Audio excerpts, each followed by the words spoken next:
All right, folks, welcome back. It is day 73. Keeping the streak alive. Once again, Maku desu. Konnichiwa. Yokoso. So yesterday we completed the second half of Unit 17, and it's often the tougher half because whatever reason, we don't get a repeat, like a second repetition of it. Maybe I'm going to add practice to it. Perhaps in the future, I will take this unit, like the N2, right? And I will do a few practice myself in reverse. I don't know, time permitted or something. Because this was a repeat of this up here. So let's see how much we remember. Usually this one is the tougher recall. All right. Once again, it's day 2 of a unit, so I will attempt to visualize as much as I can and speak out the Japanese while writing in English. Okay, so we do have a help, right? It's about restaurants.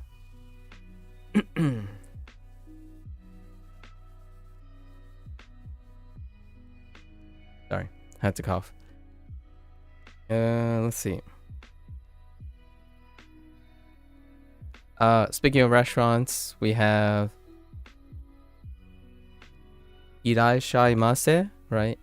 Irashaimase. Your customary greeting into a restaurant. And then when you go to a restaurant,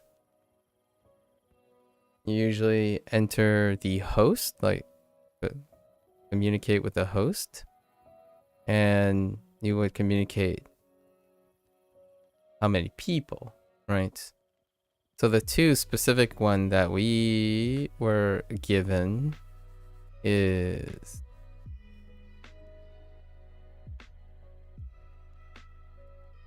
I said I wasn't gonna write it. Okay. Well, anyways, futari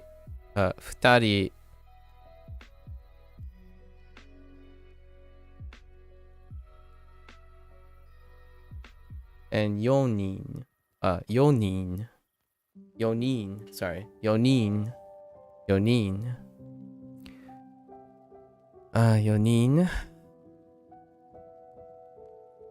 The other ones are kind of understood already, in a way. They were probably giving examples of exceptions. I guess I might as well write the kanji ones, right? In that case,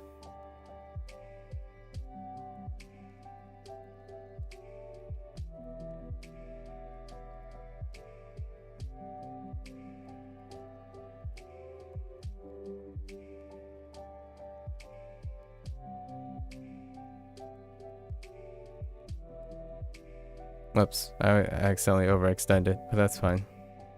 That's not fine. It's not fine.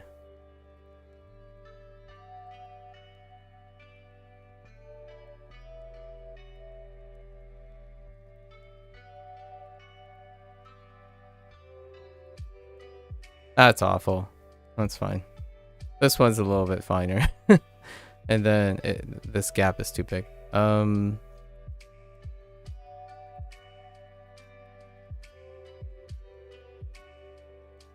Right. So we have ame and kawa.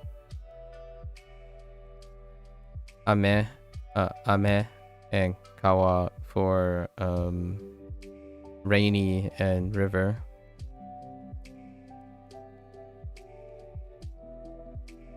Might as well use these. On that note,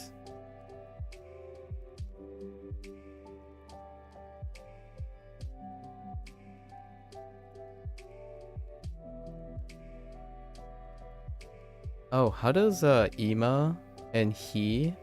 How does ima he or ima and the he come together? Is that just ima? Or to, oh, kyo, that's kyo, right? Kyo wa dou desu ka? If you combine ima and i, yeah. Nice. I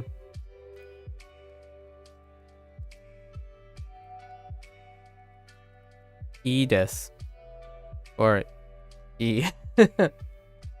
Yeah, the now day. I.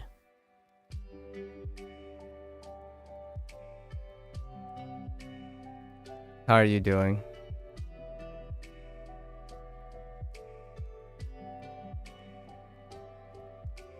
It's lively here. No, I'm just sorry. I was trying to say something like weird intentionally. Like, nikiyaka desu.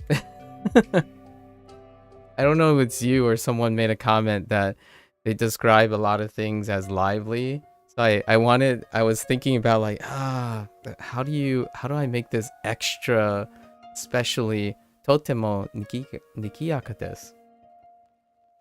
Hai, totemo nikiyaka desu. I'm making a joke because Genki, right? Genki, you could say Genki, but it's kind of funny. You're doing great. You decide to keep watching Rent a Girlfriend. Have I started it? No, I have not. I actually got sidetracked again. I'll talk about it a little bit, but I got sidetracked again.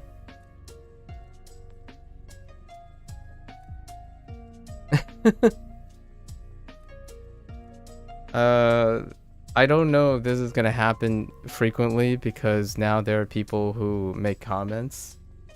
You know, like people who make comments, and I like responding to comments. It's probably not gonna last for very long in the future because it will be unwieldy and unmanageable. Maybe I'll hire someone. I don't have that much expendable income though. I was thinking of like perhaps in the future if it scales up. Hello there. Hello there, stranger. Ovos Deco Dornamico. Whoa. Hello there, Ovos. So maybe if this turns into something, what I'm going to do is probably, if I can find someone who is in direct communication with me to make like advisable, like if we have similar mannerisms to reply to things, I will do something like whatever monetization and I can get from YouTube, they can keep it if they are managing the comments and stuff, or like something like that. I don't know. This is probably not going to be manageable for me anymore. If things become incredibly frequent, I will have too much mania, so probably less and less social life and personal pleasures if we keep continuing down this slope. Like the last couple of 3 or 4 days have been really engaging, but I can definitely see myself having a problem again. Usually I've been pretty alright in scaling up responding to things, but like for example today, instead of starting 2 hours earlier, I was responding to comments. I find it's something that I wish I could do without having to worry about considering my insecurities about not being explicit, like as explicit as I can be.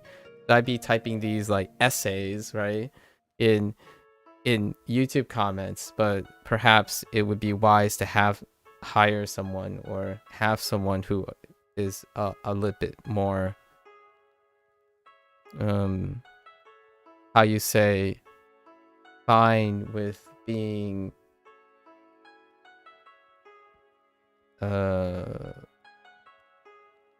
tight-lipped, like a bit more tight-lipped, like more direct in a sense, like, oh yeah, infer more things.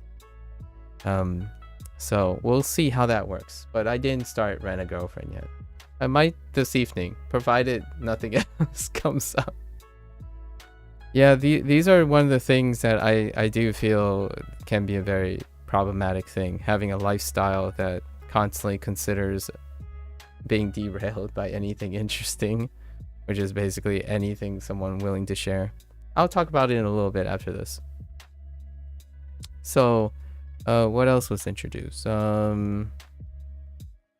These were reintroduced, actually. Let's do these.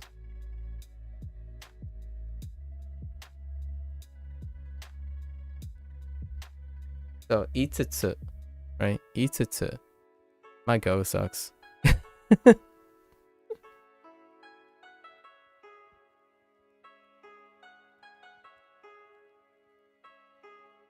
And mutsu. Mutsu. And then,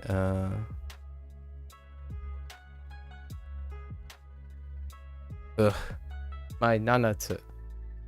Those are the only ones when it comes to the restaurant thing. So we went back to ordering things again, right?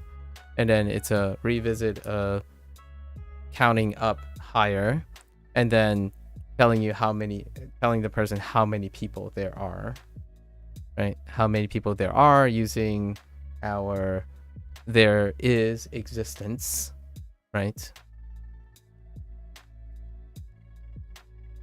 And let's see. Now let's get into the new vocabulary. So now we sit down, and we get a menu. Menu.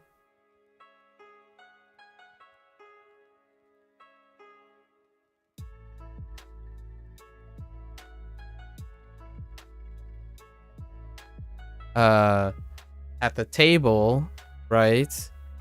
Or we can also ask for hashi. It does mean other things, but for this case, we're using it as chopsticks because we're in the, just imagine yourself, you're entering a restaurant, right? So the idea is to visualize, move around the mind palace, visualize the vocabulary being there, right?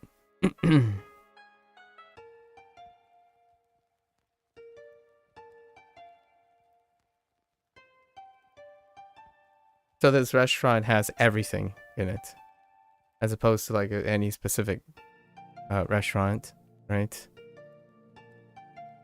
So we have items.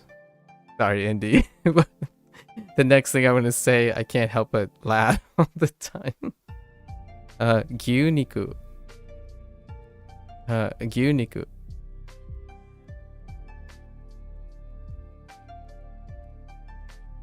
And then, alright, so we're looking at the menu. So, gyuniku.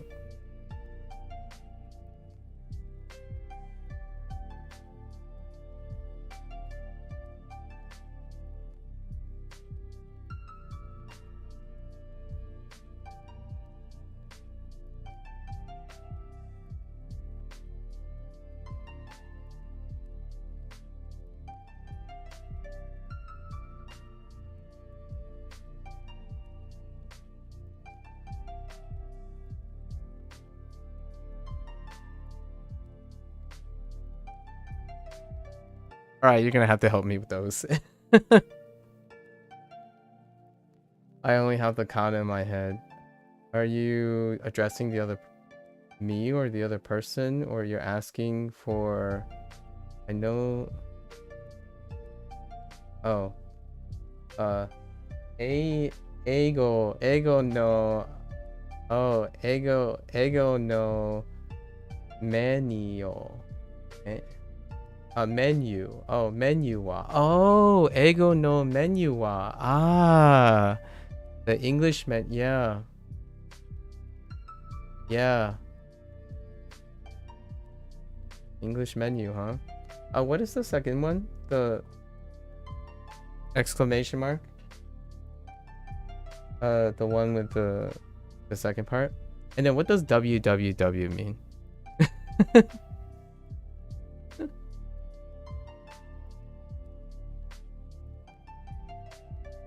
Oh, that's Q new. Q new. Oh, WW. Oh, laughing. Oh, okay. Okay, alright. There's no way I'm gonna remember Kyunyu. But maybe there is a chance I could remember Kyunyu if I can associate it with Gyu Niku. I'll try. I'll try actually. There might be a chance I can get Kyunyu down. And man, I keep forgetting Ego. Okay. I'll try to get that actually. I think that's worth Ego. Being able to see Ego. I heard it's supposed to be the sound of you running your hand through grass. Kyunyu? Oh. Which oh, you mean laughing. Oh. I get it. I totally get it. I can kind of hear like the shuffling noise. That's fair. Ooh, that gives me. All right. That does give me vibes. I'll remember the WWW thing definitely sticks out. I will remember that. I'm basically an AI. Okay, you're training in AI. Just think about it. That's actually terrible analogy. Don't do that. That only dehumanizes people more. It dehumanizes humans even more. Oh yeah, we gotta discourage that actually. That's like doing the counter thing that I continue to emphasize, like, you know, how people are constantly further and further dehumanizing interactions online. Let's not do that. Too many of that already. All right, so we're looking at the menu, right? Mapo tofu. Mapo tofu. The thing is so long, I'm not even sure where I think it's top and it starts steading down. It's like a Heiban thing where like it just starts going downward. So mapo tofu. Yeah, it's probably mapo tofu, and it just keeps sliding down, which is not what I'm used to. It actually slides up and down, very, and it's even weirder in Fujonese, which I already said. Like, mapo dao, like it's like. It's all over the place. It's not like really steady at all.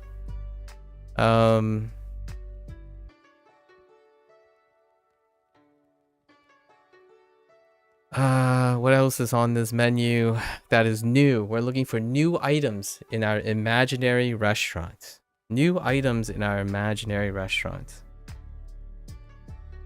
What other items are there?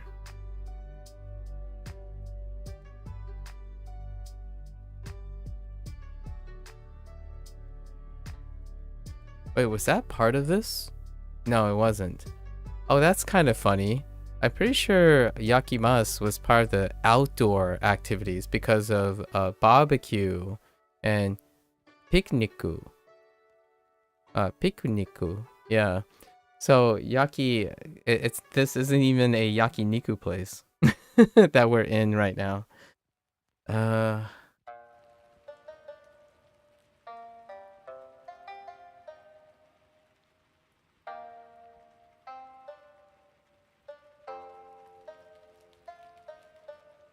Ain't no way this is these are the only two. Oh, we need a beverage, right? We have udon cha.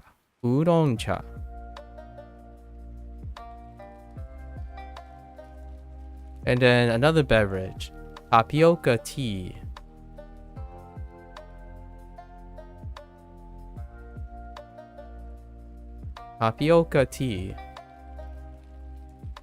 What else we got in our imaginary restaurants?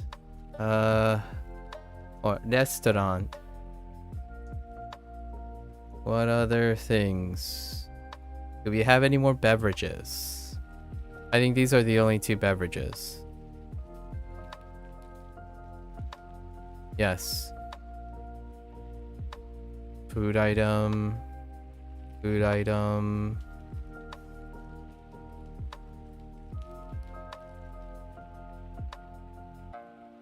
What about dessert?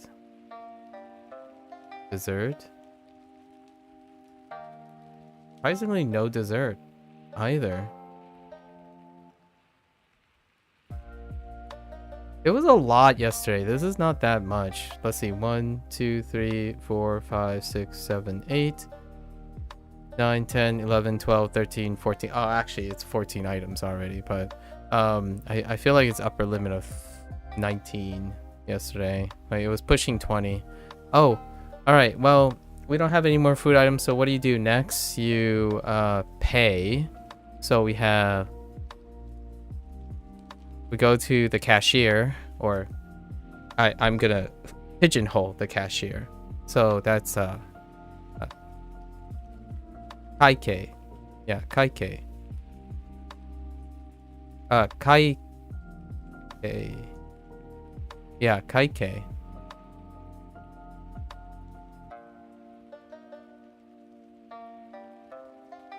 And then the kaikei will tell us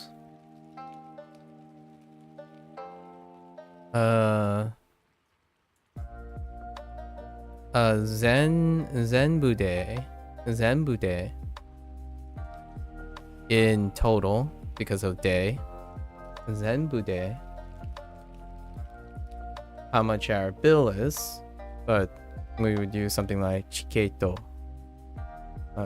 Chiketo for that type of thing.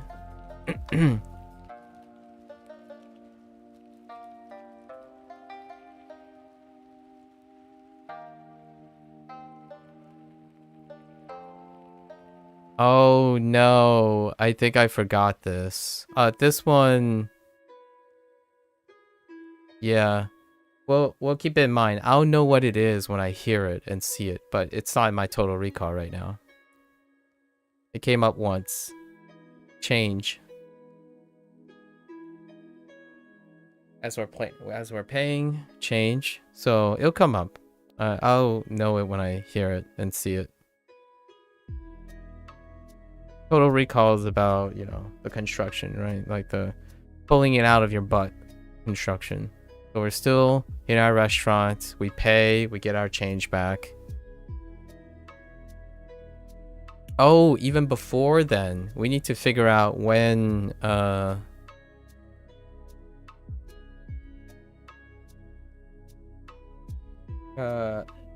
Akimas. When does it open? So we have to know when the restaurant is open.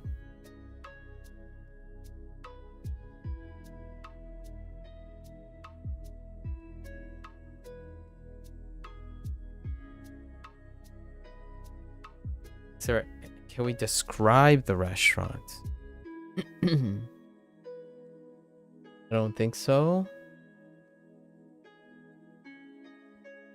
There are new phrases to be okay with things, right? To be okay with things. Using daijoubu desu ka? Daijoubu desu ka? Asking like, are you okay with different food items? And then that introduces back the old food items. We have a lot of food items. I'm specifically trying to pick out the new food items to not be redundant. So I'm trying to like compartmentalize a bit. Because in the last unit, like tamako, sakana, it is often came up. Nama, like things nama, and then yasai, right? Vegetables, whether they eat it or not. Amari, insert like tabemasen, right? Or amari nomimasen.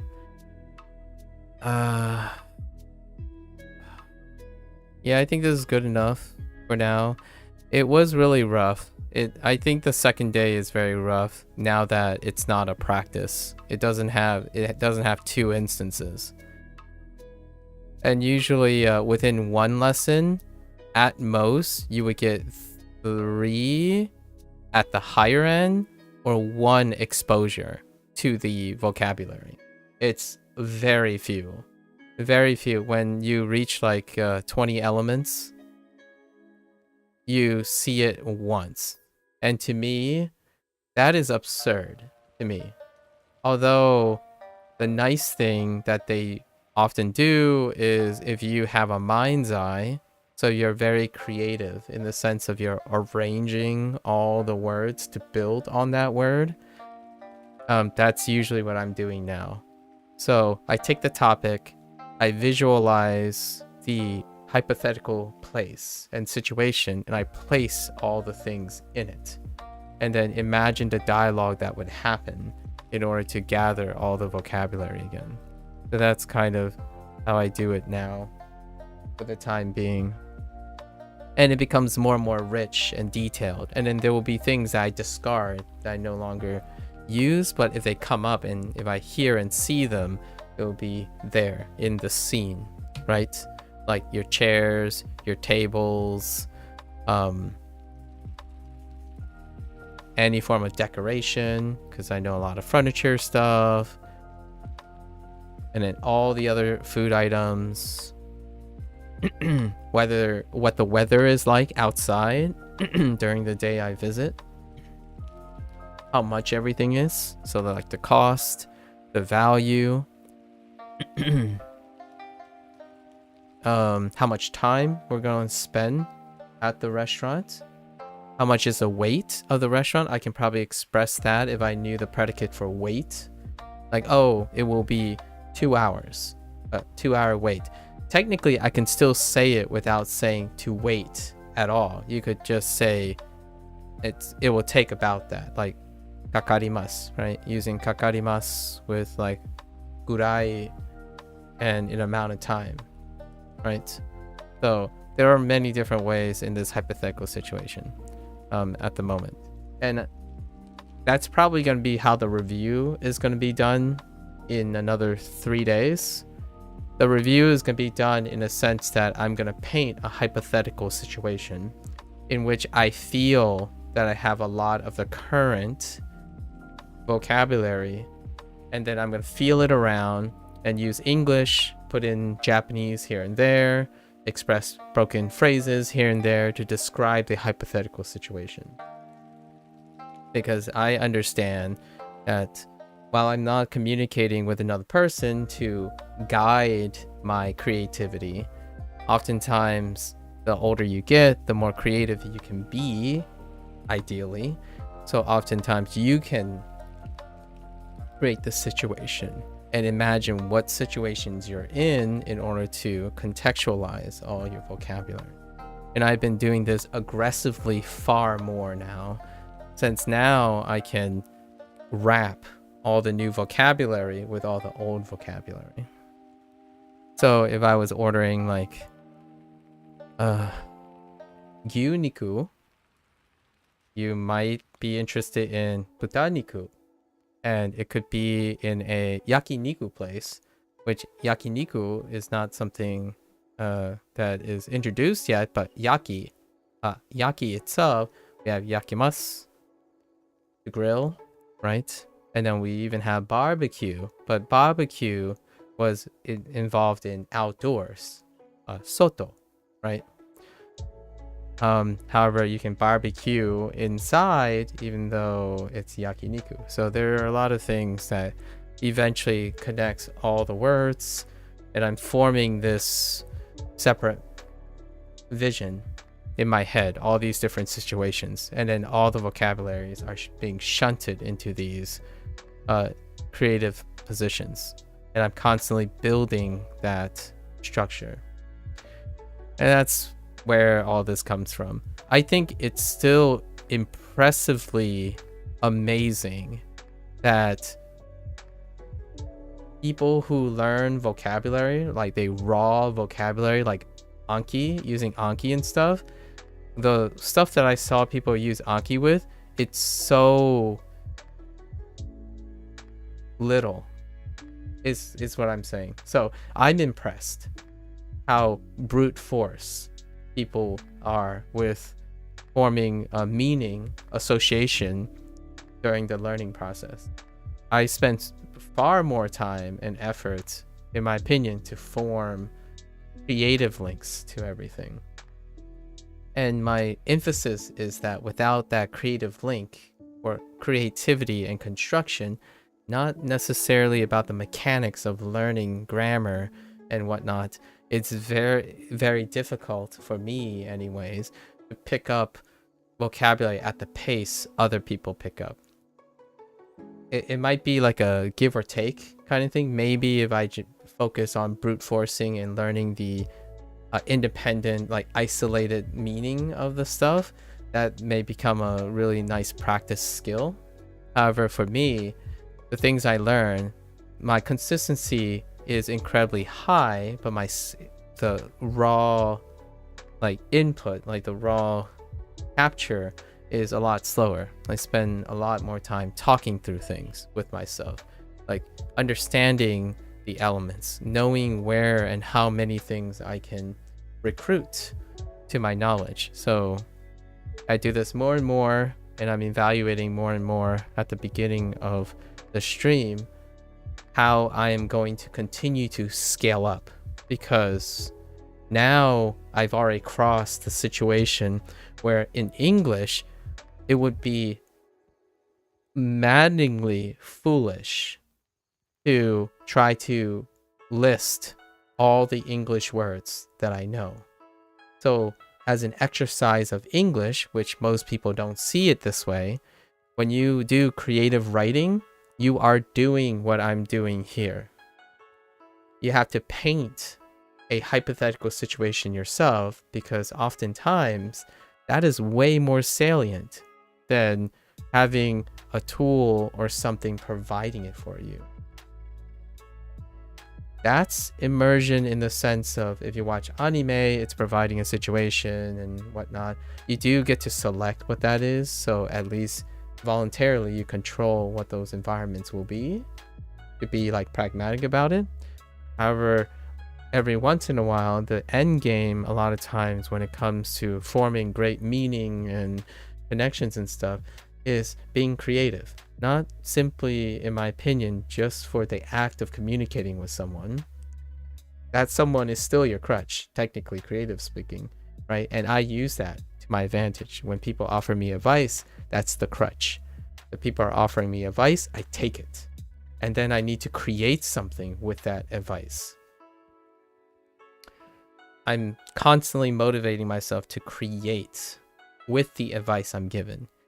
And that leads me into, I'm done recalling, by the way, that leads me into my little tiny story today, why I'm late. I got sidetracked.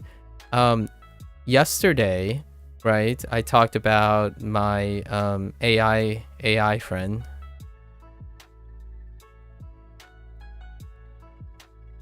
And by AI friend, I mean whatever variant of ChatGPT. Because the person who used the AI disowned responsibility, right? So I had my ceremoniously or unceremoniously, I had my official interaction with ChatGPT, or a variant of ChatGPT.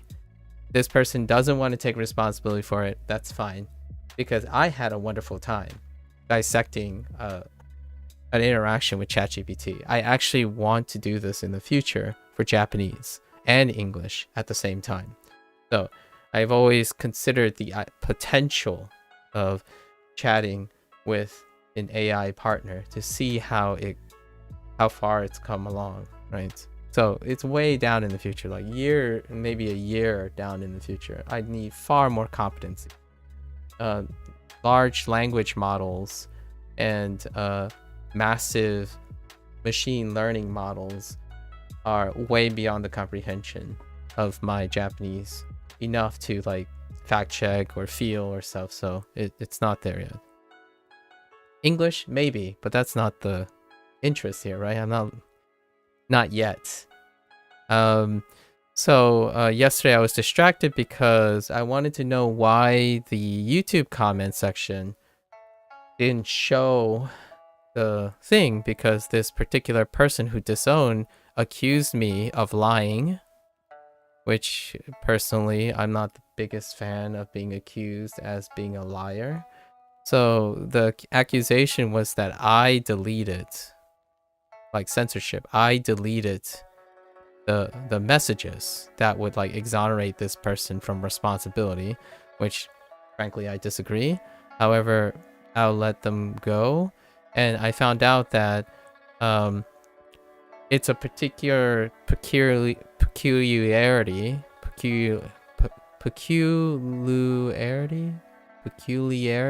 yeah, peculiarity of YouTube. So it might have been some sort of automatic censor, but you can still see the stuff. And I made a remark about it after digging into it. I spent like 3 hours figuring out what the idiosyncrasy was. And you can circumvent this by going to like the sort button, which is what insert name said when I was having the discussion. So you can go to like sort by, and you go to like sort by new, and then you can see all the things. So I have to make sure to make the claim that no, neither of us were lying per se. However, the person who was accusing me of doing something I didn't do, because I actually think it's a good thing. It's a wonderful thing to have these interactions. Otherwise, how will we learn and grow from these interactions? So naturally, I told the person like, well, it's not there anymore. But it started with the accusation of me lying, which I do not do that. I don't think it's even remotely worth, based on my own value system, to delete anything of posterity. I put time and effort into it. That person hopefully apparently don't find their effort worth much, but I find it worth more than them, and preservation is there. So that's what distracted me, Indy, from yesterday, from watching Rent a Girlfriend to see what was going on with the MC, perhaps this evening. And more so tangentially related to this, before I went running and getting ready for this, I was a bit late as well because someone, I don't usually get comments where there's evidence, right?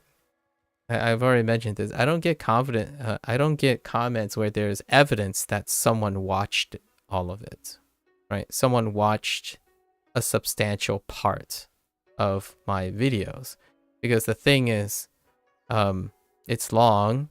Substantial is long, which, by the way, that stranger has confirmed my suspicions. They did not care enough to watch pretty much anything, so that's why the miscommunication happens all the time. And it is fair, since statistically 95% of people do not have time, respectfully, have time for such things. But I did get 2 comments, and I really liked them. One was actually to one of my digression videos. And I don't know how you feel about this, Indy. I would love to hear your thoughts on this.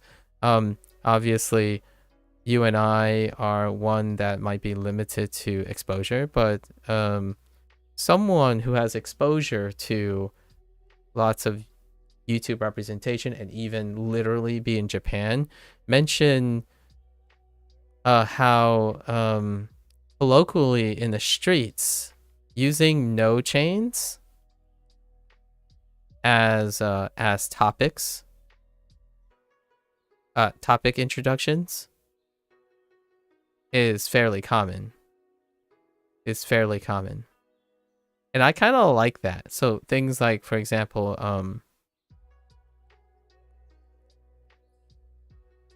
something like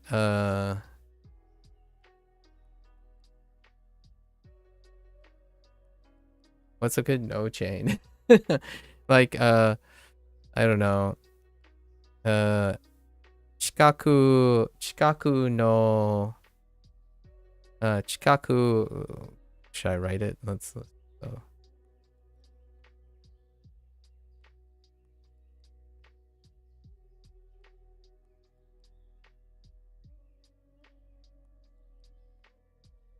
might as well integrate some of my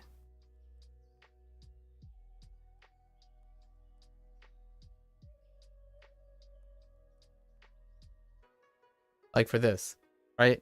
You can probably add even more, like I don't know.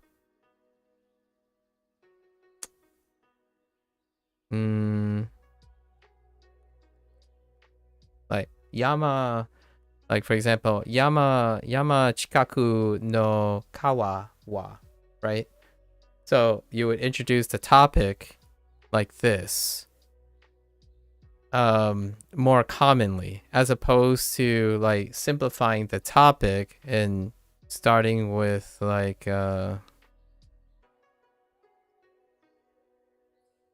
trying to simplify it and say maybe be closer to doing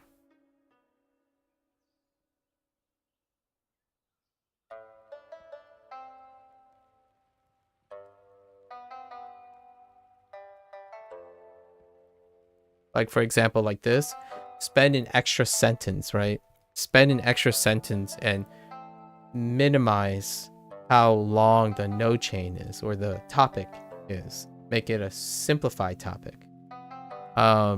Like Yama no kawa wa chikaku, right? So the mountain river is near, and then go on to say more things in different clauses, as opposed to combining them, like the mountains nearby river,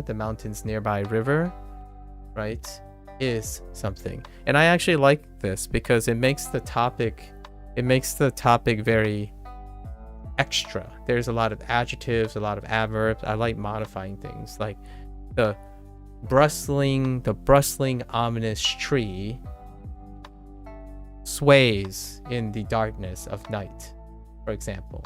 So modifying both the subject and the object and the verb. So like you could say something like the ominous darkened tree sways swiftly in the darkest of nights. So you get like richness in the stuff. So this person mentioned like, oh yeah, you know, in the streets of Tokyo or like other places, no chains to introduce topics are very common. Why is this relevant? It was my digression when I noticed that sometimes Duolingo do these things, like where like Ken, I don't know, how are you, right? How are you versus how are you, Ken, versus something like Ken's. Oh, this is a bad example actually. No. These are pleasantries. Let's talk in more detailed form. Like it deals with proper noun. The very specific example is dealing with proper noun, and the prompt was what is your major, Ken, right? And then I had a discussion because this is an English prompt that needs to be converted to Japanese. The difference here is I was talking about, oh, but this is vocative, right? It's vocative, as in, is it saying, Ken, what is your major? Like, what is your major, Ken? As opposed to what they were expecting, what they were suggesting in Japanese is Ken's major. What is it?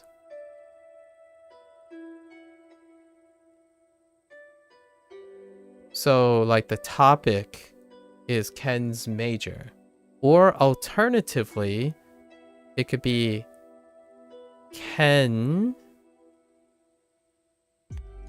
what is the major of Ken's? I don't know if that makes sense, but the topic then would be Ken as opposed to Ken's major. And that's what the comment was about. like the difference between Ken's major versus Ken. And Ken's major is like modifying the noun. Ken's major, it makes the major, the topic, more interesting because it's modified by Ken.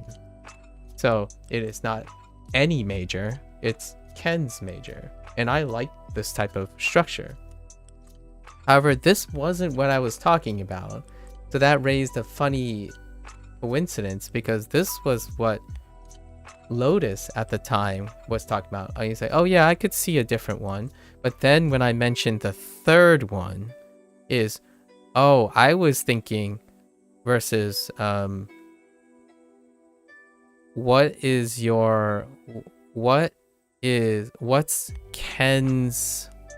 Ken's major versus what they said, which is what's your major, Ken. In English, these are two different things too. And I was curious to Japanese people, so I wrote a question back and hope to hear a response in the future, like tomorrow. What do Japanese people do this too? Like, is it natural for Japanese?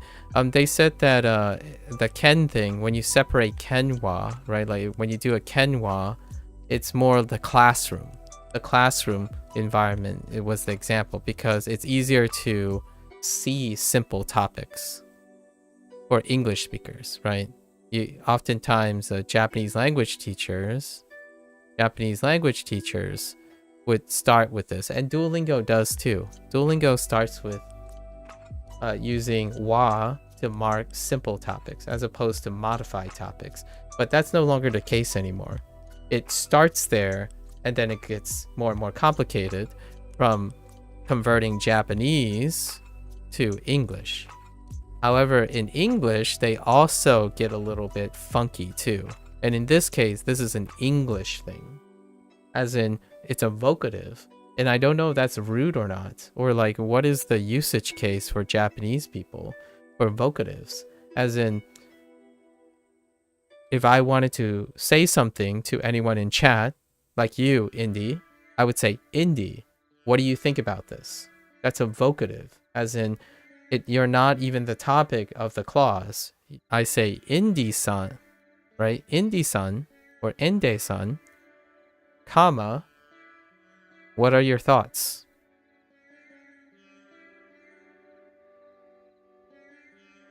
And technically Duolingo also does this, where you say the person's name and the next clause, it's already implied who the topic is. So you no longer have to do anything with Ken at all. So the topic gets simplified to what? Or like the point is the thoughts, right? What are the thoughts? And that your isn't even in the Japanese clause. It's what are thoughts? There are what thoughts, like what thoughts there is. And then the topic is you, Indy, but it's already inferred from the vocative. So I'm curious if that's kind of abrupt or normal for people. Like I go up to a stranger, it's like, I don't know, Ano-sa, or like, hey, and then proceed to ask them something without mentioning who they are. I imagine that's kind of pretty natural too. So that's what got me late. I thought this was super interesting, how this person was talking about something that Lotus brought up, and I was talking about a third thing, because in English, vocatives are very common. When you're talking amongst people and there's more than one person, right? You evoke their name, you vocalize their name first without saying anything outside of just saying hey or something. And I know that this still happens in Japanese because Indy, you taught me about, and you did it today too, I think, in a way where they where you can do like, or I could say something like, right, ende san wa, right? So the whole idea of using like a name to evoke the topic, right? But then proceed to not say anything else about the topic. The topic is invoked. So I don't know. Or like the subject is invoked. And then the second one was also interesting, which I am waiting for a response for as well, which is the not true hominin. I don't know if you know this stuff as well, Indy, if you have a comment about this. The not true homonym of kurai, right? Kurai, which turns out is also gurai, which I found out very soon after. This was 3 days ago, I think. Maybe 3 days ago. No. Kurai and gurai. And gurai and kurai both are introduced as dark / abouts, depending on the context. Right? And yeah, sure enough, you could say they're not true homonyms. It's actually very technically not true homonyms, but I did make the mention that the closest thing I could classify them as are homonyms. So kurai and gurai are, I think some people would consider them euphonic changes.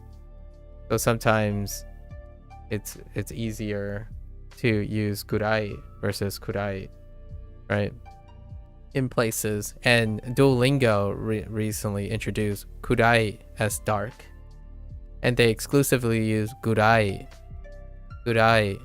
as about and in amounts, right? For the amount of stuff, like time, the amount of time kurai was used, and kurai was introduced as dark. However, they may be interchanged to some degree, preferentially. But and then there's the extra nuance of like kind of formal and informal as well. So technically, no, they're not homonyms as well, because they're kind of some use cases. So gurai, I prefer gurai most of the time. But Duolingo likes to do all of the above. So that's the other comment. That was very fun. Although I already knew about it right after. Anyways, that's about it. We'll start our lesson today. And today is review day, so hopefully I get to see. Let's see if I forgot anything else. Shrimp! Ebi! Ebi! Oh, napkins! Sorry, napkin. Napkin. I totally forgot about napkins and shrimp. Alright, what else did I forget? Karai, spicy. Oh, I forgot supu. Okay, there were a lot more items and I forgot those. Oh, I forgot oh no, I forgot chukakai. Oh, and of course, chuka ryori. Okay. Well, I did forget a lot of food things in my restaurant. My restaurant didn't have supu. Although we do have miso soru, soru.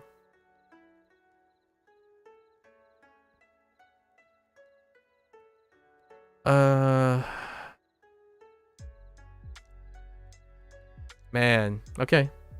So we forgot a few items, definitely, but largely due to no repetition, right? Okay. So let's review outdoors, which was from 2 days ago, not a review of restaurant business. Okay. I don't know. I think I was talking to no one. I think Indy is actually missing. I usually talk to some people imaginarily, like they may or may not be there. So it's been a while since Indy said anything. So I'm sure he'll get to your comment at some point. Right. Do I want to do kanji after this? Hold up. Wait, 1 second. Do I want to do kanji to save some time? Yeah, I'll do this unit's review stuff. I think I've gotten it mixed up quite a few times. Okay. いい天気を楽しみましょう。いい天気の楽しみましょう。This is still outdoors, so it's from 2 days ago. I was only trying to remember yesterday. So, we 楽しみましょう should enjoy the nice weather. いい天気を楽しみましょう。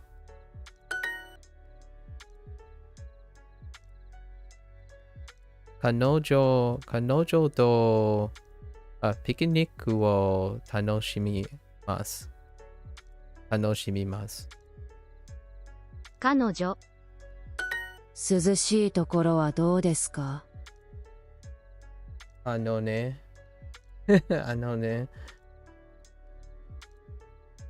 has like an inside joke between some close friends of mine, but どんな君のこと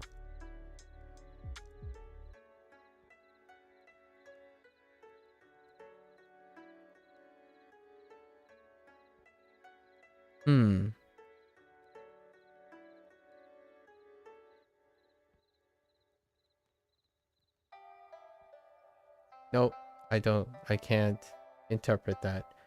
Kimi sounds familiar. Hi, how are you doing today? Okay. Oh, interesting. Sona. Kimi no koto. Where is the today?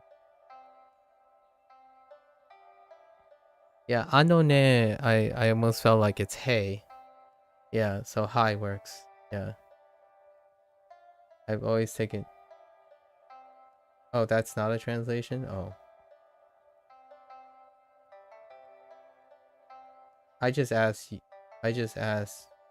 Oh, you're just asking. Oh. Wait. Oh, wait. Hold up. Oh, you're just asking how am I doing today? Oh, okay. I've done pretty well. Thanks. Oh, what does that mean? What does the above... The phrase that you used. What did I just say? Sona kimi no koto.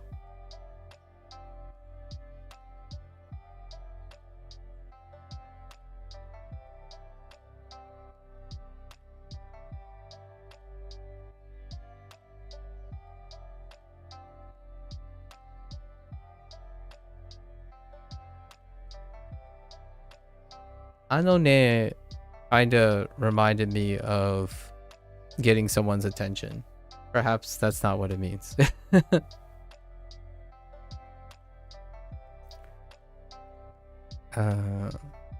Suzushi to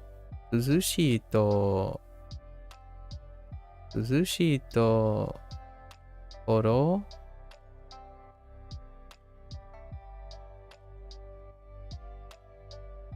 Oh, Tokoro. Whoops, Tokoro. Suzushi Tokoro wa dou desu ka? How about a cool place? Okay. Suzushi Tokoro wa dou desu ka? Tokoro wa dou desu ka? Suzushi Tokoro wa dou desu ka? How are you doing today? What are you up to lately, actually, Hugh? Kyo barbecue o shimasu. 今日バーベキューをします。肉と野菜を食べます。Fair enough. 野菜。野菜。北海道の景色を楽しみましょう。北海道の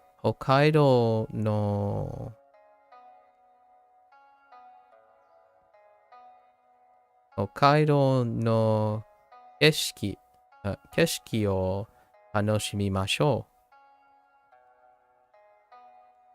We should enjoy Hokkaido's view. 北海道。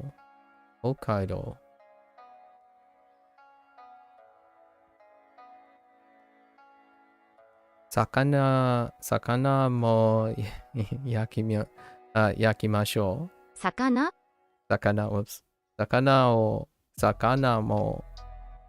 も焼きましょ北海道の川がいいです。う。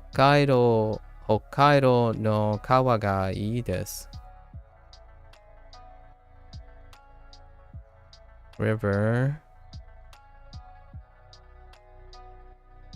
Rivers. Oh, rivers are good. Alright. Are good? Yeah, that works.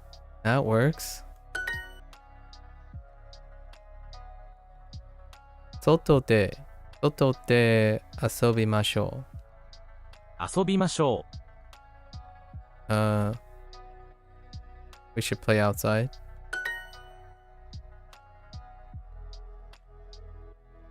8月1日に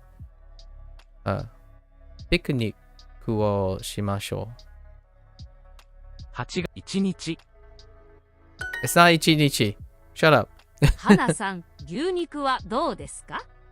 花さん、今日に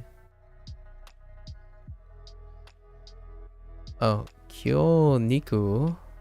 日肉はどうですか？ Oh my gosh, I keep doing that. I need to stop that. I did that yesterday too. 牛肉はどうですか？花さん、牛肉はどうですか？すみません。牛肉はあまり食べません。Don't really eat beef. ハイキングに行きましょう。いつがいいですか？にが。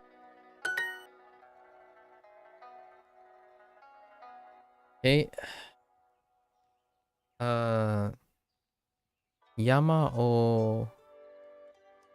を楽しみましょうか？ No. 楽しみます。山を楽しみます。I'm pretty relaxed today. Pretty chill. Alright, kanji time! Sorry. I was trying to hype myself up. 1時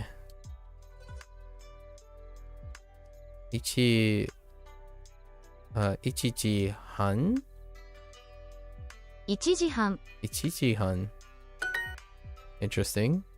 Oh, okay. 1日1日1時半 Why? 1時半 Why you pick this one? 1日 Let's just ignore that.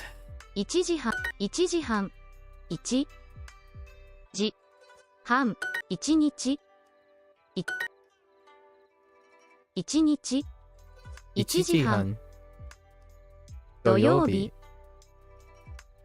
3時半2時半1日1 Yes, I know. They're two different things. 12月12月駅中山1時半時半1日1日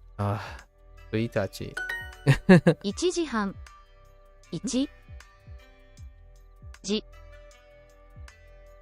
半1時半土曜日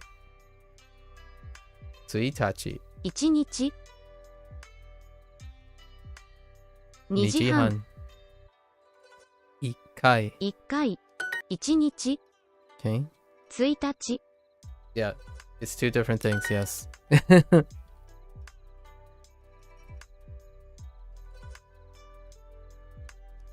I actually think it might be intentional, but 1日古い1時半3時6 this is what makes it feel unintentional. This entry, because we tested it. If I put in ichinichi, it didn't accept it. If it did, then that's next level. That is definitely next level. 5つ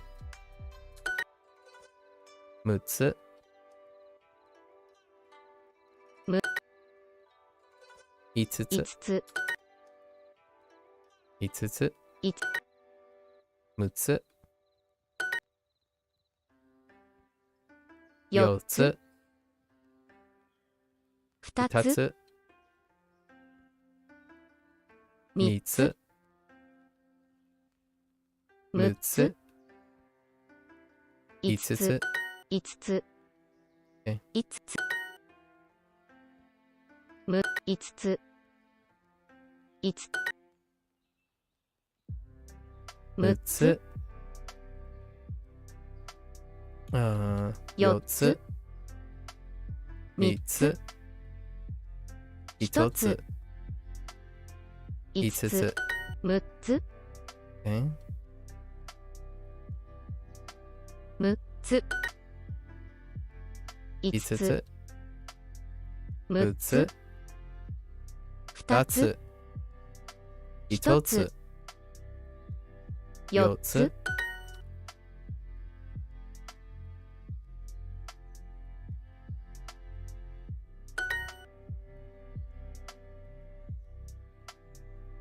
5つえ4つ2つ5つ6つ3つ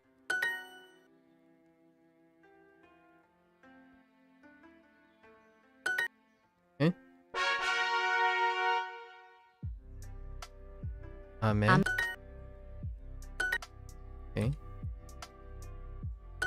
雨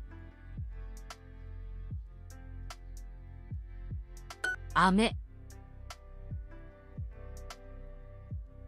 雨雨雨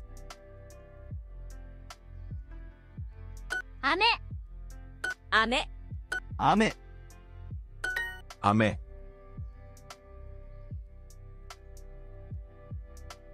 雨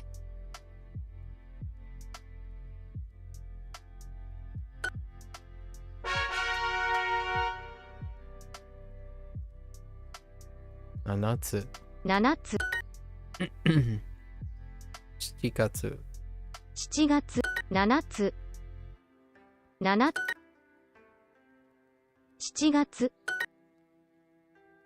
7 7つ7つ7月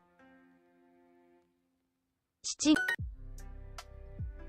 7月7つ6つ4つ7千7月7月7つ7月話大きい907つ7 7つ7 7000千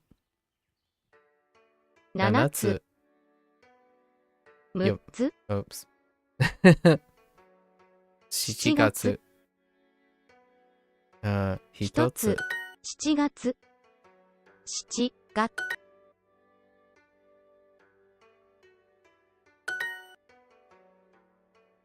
7月え私7 7つ4時書きます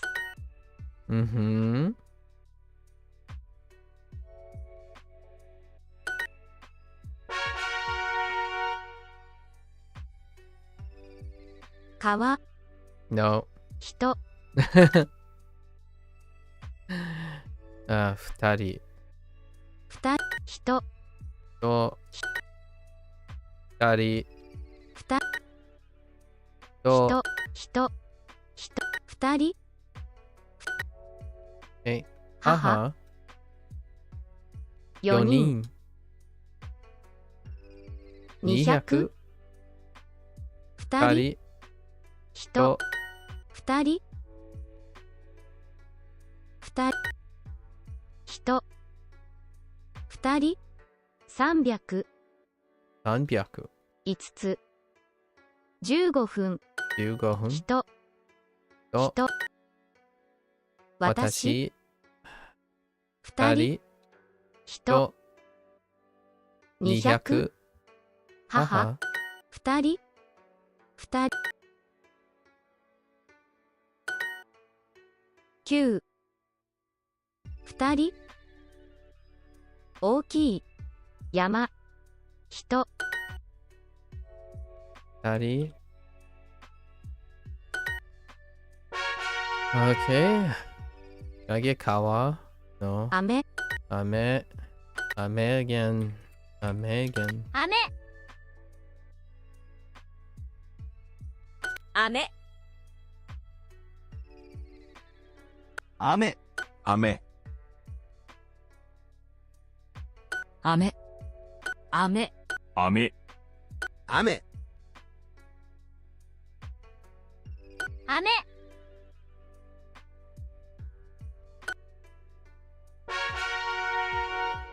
Can I get kawa? No. Oh. That's one way, I suppose.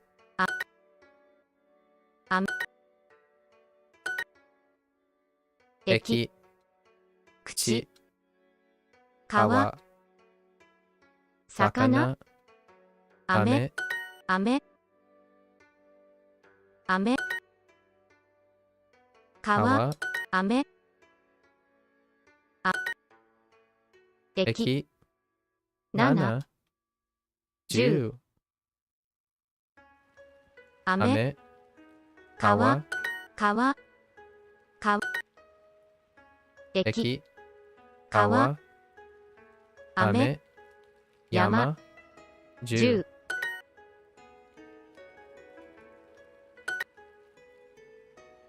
10駅 Mhm. 9 Mhm. 雨 Oops. 雨話川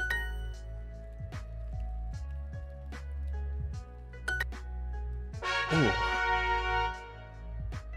My jaw clicked just a little bit. 4人.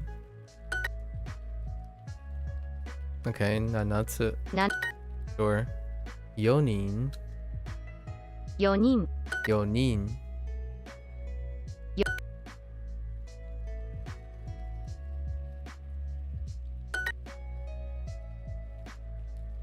5000. 4人500. 7つ6つ4人4人な4人4人5 5つつ。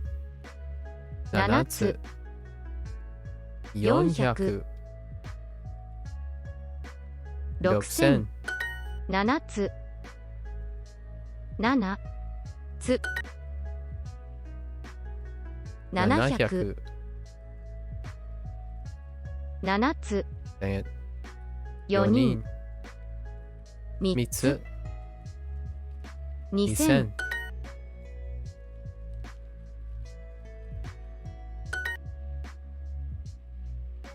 4人4人え7つ7つ。 800 800. 5 That's a つ good one. 5つ。 500 500. 7つ。え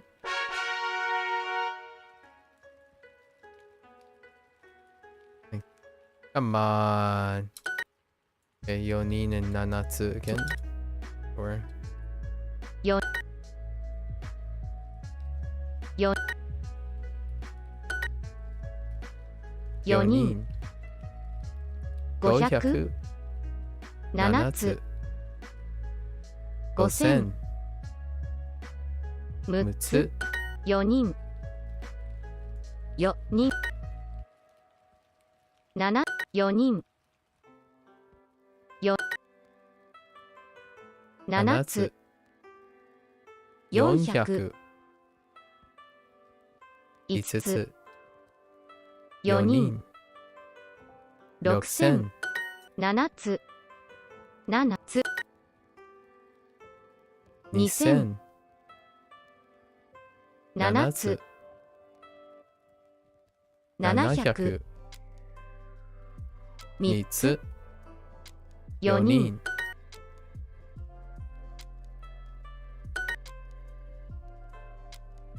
4人5つ500 5つ500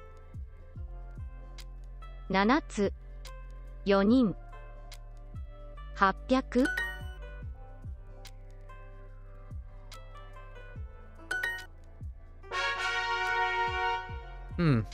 This is lasting a lot longer than 15. It feels longer than 15 Chisai. minutes. Oh, Chisai. To be compared with 川 Kawa. 川 Chisai. 小さい小さい川川小さい Chisai. 大きい川 Kawa. Takai. Ji. 川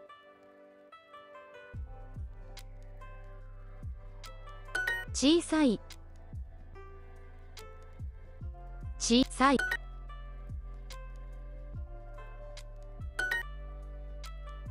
川 Ji.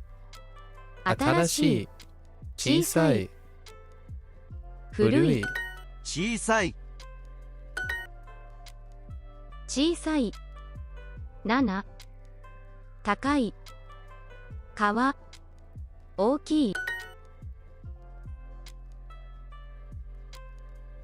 川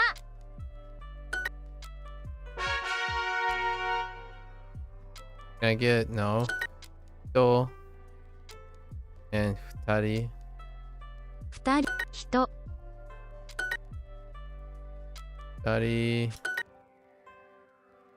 人え2人2人 or 200 200母母人4人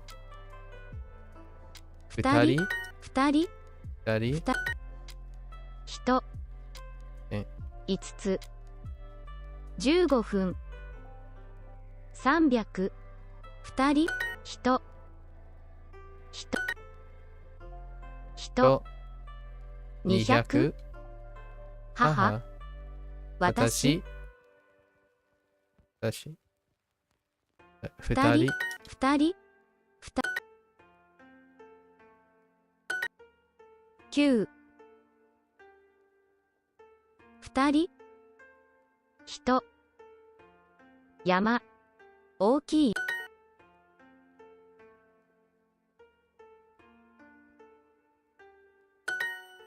Hey. Alright, 15 minutes are up. Okay. Alright, now we get a review of the restaurant stuff and see if we forgot anything else. 横浜の中華街のレストランは午前10時に開きます。11時半に出かけましょ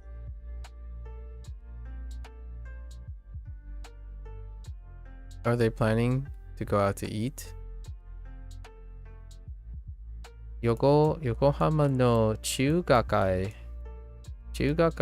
のレストランは午前 午前10 10時に開きます。Oh, it's 開きます。I think I said 開けます。開きます。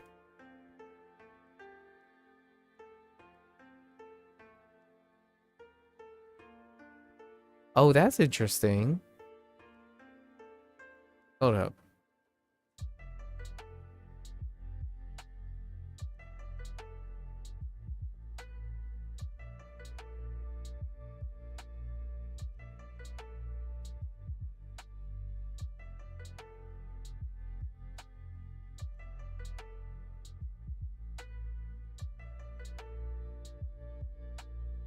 Oh, it is Akimas.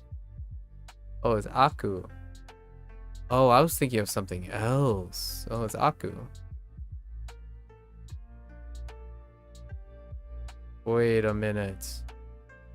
So then what is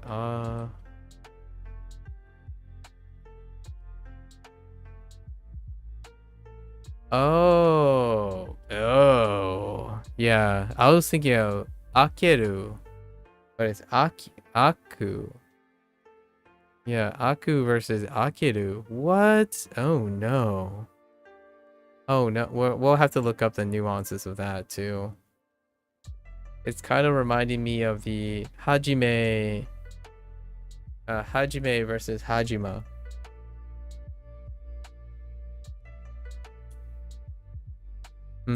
Okay. Sure. 11時半11時半に right 出かけましょう we should go out at 10:30 or 11:30 okay.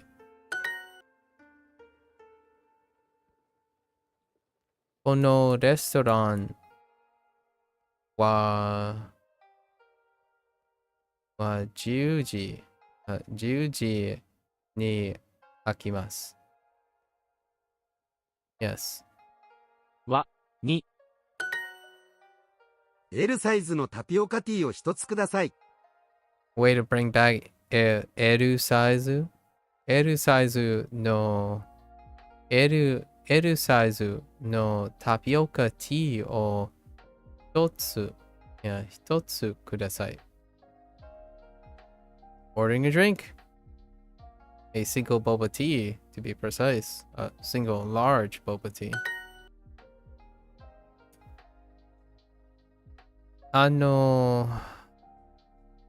美味しいレストランは11時に開きます。ラーメンをたくさん食べましょう。 Okay.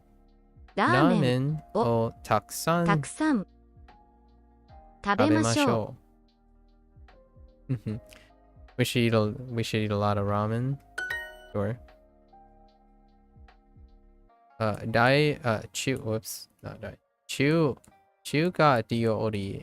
中華料理は美味しいですね。Chinese food is tasty. 中華料理はいいですね。中華料理はいいですね。Fair enough. Another alternative phrase. Chinese food is nice. 中華街でタピオカティーを食べましょう。Oh, you know what? Oh, that's interesting. Nomimasho. Oh, yeah. I was about to say like, I mean, yeah, it's a drink. Sure. We should drink boba tea. 美味しい中華料理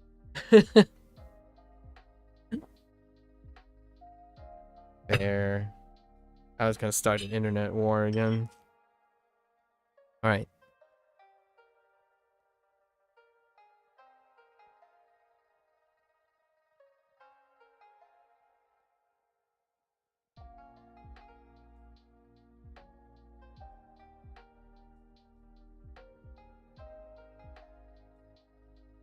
美味しい中華料理美味しい中華料理 Tasty Chinese food.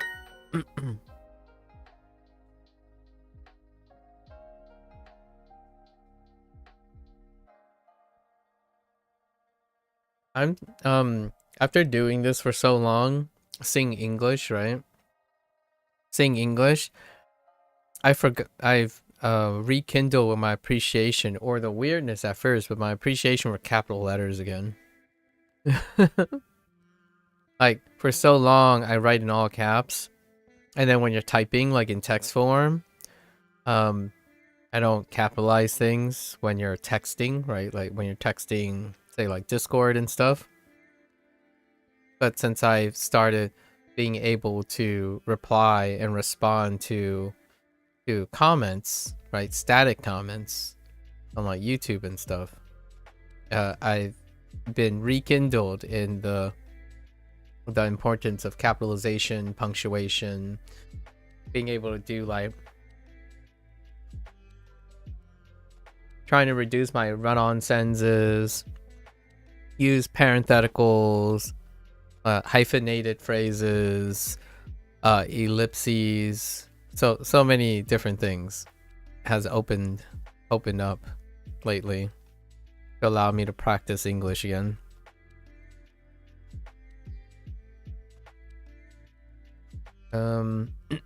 We should eat a lot of Chinese food.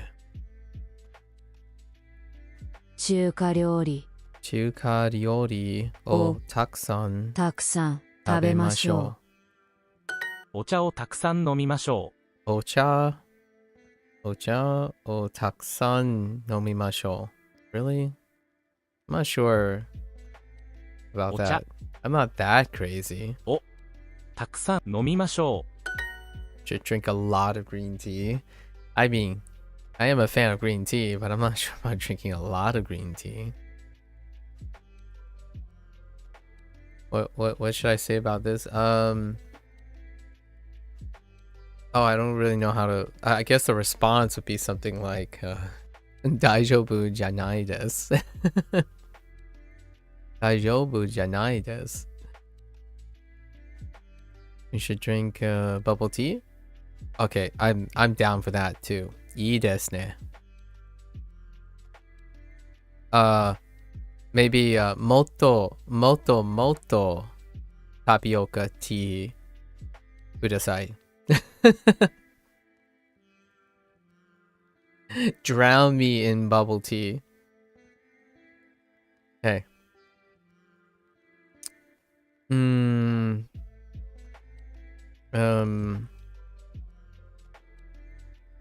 Tapioca tea を飲みましょタピオカティーを飲みましょ美味しいものをたくさん食べます。う。美味しいもの、OK。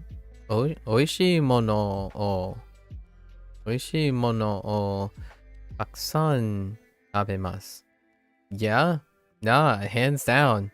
Yeah, fill my belly. Get into my belly.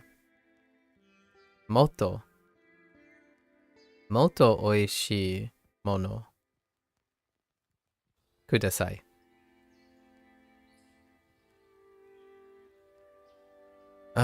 We will eat a lot of tasty stuff.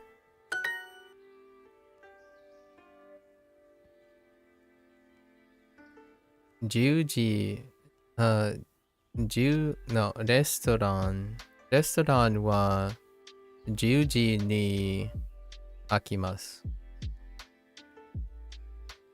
10時 Whoops. 10時レストランはに開きます。開きます。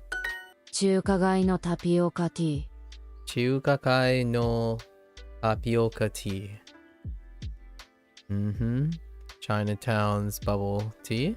Sure.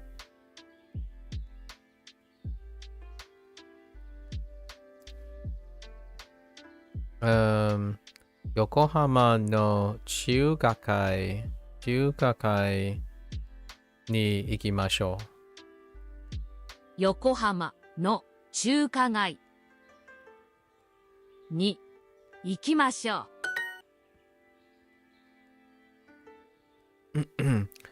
チャーハンをたくさんチャーハンをたくさん食べましょう。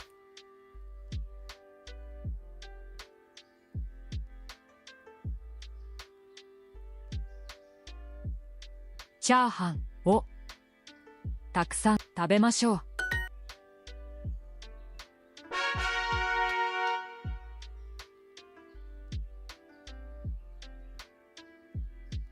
4人。 4人、 4人。 2人。 Oh my gosh. 2人。 2人、温かいウーロン茶もありますか？ What? 温かい。温かい something. ウーロン茶。ウーロン茶もも飲みます。あります。あります。あ？温かいウーロン茶もありますか？ Okay. Is there also hot, warm green, warm oolong tea? Or do you also have warm oolong tea in this case? 温かいウーロン茶もありますか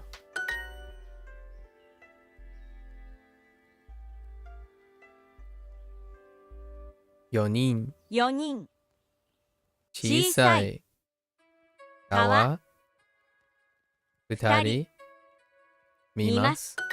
4人です。 4人です。 4人です。 There are 4. We're 4 peeps. We have 4 peeps. Or wherefore. Wherefore art thou? Sorry. Bad joke. Word puns for days.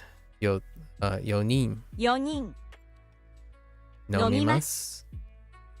2人新聞4つ。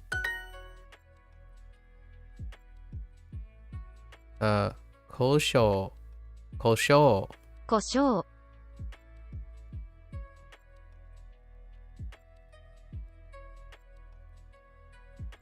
茶色茶色 Okay. 茶色 Sure. 茶色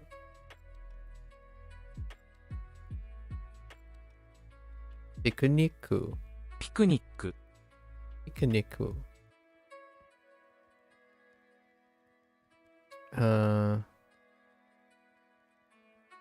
メニューメニュー。パパンンケーキ。ケーキいらっしゃいませ。何名様ですか？何名様ですか？ Oh wait. Interesting. Okay. 何名 Oh, I forgot about this expression. Oh, well, that was... oh yeah, I forgot this expression for today's recall. 何名 How many? 何名様ですか? How many people? 何名様ですか?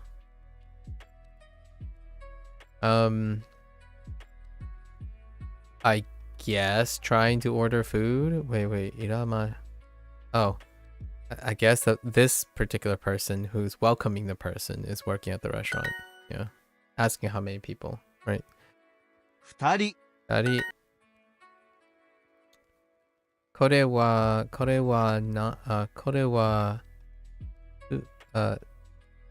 冷たい。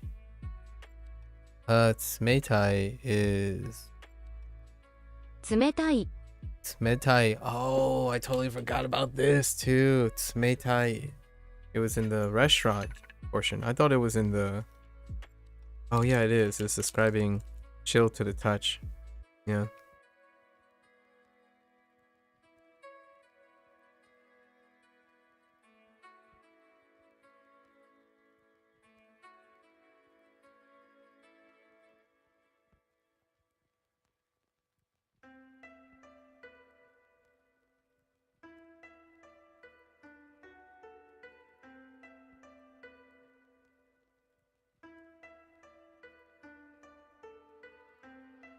Cold coffee works. We have photo and テレビ all coffee works. 日本語のメニューをください。のを Yeah.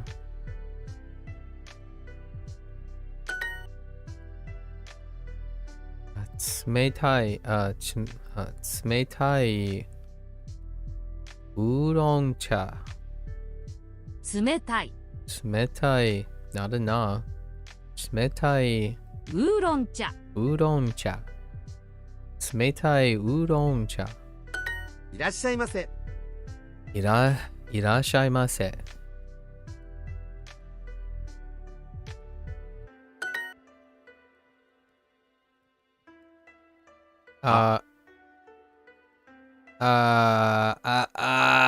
sorry. 二人二人です。です。何名様ですか？何名様ですか？ How many people? いらっしゃいます。何名ですか？いらっしゃいませ。いらっしゃいませ。I keep forgetting this. いらっしゃいませ。いらっしゃいませ。いらっしゃいませ。何名様ですか？何名様ですか？ Oh. Yes.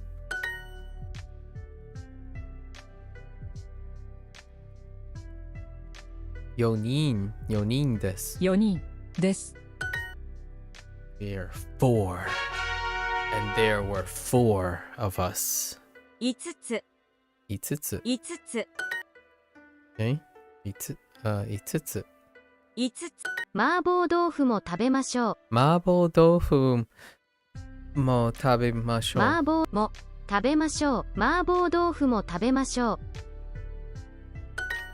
We should also eat mapo tofu. Absolutely. Soup. スープ暗い。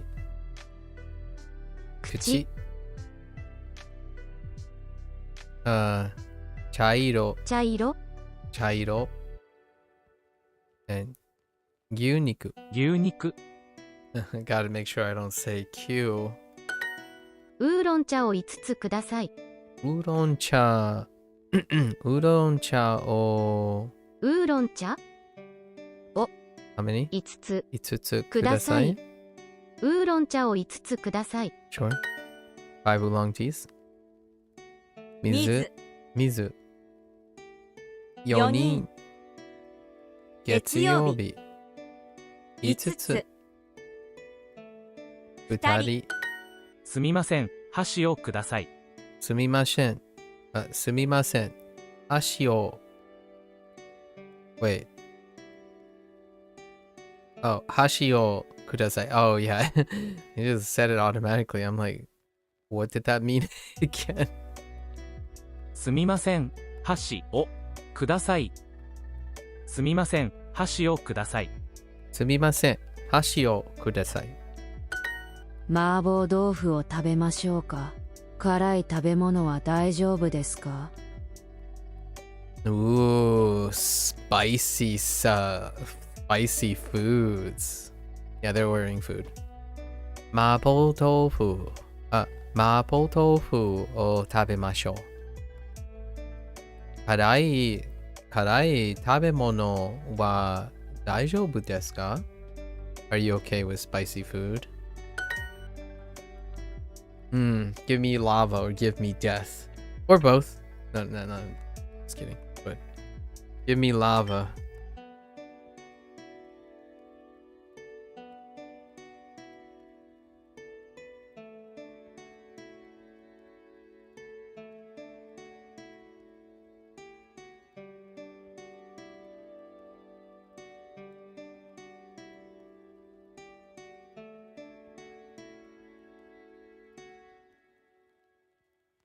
すみません」「ジュースを5つください」「肉は食べません」「野菜スープとサラダはありますか？」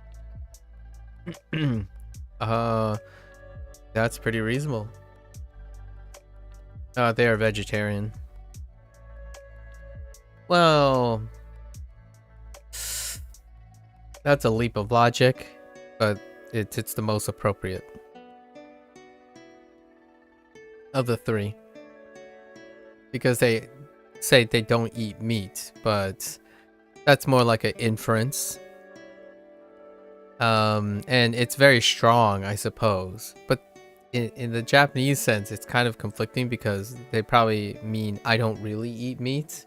Not that it could be interpreted as like a soft I don't really eat meat, but I guess you could express it like Miku wa amari tabemasen to soften it even more, that you're not a vegetarian, but you just don't really eat meat. In this case, I get where they're coming from by making a very strong statement, I suppose. Miku wa tabemasen. Yasai, yasai suppu to sarada wa arimasu ka? Asking if they have vegetable soup or salad in response. Like, I would say I don't really eat meat either most of the time. Like, the thing I'm eating doesn't have meat in it. They're vegetable spring rolls. Mapo tofu wa hontou ni karai desu. Lava. Give me lava, give me death. Mabo tofu wa hontou ni karai desu. What are we ordering? Gohan o itsutsu kudasai. Gohan 5つ 5 rice. 辛 5 い bowls ラー of メン rice. That's interesting interpretation. 5 bowls of rice. There wasn't a counter for bowls or input, but that's interesting. That's a bit of interpretation, right? Kadai ramen. Spicy ramen. Suppu o 4つ kudasai. スープ4つ Four soups. 4 soups as opposed to 4 bowls of soup, please. 箸が欲しいです Hey, thanks. Hello there. Hi. Arigatou gozaimasu. What do we have here? Hashi ga hoshii desu. Okay. I want chopsticks.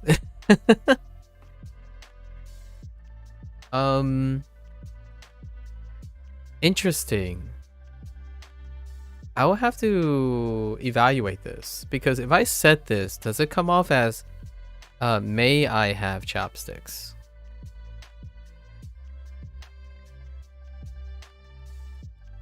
Interesting. Because we're thinking about sitting in a restaurant, right?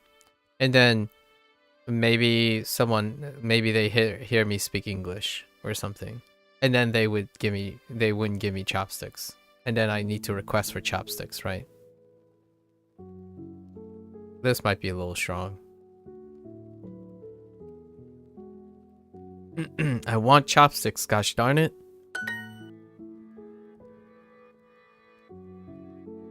Oh, where are the chopsticks? I guess you could technically ask that indirectly. Could be a little softer, an indirect ask. Where are the chopsticks?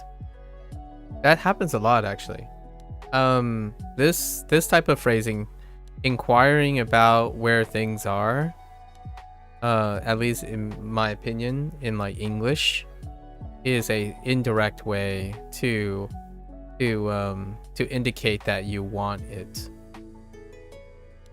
when you visit like a establishment, right?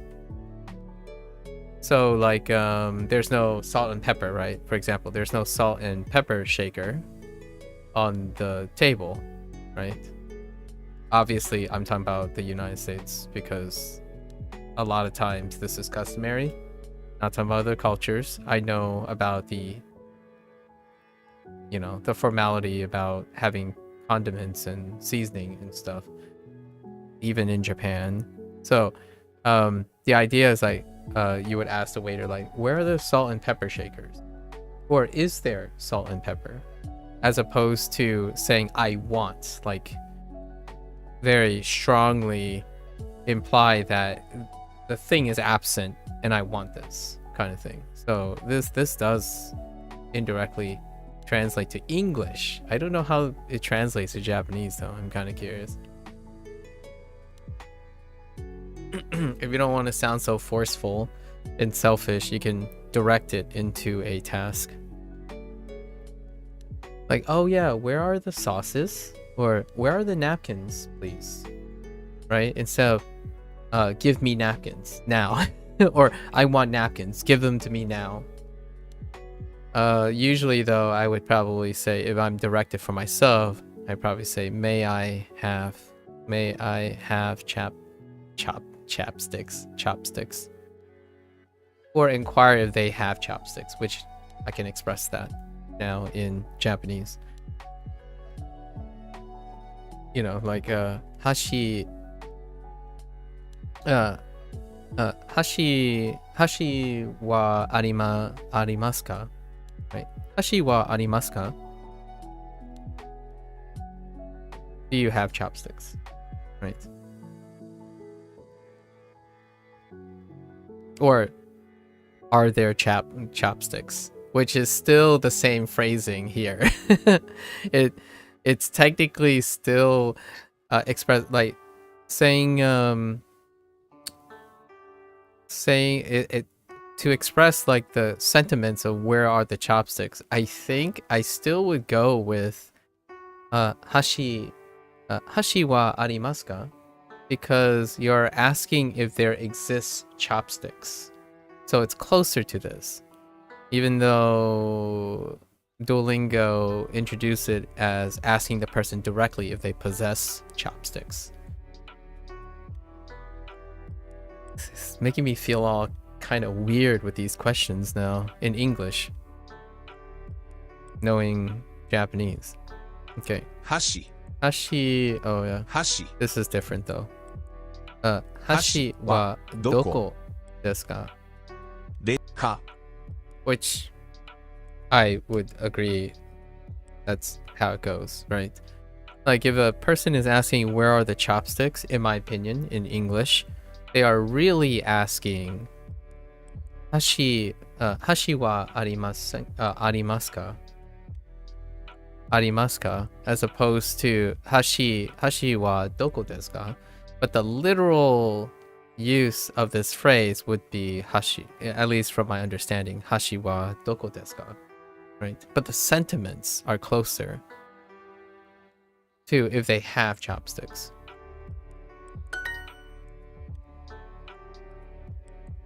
Hashi o kudasai. 箸をください。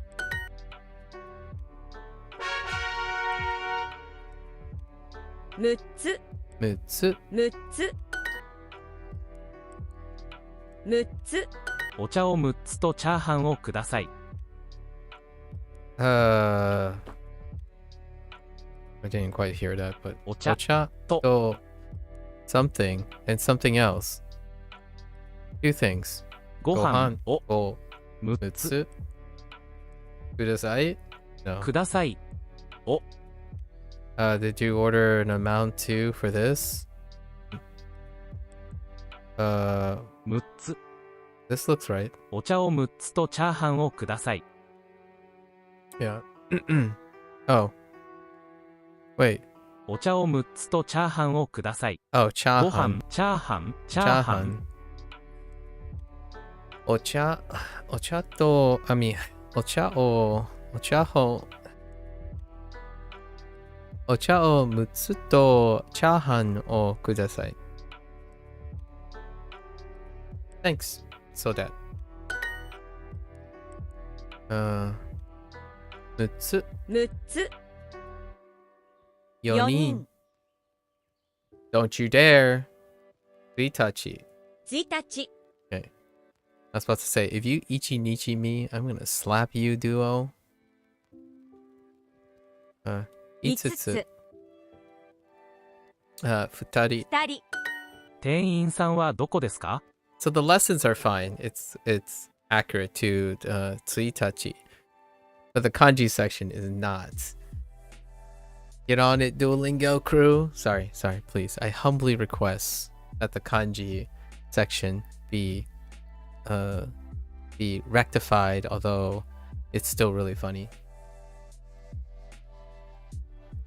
Yes. That is how you count that. Yep.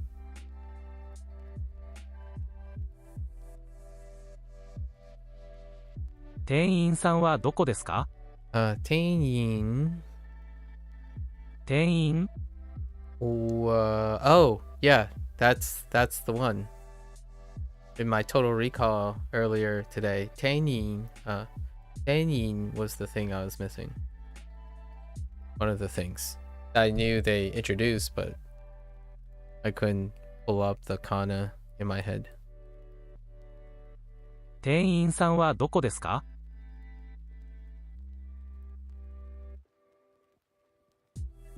3 Oh no, wait. No. Not this. This is something I actually forgot. I'm still looking for another word. Tein-san is waiter. は店員さんはどこですか？どこですか？ I forgot waiter as well. Not in long-term memory yet.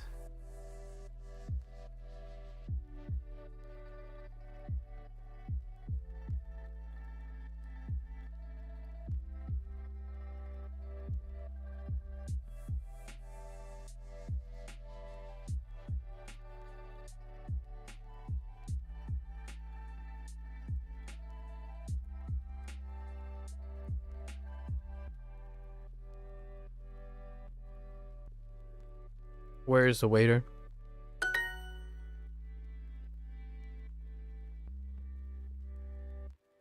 Ebi.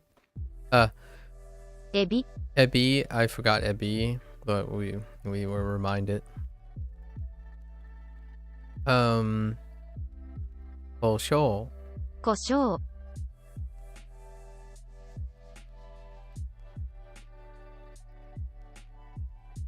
Picnic. ピクニック Picnic. It's so much softer than my aspirated P. Picnic. Picnic. Picnic. Like such a light. I don't even know if it triggers the mic gate when I say that. Inu. 数学数学ナプキンと箸をください。 Napkin was another one that we forgot. Napkin. Napkin. ナプキンと箸をください。ナプキン Napkin と箸箸ををください。ください。 A napkin, chopsticks, please. Napkin. ナプキン Napkin. パンケーキ耳部屋部屋線香 Incense. 麻婆豆腐麻婆豆腐麻婆豆腐は本当に麻婆豆腐を麻婆豆腐は本当に Oh, we forgot the a lot phrase too. Oh, I even made a comment about it. Oi. Oi ですね。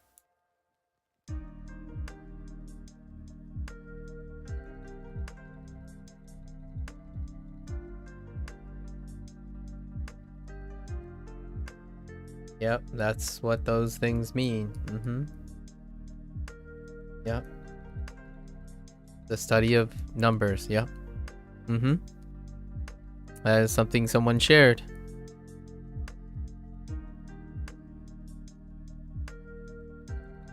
It's inferred because there's a lot of gakus.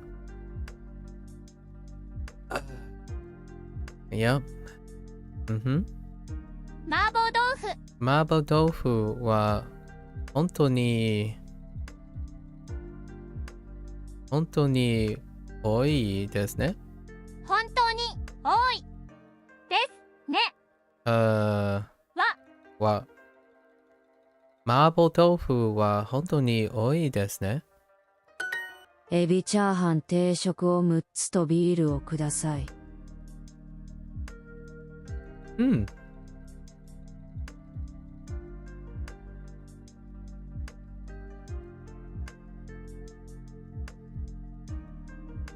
Sorting food. She's ordering stuff. Food stuff. Oh, drinks as well. Ebi chahan, shrimp fried rice. Ebi chahan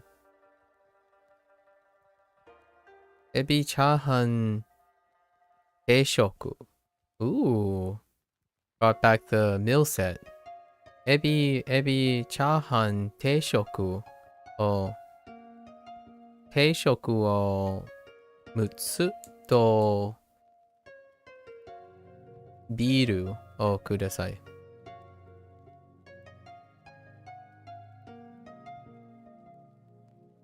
So beer and six of the shrimp fried rice meal sets. Please.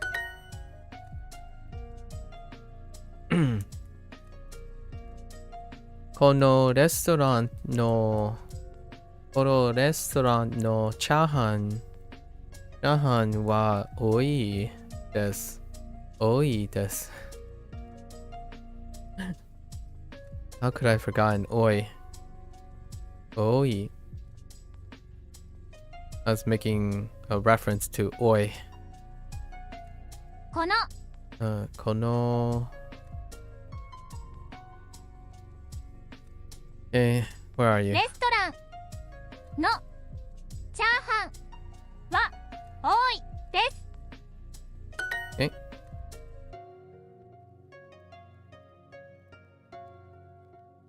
この blank.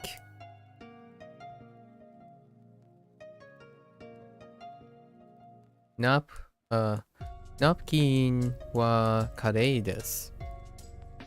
This cute? No cute. Shiroi? White napkin works. Sure, white napkin. Kono restaurant. I tried to say this and Kono came out.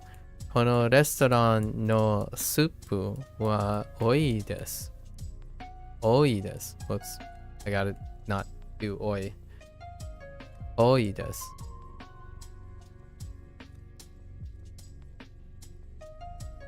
このレストランのスープは多いです。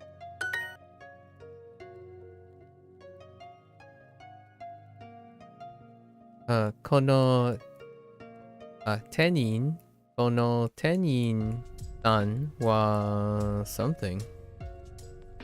Busy? 忙しいですね。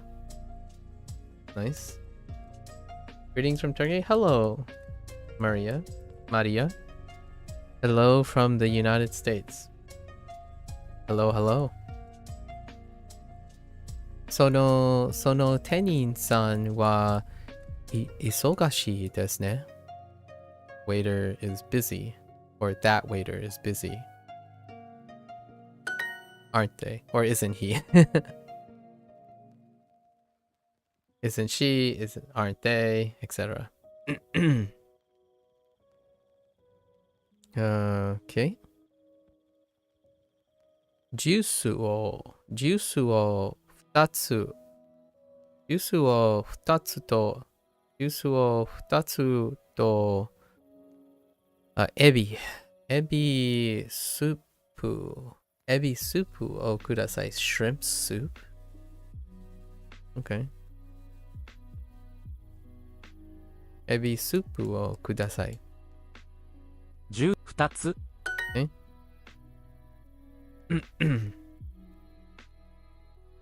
ジュースを6つと麻婆豆腐をください。麻婆豆腐。Okay, I just wanted to hear it again. It definitely麻婆豆腐definitely interferes with my Chinese a lot.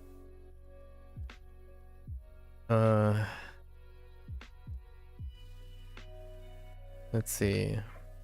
ジュースを6つと麻婆豆腐をください。Should ask the waiter.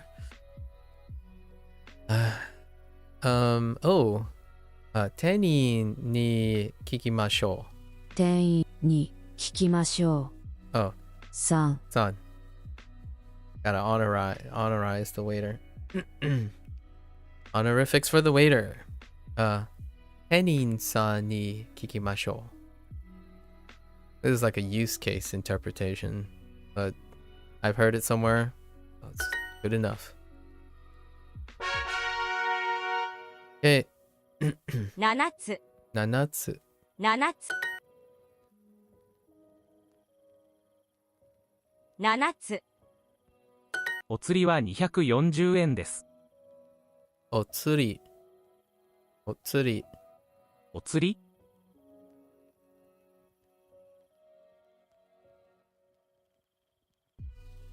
Oh wait. Did I confuse two phrases? Oh no, this is it. Otsuri. This is change. The word that I know I was taught, but we couldn't collect it. Otsuri. Yeah, this is otsuri. Change. Yep, you know it when you see it and hear it, but still can't pull it out of thin air. Got most of them though. Otsuri.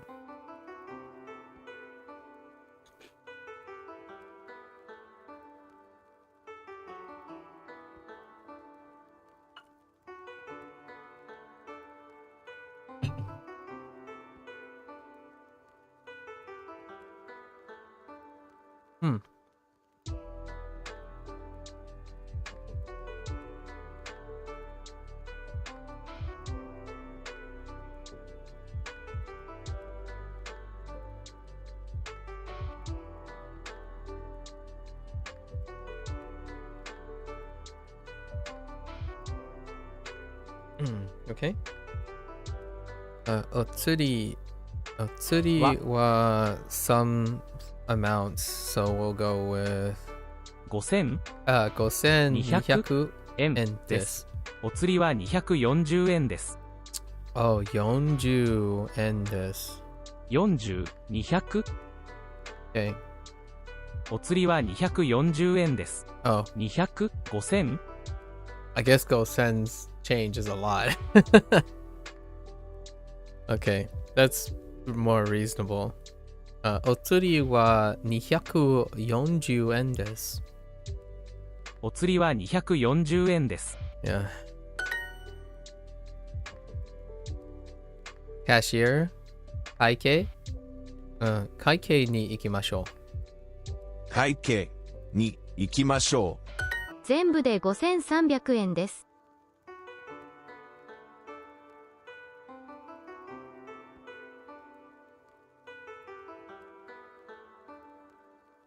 全部で total, right? 全部で5300. That's a great way to bring in 300. 300円です。全部で5300円です。Yeah.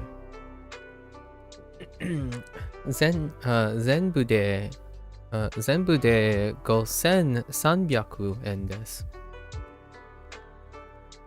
5,300 yen is the total. The total is, in total, yeah, fair. It's 5,300 yen in total.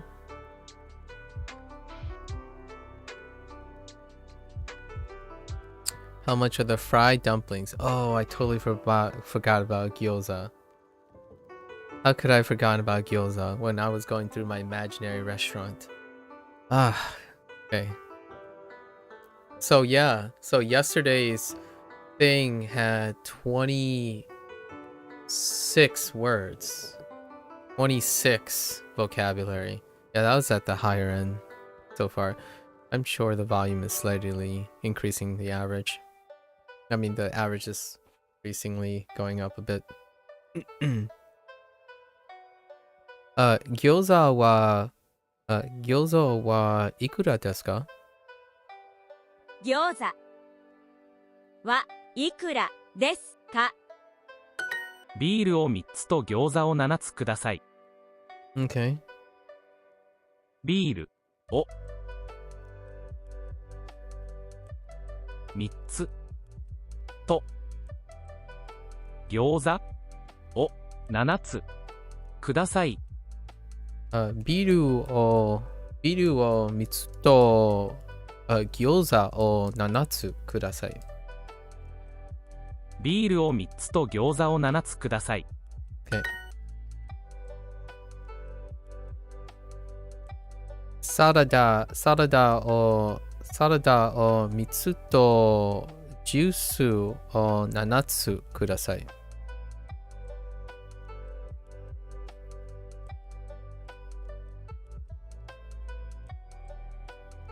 ジュースを3つと Whoops. ジュースサラダを7ください。Okay. 動物 動物 That's kind of long. The last one is kind of long. What? 犬茶色茶色全部で全部でメニュー Sure 5つ6つ7つ2人4人全部で3200円ですね。会計に行きましょう。Yep. Paying their bill. 全部で3000. That's a great way to throw in another modifier, amount modifier. Like exception, right? 全部で3200円ですね。会計に行きましょ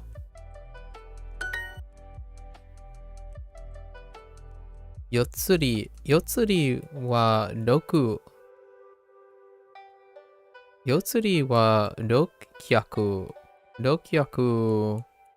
円です。Sure. 甘いものも食べましょう。抹茶のチーズケーキを7つといちごのカップケーキを6つください。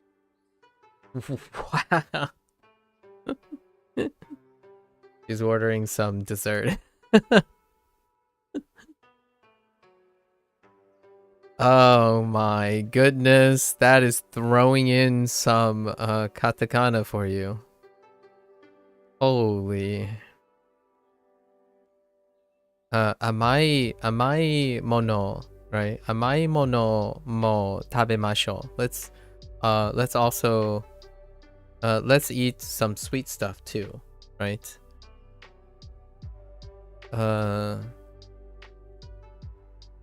マチ So matcha. Oh, sorry, matcha. Nice. They brought back matcha.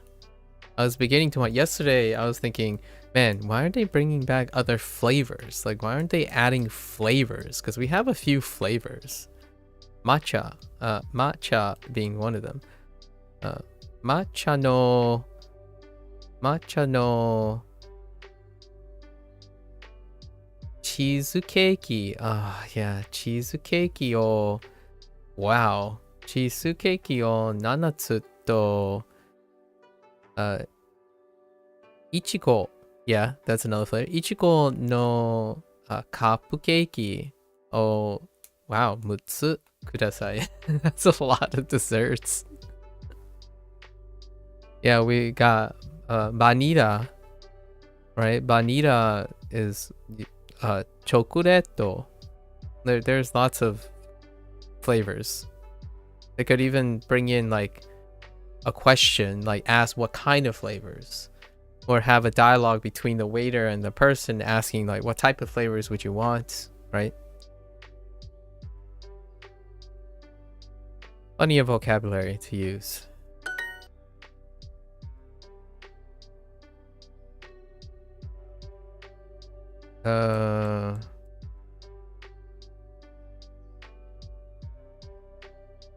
Chahan.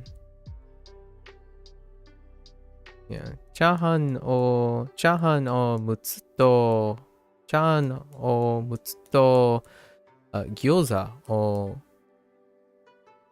not 6つ5つ chahan o 5つと gyoza o 6つ6つください。6つ。お釣りは500円です。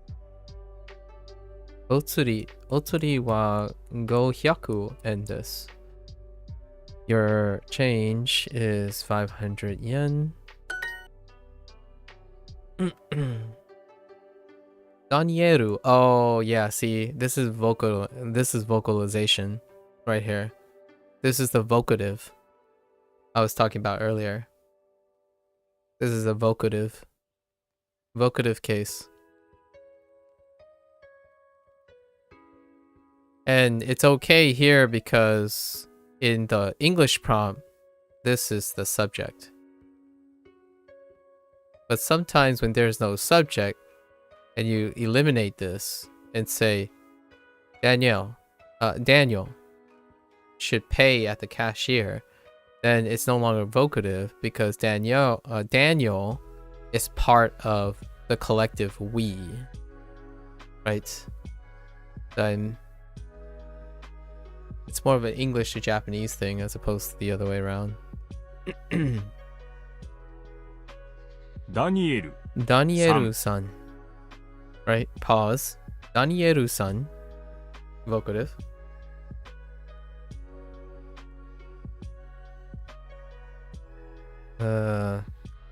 Kaike de 払いましょう。払いましょう。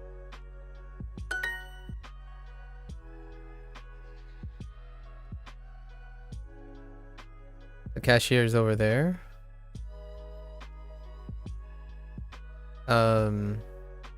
会計はあそこです。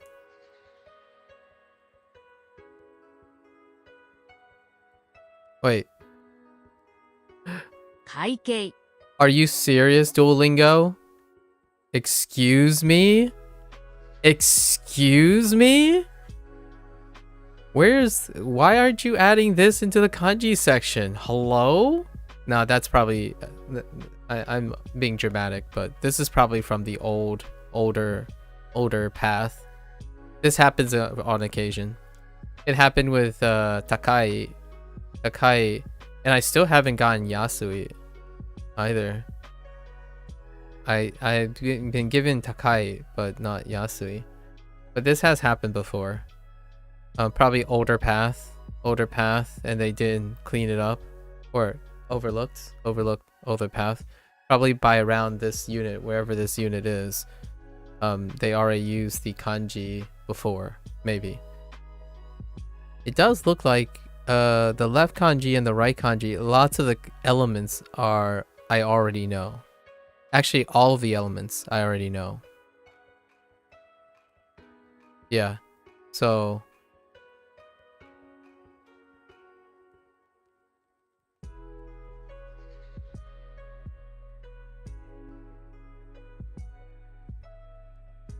yeah, I probably already know all the stroke. It shares all the different components. All the different components share kanji stroke patterns with an existing kanji. But this is actually an error, actually. 会計 Kaikei wa asoko desu. あそこです At least I think. Yeah. It's fine though. There's enough context clues and all that stuff. Right. We're not here to be perfect, but I'm loose enough to understand the context. ナプキンをください Napkin o kudasai. Napkins, please. A napkin. A singular napkin, please. A singular napkin, please. Okay. Imagine, well, okay. Real talk though. When someone says a napkin, please, this is probably more of a cultural thing. When you ask for a napkin, please, they'll give you napkins most of the time. Which is funny because you don't specify whether it's plural or singular in Japanese, right? So it actually kind of works here.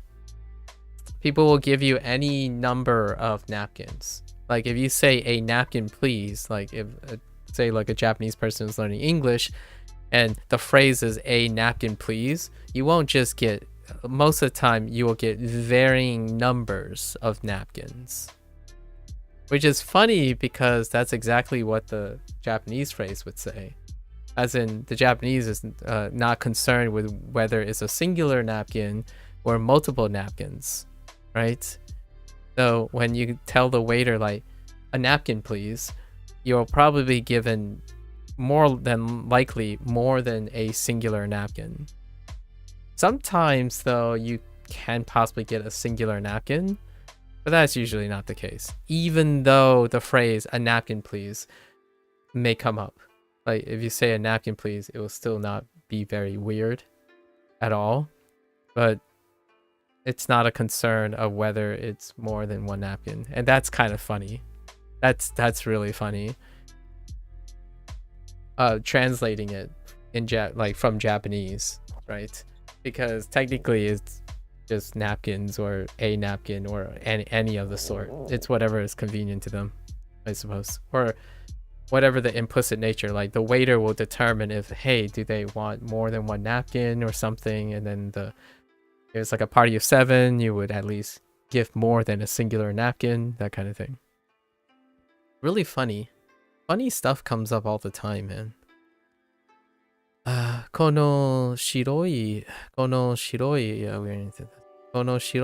ナプキンは綺麗です。箸をください。箸をください。Chopsticks, please. Like, because the reason why they're doing it, Duolingo's doing it, is to remind you, even though it may be a little weird in English sometimes, like this, Duo is like mechanical, right? And I kind of like that they're doing it in that way. They keep switching between singular, no matter what. They keep switching between singular or plural in the native language when they're translating, to remind the native speaker that the target language is flexible by context. So while I'm making commentary all the time about, a napkin, please, that does happen. But if you think about it in a long, like, if you step back, it would only come up if you start evaluating English in the context of another language, because it's important to know that this doesn't specify a chopstick or chopsticks, right? At the same time, you hear people say like, oh yeah, may I have water? Sorry, may I have water? Right? May I have water and a napkin, please? Right?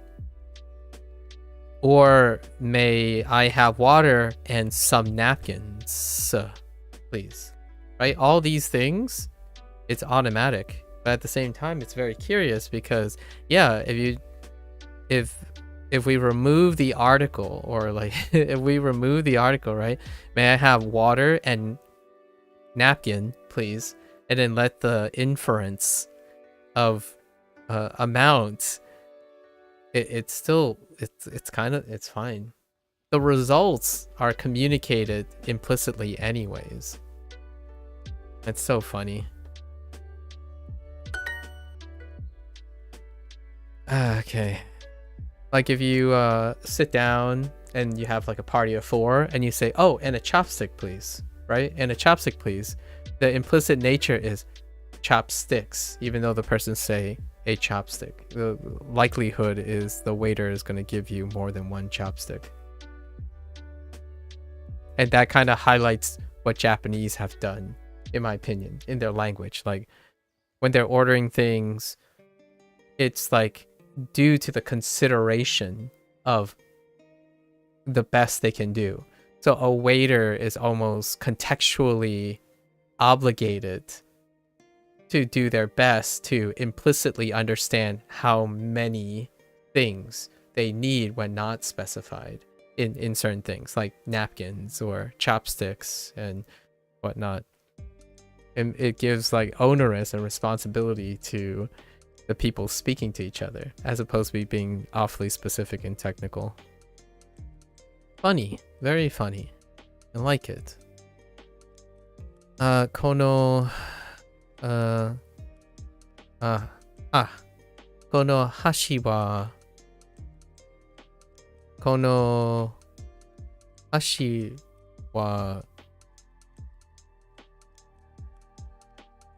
nagai desu. That's weird.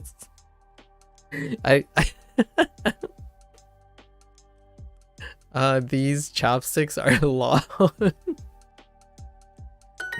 Okay, sure. このレストランのラーメンは多いですね。このレストランのラーメンは多いですね。This restaurant's ramen is a lot, isn't it?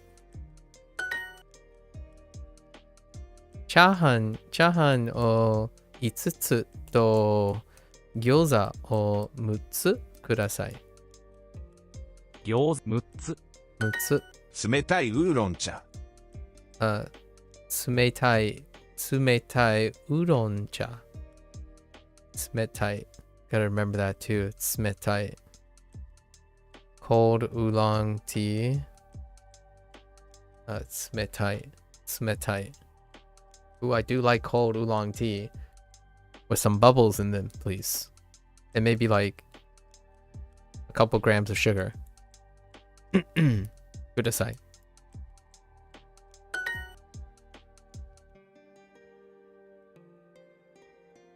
And milk, I guess. Kyunyun. Kyunyu. Kyunyu. Okay, udon cha. Udon cha. Udon cha o 6つとラーメンをください。Okay. ウーロン茶。ウーロン茶を6つとラーメンをください。箸をください。箸をください。麻婆豆腐。麻婆豆腐。麻婆豆腐を、麻婆豆腐を2つください。麻婆豆腐。麻婆豆腐。麻婆豆腐を2つください。2つ。She eat a lot of fried rice. チャーハンの、チャーハン。Thanks, Nojo. Appreciate it. Appreciate it. 頑張ってください。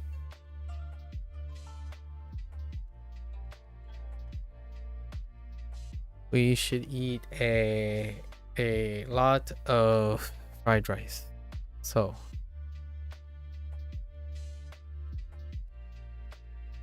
チャーハンをたくさん食べましょう。チャーハンをたくさん食べましょう。5 warm oolong teas, please. I wonder, I'm actually kind of curious. Maybe it's gripping. I would be very interested to see if this type of thing has gripped Japan in general, like Japan's shops and places. Because the whole idea of having to specify that a tea is warm or cold, or like beverages be warm and cold, oftentimes remind me or is very reminiscent of where I live in the United States. Where oftentimes, if you go to other cultures, traditionally, they stick to traditionalism, right? Teas are often served warm. Certain beverages are expected to be of certain temperature. However, in the United States, there has been a lot of like other cultural people making commentary against the United States for like the whole idea of icing your drinks and chilling your drinks and stuff. So I'm curious if these phrases are more in Americanism because Duolingo, or in Japan, do you now commonly specify the temperature or like the temperature of a beverage and then that they offer or are accepting of that? Because I'm okay with, if I ordered oolong tea, it would be predominantly served warm, right? So this kind of phrasing, 5 warm oolong teas, sounds a little bit suspiciously like Americanism, as in it's redundant in other cultures, and respectfully so, because of authenticity and maybe traditionalism. So I'm kind of curious how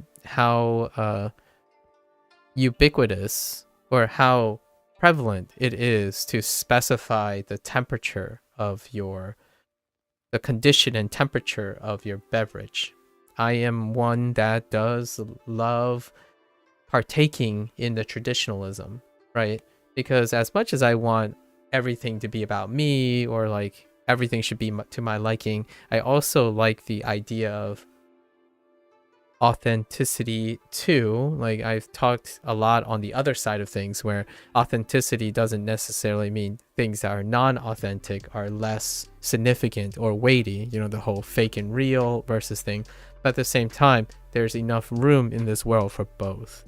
And I'm very curious if Japan has a mix now of where when you order tea, you have to specify if it's warm or cold. Because oftentimes when you go into cultured areas in the United States, which is a very large majority of the United States, the waiter would probably ask you, do you want that warm or cold? Like lots of times it deals with this. So I'm curious if this phrasing, like this type of phrasing, will be useful when I eventually travel to Japan. I'd probably say something like daijoubu desu, or something like that, where I indicate like whatever is normal, right? Whatever is normal for you, because I would love to partake in the restaurants or the establishments thing, as opposed to specifying how I want things unless they inquire about it. So there's a lot of nuance to this phrase that makes me think about the privileges, I suppose, or the normal behaviorisms in the United States. It's crazy. It's a meme right now, like just as a slight digression. It's almost borderline meme-y in the United States now, where when you go to like a drive-through, like even clips of this happen. It's like a humorous meme, like self-awareness meme, where you go to a drive-through and to order a drink, it requires like 36 different modifiers. Like, oh, can I have a tea, 2 cups, 1 sugar, black, steeped warm, not stirred, shaken, between the temperatures of warm and hot, but not cold. Like, that's where I'm getting at. It's kind of interesting to see what it's like outside the United States in the future when I travel to another place. I love traveling to monocultural places because you experience what they find is socially normative. In the United States, for lack of a better word, things are diversified due to individualism. So individual preferences come up far more. So accommodating flexibility, individual preferences is a gold standard in the United States. To run a business, right? I talked about a little bit about the fake Chinese food situation. More like Americanized Chinese. What that does is re-emphasizing the whole idea that businesses run on individualized accommodations. So yes, it will probably extend the the labor and the specification, and it's like quote unquote not authentic because you're changing all the things up, but it's generally in the scope of being accommodating to the diversity in preferences in the United States, in contrast to other countries that have monocultural conformity and traditionalism. That's really rich too and pure. I think this saying 5 cold oolong teas please can be a little bit blasphemous to other places. So I'm evidently curious if this is uncomfortable or not, where like someone would read this from a different country, right? And they're learning English, for example, if this is a Duolingo specific thing. And they're like, why would I need to specify that oolong tea is warm? And then you get into that thought like, well, to American, at least myself, it's actually kind of a valid question or a valid expression. Because if you want to go to the United States, they're probably going to ask you like, you get a coffee, right? In various places, you order coffee and it's like, do you want that warm or cold? And if that's not normalized when someone is talking, then it might be an American thing, right? I don't know other places, but generally, yeah, they do. Nowadays, the new age thing, at least in the United States, is your beverages are often asked if it is warm or cold, almost regardless of the beverage. And that's pretty interesting. I will have to ascertain that when I visit Japan, how prevalent that is for beverages. For now, this seems reasonable from the perspective of a naive American. It is very expected to specify the temperature of tea, largely due to like bubble teas and stuff being so prevalent, like iced beverages, right? And I don't know what the makeup or statistics of iced beverages nowadays, but I would probably argue people might drink cold coffee, like cold variances of coffee, probably equally as often as drinking warm variances of coffee nowadays. Might be just an American thing. Who knows?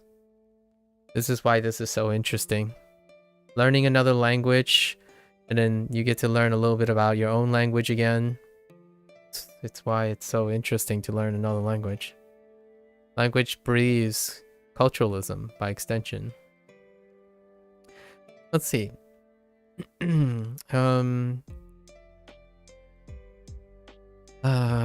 温かいウーロン茶を5つください。温かいウーロン茶を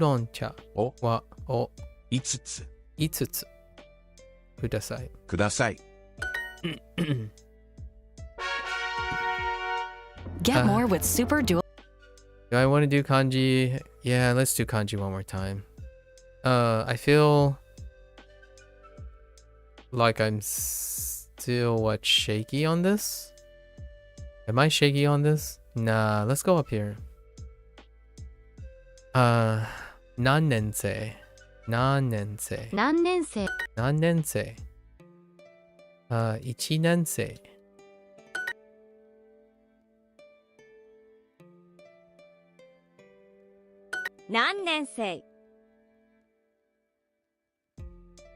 1年生何年生何年生1年生 Oh, stroke order. 何年生1年生 That's why you practice. 2年生 Stroke order. Oh. Stroke 何 order. 年生 That's why you do this. Stroke order. Sensei. Okay.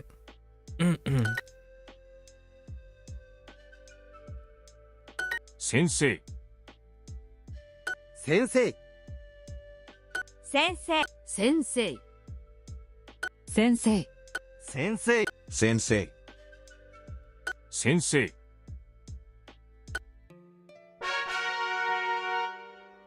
Eki? No.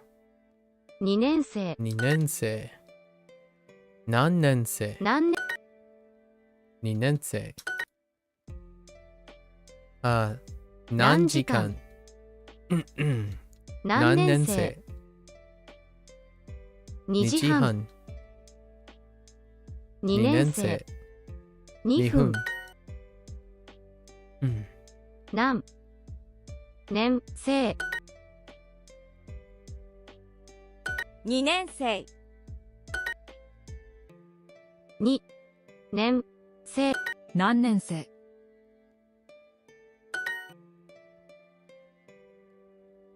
1年生12月2年生何時間何年生何4年生何曜日40分4年生3年生何年生4年生何年生何年生4年生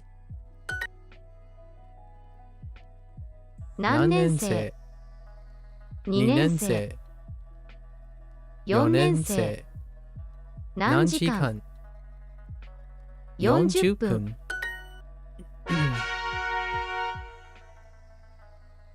Okay. 2年 Ooh.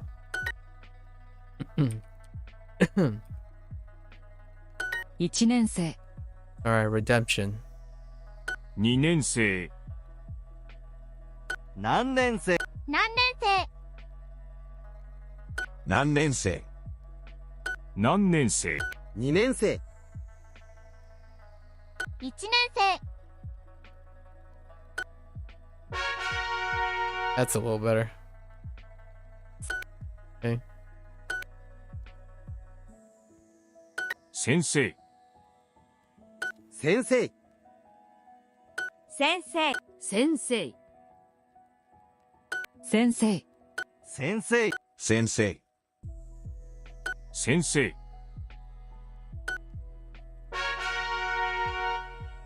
Icky? Icky.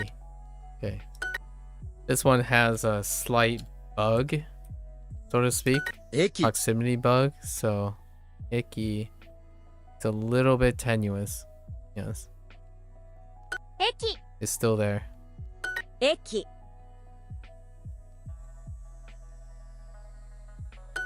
駅。駅。駅、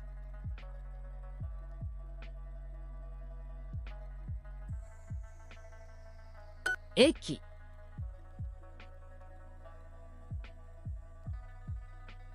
駅。駅。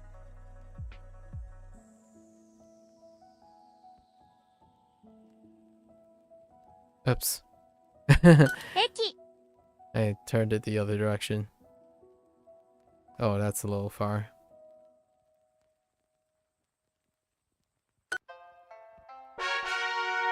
Okay. Oh. Let's try again. 駅。 Dang it. Yeah. 駅 Those tiny strokes are bugged. 駅 駅。駅。駅、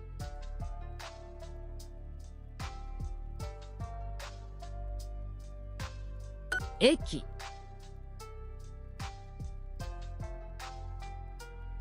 駅。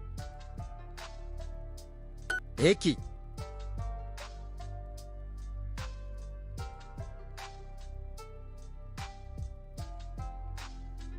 It's kind of like that. Whoops. 駅 I'm trying to get like that little swoop, but the pen doesn't actually create stops, like wait stops. They don't get the same feedback. You just let it correct it. There's no like weight or velocity when you're doing it yourself. Nomimasu. Nomimono. Okay. 4年生よ飲み物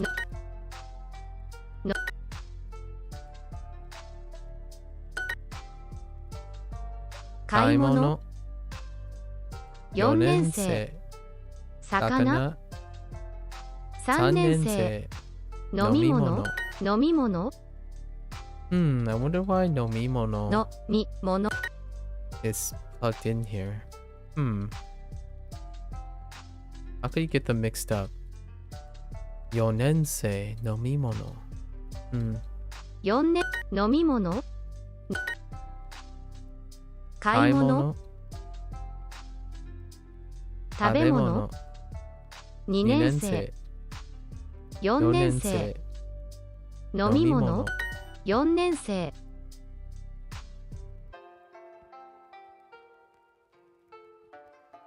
よ年生卵食べ物飲み物3年生 Whoops. 3年生4 4年年生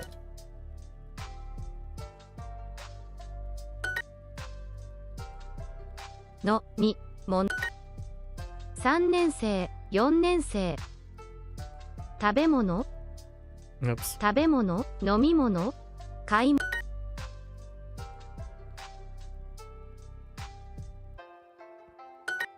I'm thinking about what I said recently. Okay, that's good enough. I think that's been roughly 15 minutes. All right, let's get back to, yeah, so it does a double eat in a restaurant. Yeah, so I think, in my opinion, there's still the same amount of bootstrapping, but I don't particularly, oh, maybe they're trying to mix up the pattern. That might be it.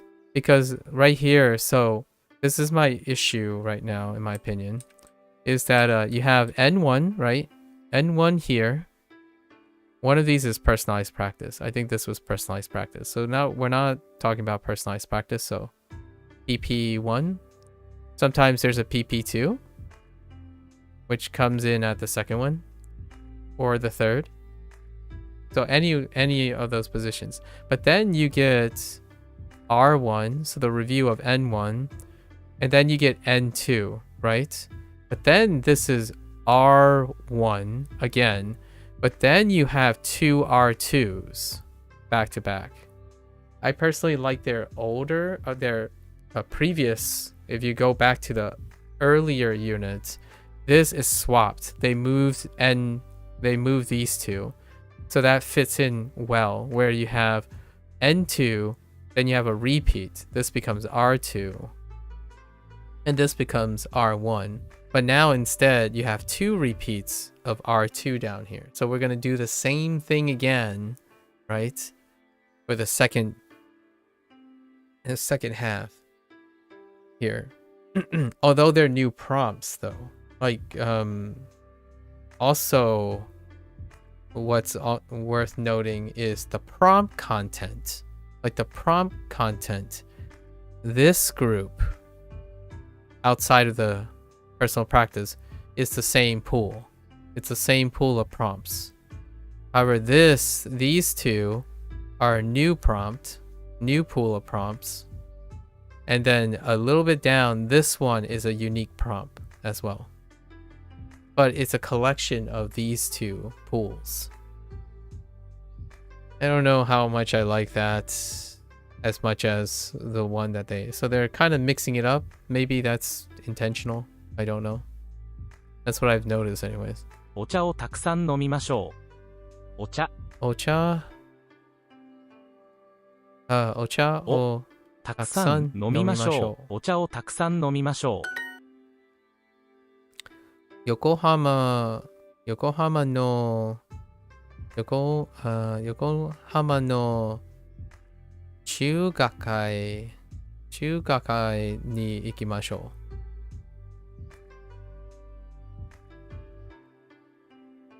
This is really duoing my lingo. That's kind of lewd.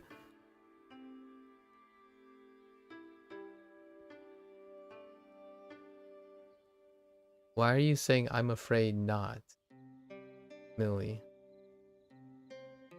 I'll duo your lingo. I'm just kidding. That's a little weird too. Yokohama. How are you doing? Sozo.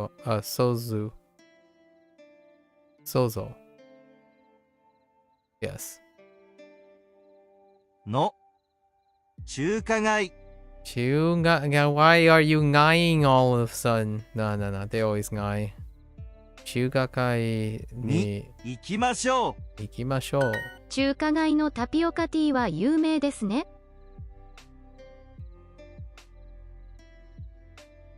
Yeah. 中華街. You know.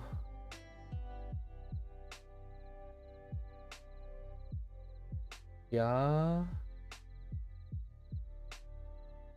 Chinatown? Oh, Chinatown? Yeah. Chinatown? Fair enough, yep. Duolingo will probably do both at some point. A lot of times. They chose Chiuka. Right. Chiuka because of Chugaku. Chugaku. The way they express like Chinese. Or Chinese and China. Yeah, Chugoku. Yeah.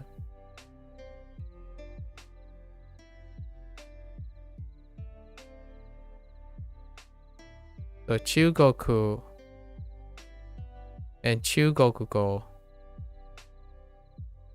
And Chukakai and Chuka Ryori. Yeah, no, that's the whole point. Yes. That's the whole point of their using that. So Chinatown. They could choose to use Chinatown. Sometimes they use Chinatown, or sometimes they use katakana. But usually, whichever is more related to something else that has been introduced comes first. It's kind of like them introducing kipu, and then following up with chiketo. And then there's more, but they didn't come up with that yet either. They didn't show up with that one yet. Which is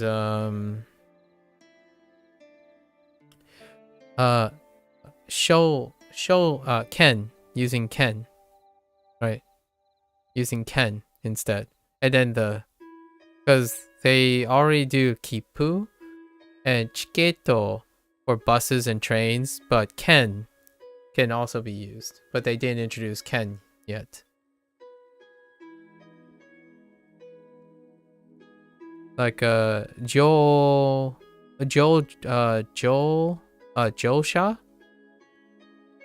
or something like josha ken.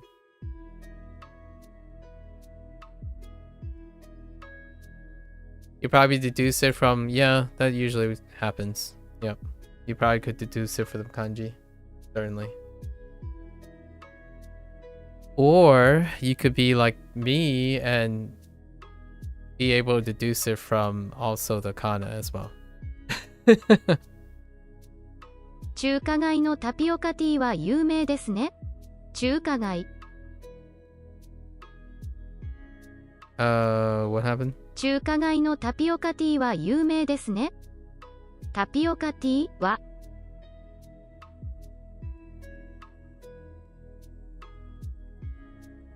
有名ですね。中華街のタピオカティーは有名ですね。Fair enough. 中華街のタピオカティーは有名ですね。The answer is both. Eventually, I'll probably be able to recognize it by both the kanji and the kana. Not one or the other. We should drink bubble tea.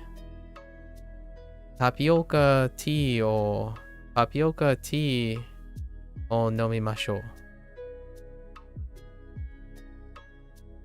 タピオカティーを飲みましょう。チャーハンをたくさん食べましょう。チャーハンをたくさん食べましょう。Yes. チャーハンをたくさん食べましょう。チャーハンを食べましょう。たくさん。チャーハンをたくさん食べましょう。Should eat a lot of ramen. Ramen をたくさん食べましょう。ラーメンをたくさん食べましょう。Here comes the oi. Oi is coming up. 中華料理はどうですか？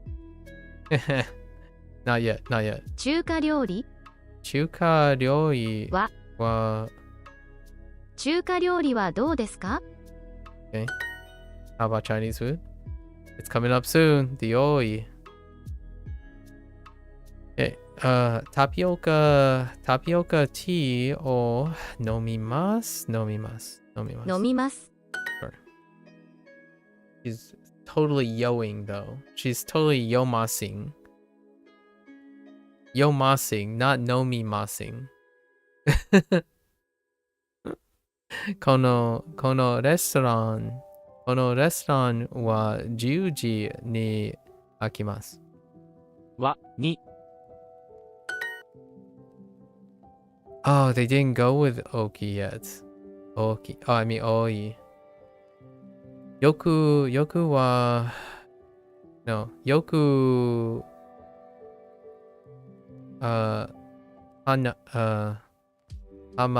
Yokohama. Oh my god.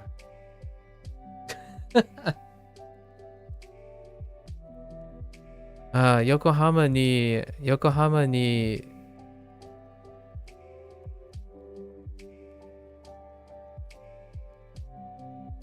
Oki. Oh, I was thinking of Shiro. Oki chugakai ga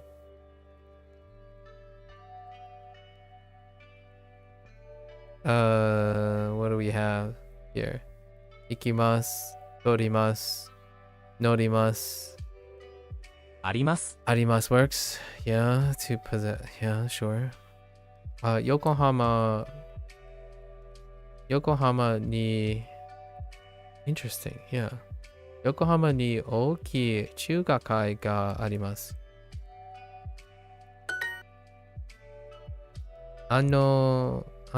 美味しいレストランは11時に開きます。はに。レストランは何時に開きますか？レストランは何時に開きますか？ 10時半に開きます。Opens at 10. どんな中華料理が好きですか？どんな中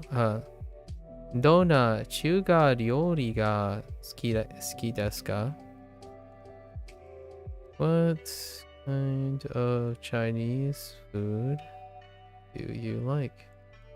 レストランはいつ開きますか？レストランはいつ開きますか？ 11時に開きます。Opens up at 11. 中華街のタピオカティー。中華街のタピオカティー。Chinatown's boba.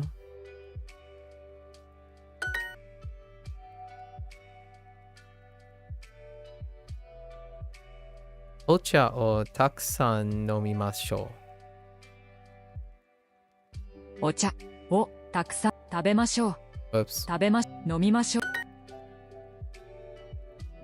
中華料理はどうですか？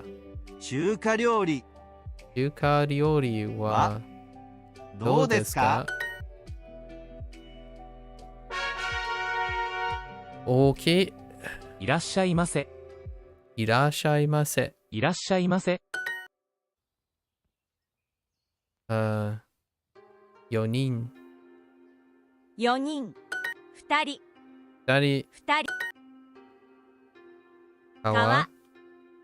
4人。見ます。小さい。2人。子供が4人います。子供4人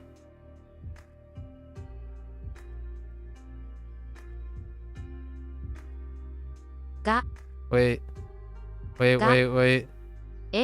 子供が4人いますがいます。 Yeah.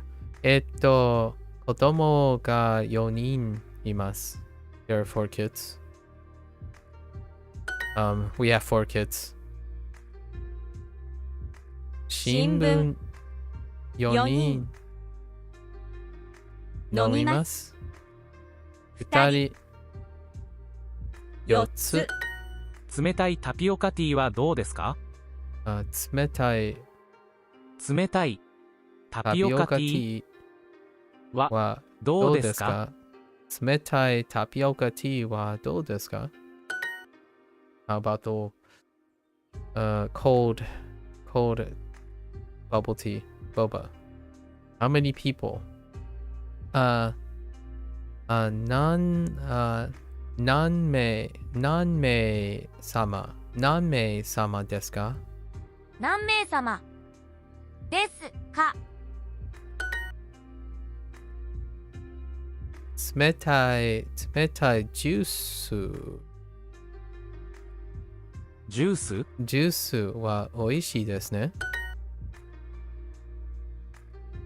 Do you also have warm oolong tea? Okay. 温かいウーロン茶もありますか？温かいウーロン茶もありますか？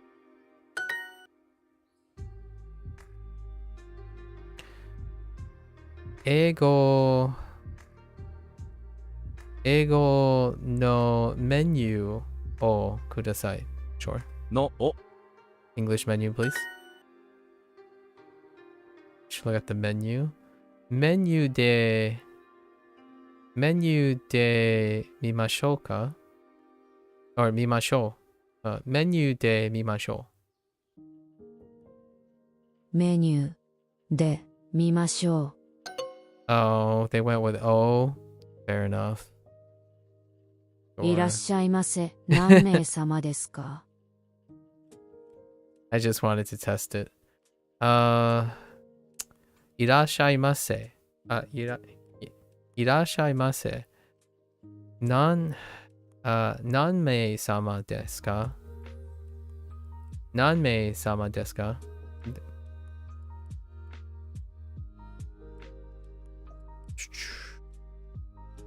？2人です。May? Yeah, they're introducing May. すみません。すみません。2人です。2人です。4人です。4人です。We're 4 in a... No, I'm just kidding. We're 4 of a bunch. Whoops. I slid the thing in the... Oh, I'm rushing. I'm sliding things in the wrong place. Like, they're not sliding in the correct place. Yeah. ウーロン茶をください。Oolong tea, please. 何名様ですか？ Sounds French. 4? Yeah, it does, doesn't it? 何名様ですか？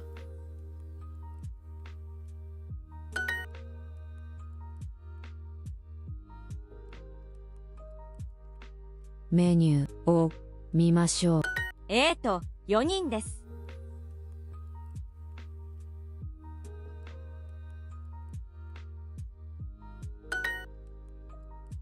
You gotta love contractions. Like 90% of my errors, 90 to 90, it's going up even further. 90% of my errors are Duolingo's insistence on using American English contractions, which I don't use very often. When it comes to writing. 5つ。Okay, 5つ。Sure. すみません。箸はありますか？すみません。箸はありますか？すみません。箸はありますか？食べます。4人。5つ。2人。月曜日。ビールを5つください。お、5つください。辛い peppers? 辛い食べ物。辛い食べ物は大丈夫ですか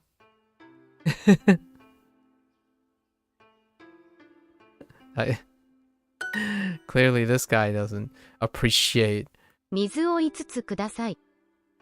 水を5つください。水を5つください。箸を使います ?No? 使います。使います。Yeah? 箸を使いますか？麻婆豆腐が美味しいです。麻婆豆腐 Yes. が欲しいです。The reason I'm saying it that way is because I am trying very, very hard to not say it like I typically would say it. 麻婆豆腐が欲しいです。スープを4つください。スープ4つ。麻婆豆腐はどうですか？麻婆豆腐はどうですか？麻婆豆腐はあまり食べません。Says no one. I'm just kidding. 麻婆豆腐麻婆豆腐を2人ください。2つ2つ。Whoops. Two people. Sorry. 2つ。卵スープはどうですか？ Okay. 卵スープはどうですか？ Ooh, like egg drop soup kind of thing. Or egg soup is kind of like egg drop soup. すみません。卵。Yeah. すみません。卵は食べません。Says no one. ご飯を5つください。ご飯5つ。Sure. 卵スープとお茶をください。卵スープ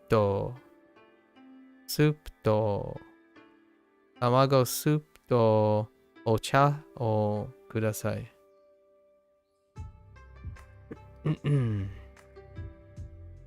Egg soup and green tea ください。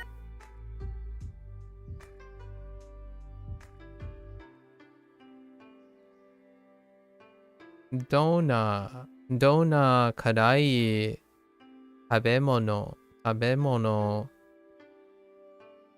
が好きですか？ Green tea どんな辛い食べ物が好きですか？好きですか？箸をください。箸をください。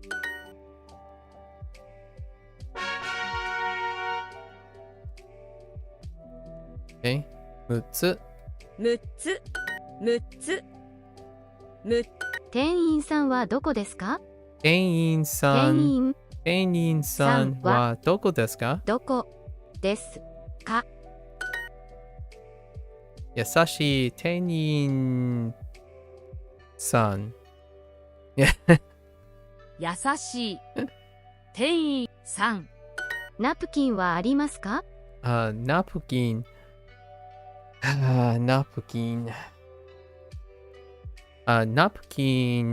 は what? ありますか？ Sure, I guess. ナプキンはありますか？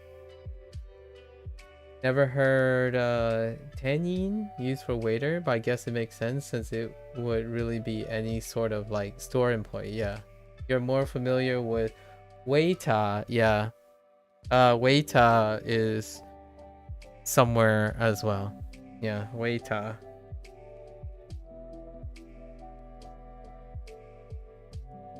So one thing that Duo does is they always break it into 50-50. They try to break it into 50-50.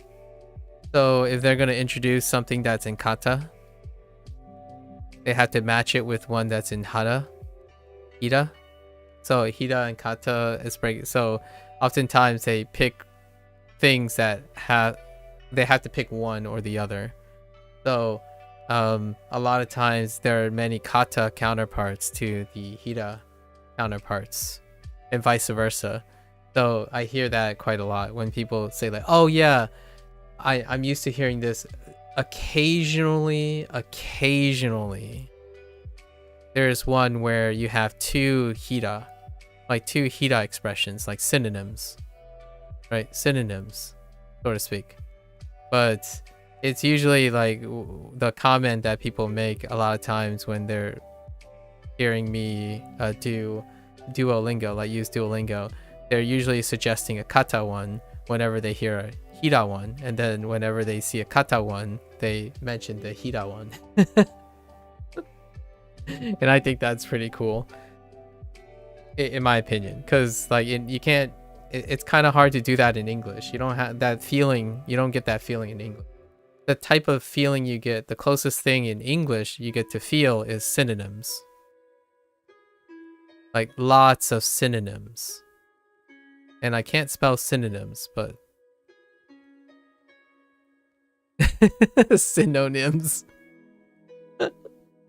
This synonyms is a synonym of synonym. Like English, the closest thing to capture is like, oh, that's interesting. It's like, oh, you say interesting, I say intriguing. That kind of thing, right? So it's like, oh yeah, I don't use that word very often. I prefer to use this word.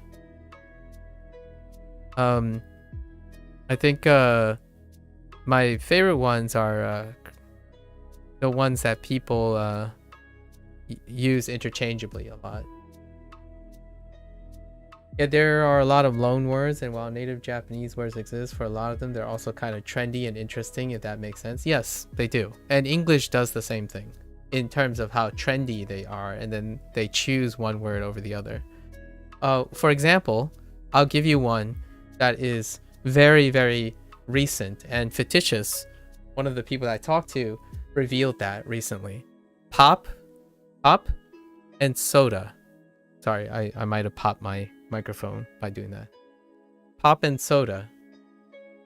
Soda is winning in the United States. In the USA, it used to be pop. Like, well, pop used to have a giant, but now it's soda. for the most part. Fictitious, there he is. Yeah, so it's kind of like this, where soda is trending, so pop is going. Yeah, that would be the whole idea, right? The whole, and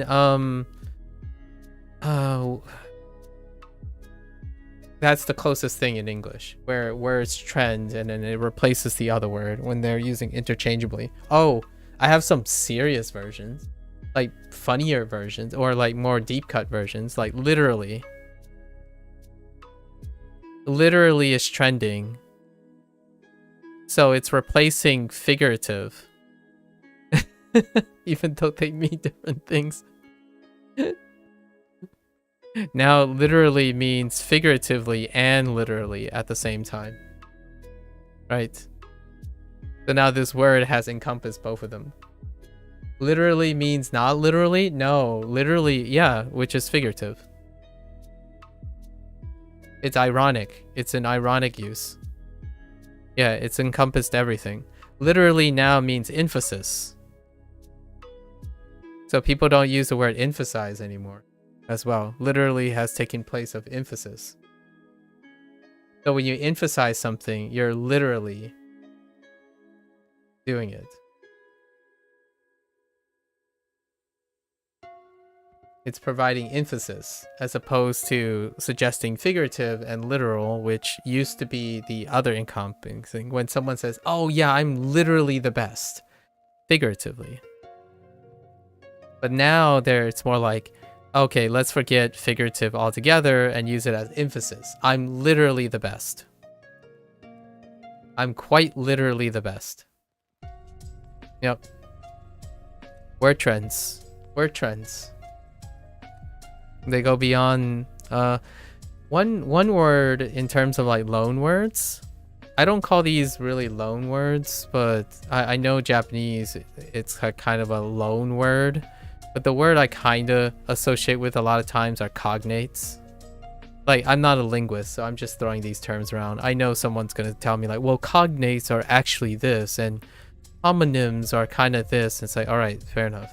But, you know, like, homonyms are technically this. I know. I'm not a linguist, but what I mean is I like to refer to them as cognates, or not even loan words. They're not loan, they're used. Like, they're used words, so they're not like temporary. In my opinion, loan words imply borrowing, which is a temporary state, in my opinion. You borrow and you give back.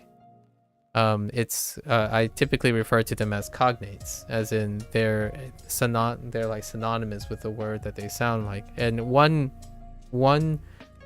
cognate that I kind of like, lots of cognates that I like from Japan are food items, right? Or actually, sorry, that's a bad example. What's a cognate? Actually, I don't even know if cognates is.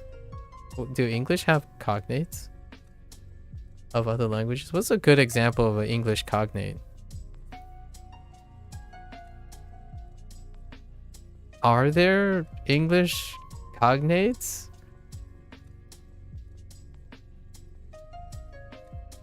I feel like this is more of a borrowed from English thing.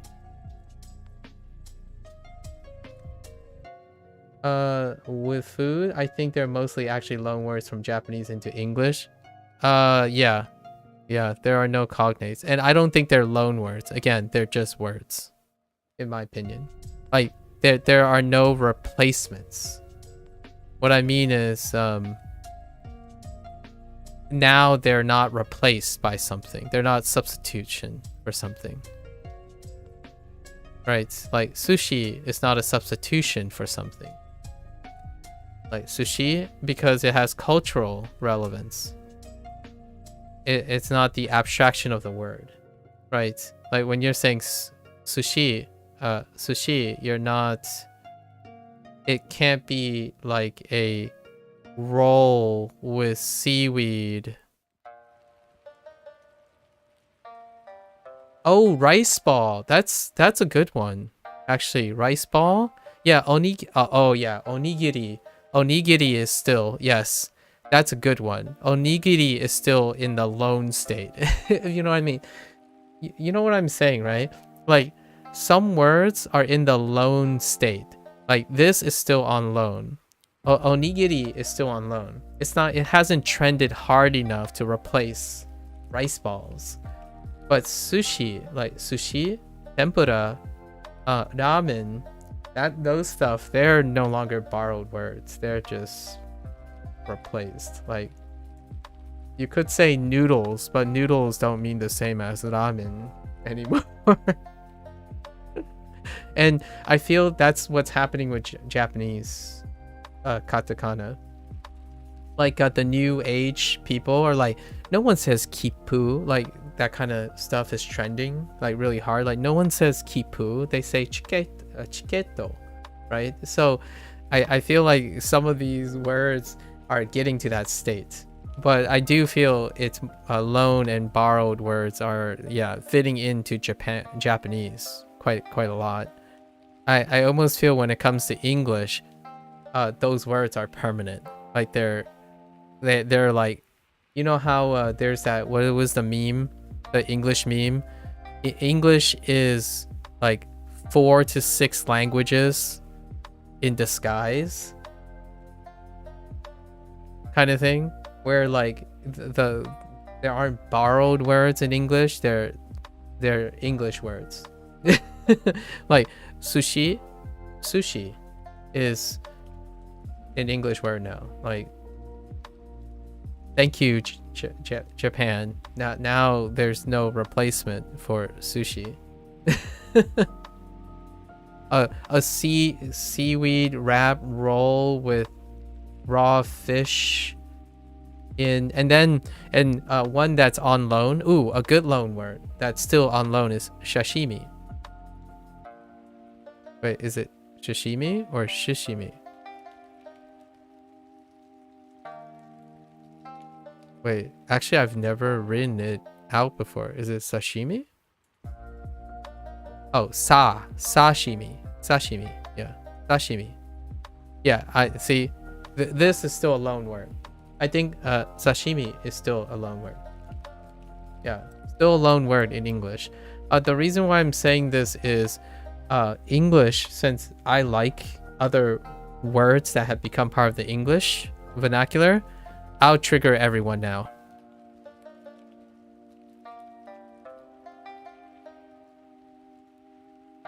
Feel free.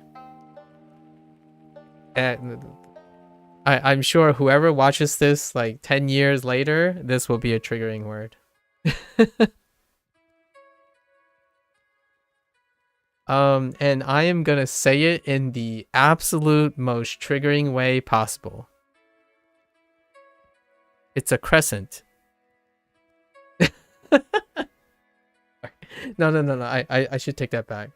I bumped into a lot of French people before, so I actually, as far as I can say it, I prefer to pronounce it croissant, right, with the T, as opposed to croissant without the T. And even then, I can't get the French accent, right? Kind of like nonchalant, right? Nonchalant without the T, a silent T, nonchalant. But I say nonchalant with the T, right? So these words are they're loaned at one point, but now they are permanent, as in the saying, like the way to pronounce this word, nonchalant, the American version of nonchalant does not have a silent T a lot of times, but you could still continue to use the loan version, which is nonchalant. And that's how I feel about katakana words. Katakana, like I think Japanese people can get away with saying it that way, and I think English, like American English people, don't mind that. At least I don't mind that. So if they go and say like tennis, right? Tennis, I like that. That's fine, actually. And it's not a borrowed word, as in like they're saying it in American English. They're saying it in katakana. So it's no longer like you're not loaning the word. It sounds like whatever version of tennis it is. Like, it's that uniqueness. I'm not sure if is there a Japanese word for tennis? Would they describe it like balls with racket? Tennis, like soccer, right? Soccer. I'm not sure if they have any other equivalents. So to me, these ones are words for them. Oh, there is a one with a weird kanji? Okay. Because yakyu, right? A great example of a loan word would be yakyu. Yakyu. Yakyu.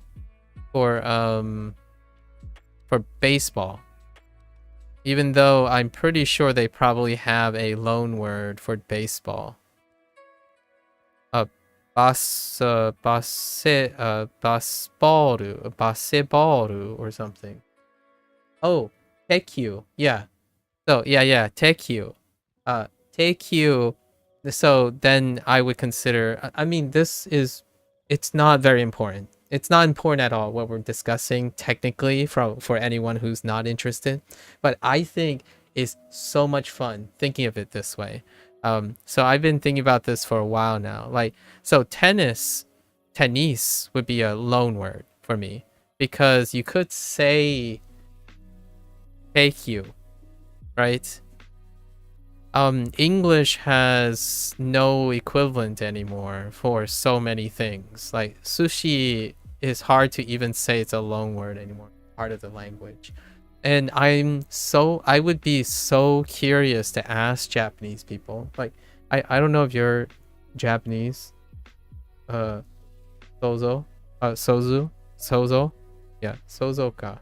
I don't know if you're Japanese, but I would love to know what words are so permanent, right? Like, they're so permanent as in they don't have an equivalent in Japanese, and I think there are quite a lot of them that no longer don't really, and I would consider those like non-loan words.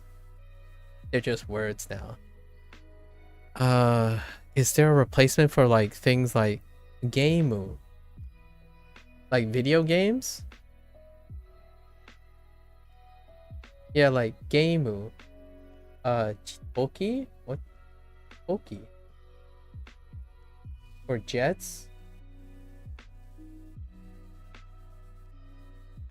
Jetoki? Oh, hey. That's kind of cool. Huh. Is there a I'm actually legitimately curious. Is there a Japanese word for video games? That would be so relevant because it would come up a lot. that is not borrowed at one point. What the... Oh, okay, but that's still video game, right? Like video game. Yeah. But there's no like hirakana or like a word before. There's gotta be, right? They made video games before video games. At least I think, right? Or is that like OG? What is video game expression first in Japan? That would be a good question, actually. I don't know what the etymology is. Is video games? I don't know. Is video games? Who's borrowing what? Like, which one is the loan word? Is video games the loan word, or is the... Oh, here's one of recent that's really related. Jisho just has katakana words for video games. I see. Here's one that is near and dear to my heart. And I talked about this a little bit too, because someone said this to me. It was very relevant. But someone told me that I've been pronouncing anime wrong, right? But I go back and forth. If I'm speaking Japanese, I would use anime. And if I'm speaking English, I would say anime, right? But anime, it's actually a coined term from animation, and it was shortened then, not the other way around. So animation would be anime for short, but they coined the term, so it's not a borrowed word technically. So it's like that's kind of the weirdness of things. So like anime from animation, English, anime in Japan. And they're both like, you might be thinking like, oh yeah, but they could be borrowing from each other. It's like, well, yeah and no. Like if you're in the United States, do as the Romans do, anime. But you could say anime and they'll understand you, and then you can say anime and they'll understand you, right? That kind of thing. I think it's awesome that there are I don't know if Japanese people like it as much as American English people do. Like for myself, I like people with different accents.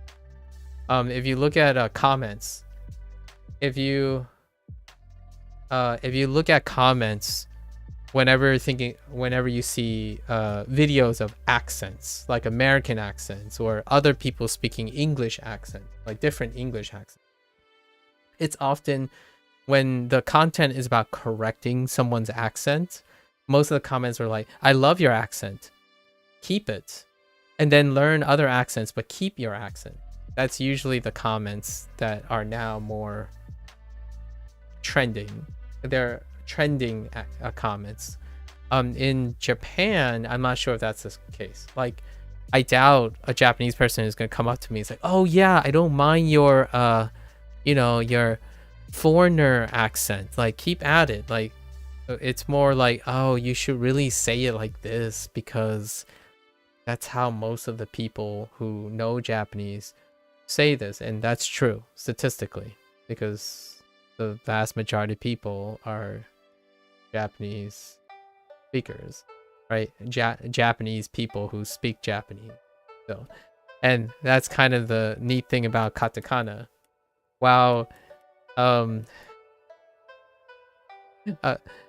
been watching this content creator who does French content, French and English, and she spent a lot of time back and forth, and she makes these really fun skits, much like Dogen, right, for Japanese, where like French people have hyperbolic situations where like, oh my gosh, it's not a croissant, it's a croissant, croissant and stuff. And then she would do the reverse, even though she would do it in French and English because she's bilingual.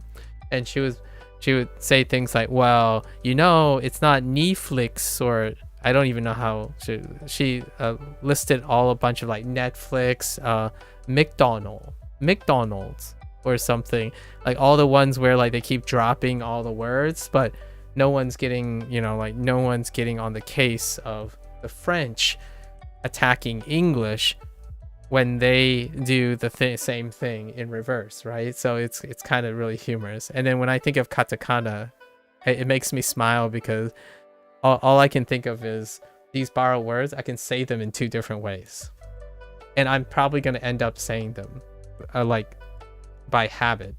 I already say tempura and ramen. I say that most of the time in my life now, as opposed to ramen.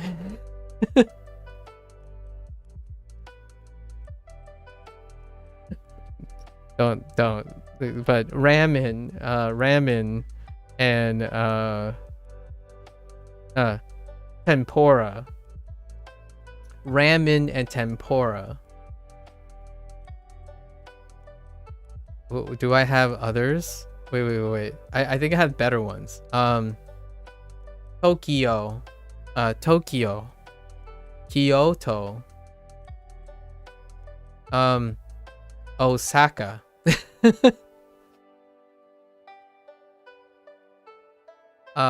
Hiroshima. So those are the ones that I started thinking, like, I know their names, but it's funny. I think it's funny, or I think it's very endearing. It tells you where they're from, like the people. What is this? Oname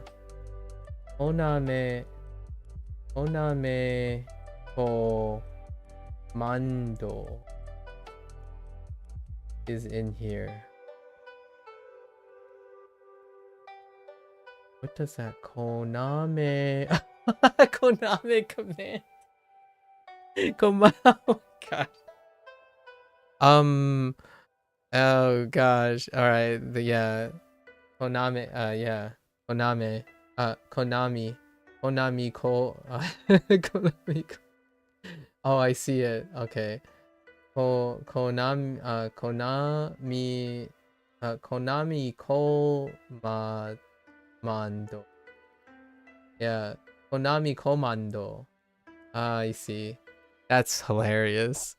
Anyways, thanks for sharing about your katakana. What was the katakana again for the thing that sparked all this? It's not the Chiugakai.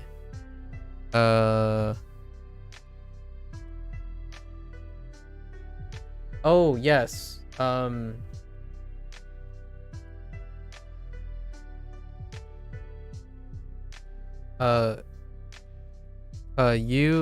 Wait, what is that again?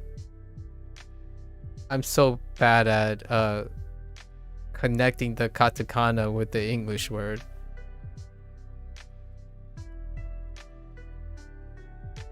What was the hiragana?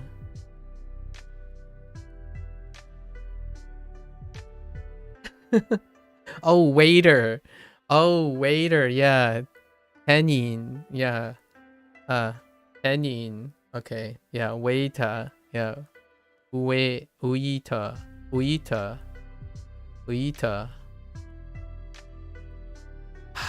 That's so good.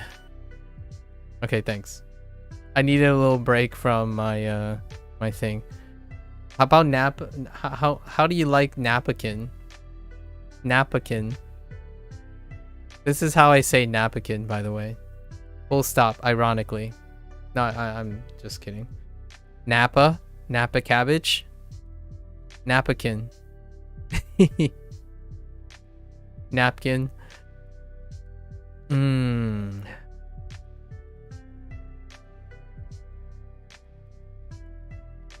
Handkerchief.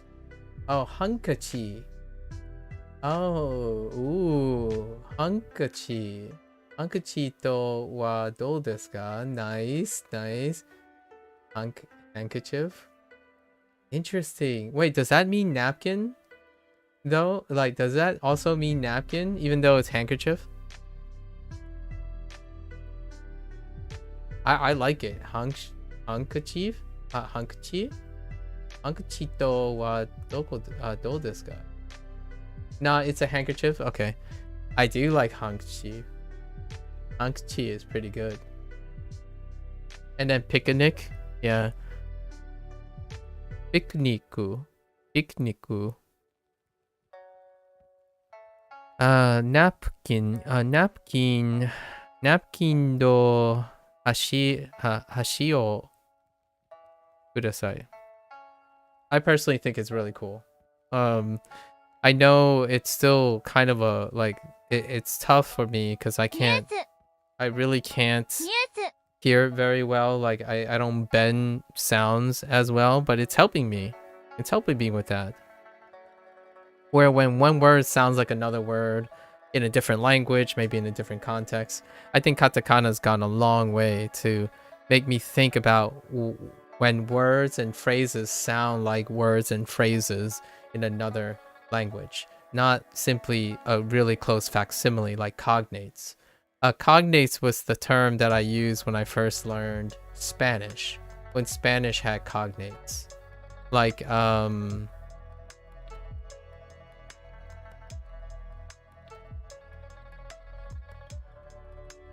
I can't even think of one at the moment. What's a good Spanish cognate?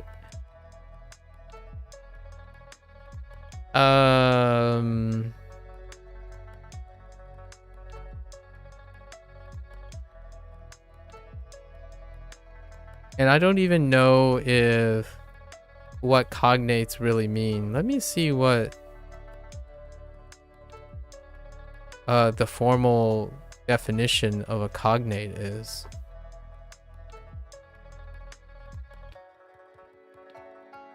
A cognate, having the same linguistic derivation as another from the same original word or root. Okay, so I guess yeah, like, oh yeah, all the shuns. This would apply to all the shuns in Japanese as well. So katakana like action, fantasy, mystery, non-fiction, fiction, that kind of thing. The cognates in Spanish are like conclusion, right? Conclusion, dimension, division, and I'm saying them like in Japanese, but not really. I'm supposed to say them in Spanish, Spanish pronunciation, but I'm not. I'm not in that mode at the moment. But yeah, like all the shuns are cognates. A lot of the shuns are cognates, and Japanese does the same thing. Sometimes they remove it though. They shorten it. Like one would be present, purezen, right? Purezen for presentation, right? Purezen. I'm surprised it wasn't presentation. Presentation to add the shon, but I guess not.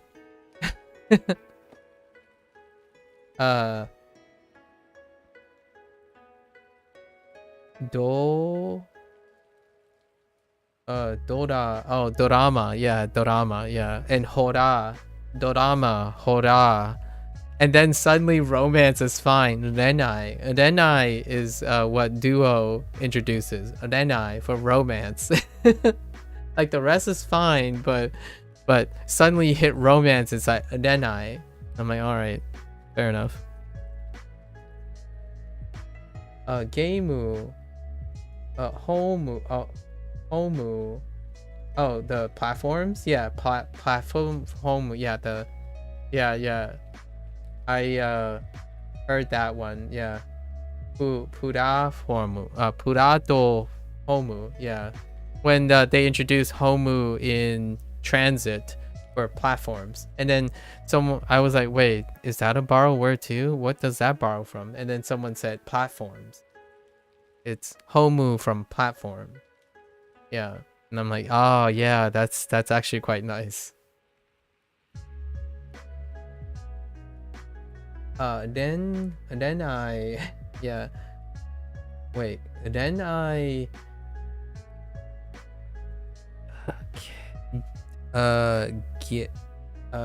Gameu? Oh yeah, makes sense. Then I Gameu. Yes, romance games. That's kind of weird to see the kana version of Gameu. Oh no, I'm having that problem now. I'm having the thing that everyone else is having, where like if you suddenly switch something between the writing systems, it's so hard to read. Or like it doesn't come to you like, oh yeah, that's what Gameu would look like if it was in hiragana. Ah, good old writing system. All right, anyways, thanks. napkin. napkin to 箸をください。ください。麻婆豆腐は本当に多いですね。I mean, listen. 麻婆豆腐。麻婆豆腐。麻婆豆腐. I mean, it's really close. 麻婆豆腐 is really close. At least that's... Wait, actually, let's see what Google Translate. I want to hear Google Translate's sample of 麻婆豆腐. Hold up. Where's my...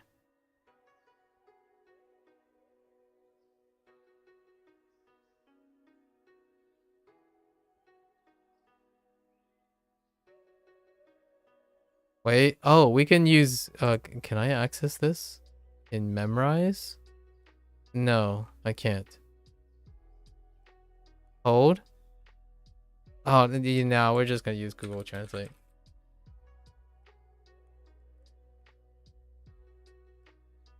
It doesn't work. Oh my gosh, I have to enter it. Give me Google Translate right now.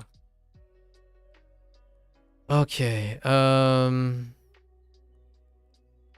I just want to hear it. Oh, it's so hard. Why? All right, pronounce. I didn't get into I didn't get into Chinese yet, so can't. Let's see what this sounds like. We are looking at how confusing food names that many get wrong. Stay tuned to learn more. Mapo tofu. Mapo tofu. Nah, it needs a little bit more.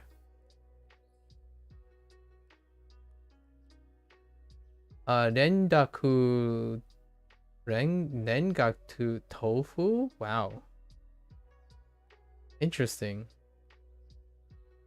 Yeah, maybe I don't know. That doesn't sound right. The guy says mapo tofu, like very moderate. So I'm gonna be curious. I'm gonna look this up after Duolingo stream, because I feel like the tone is off for me. Mapo tofu is probably what I would go with, not that flat, almost Heiban kind of thing going. Like, it's closer to this. Mapo tofu. Mapo tofu. Although it's like really high and it slowly descends. Mapo tofu. Anyways. 麻婆豆腐は本当に多いですね。本当に多いですね。ですね。I wish I could say this all the time. 麻婆豆腐は本当に多いですね。麻婆豆腐 is a lot, isn't it? I want to complain about that. Anyways.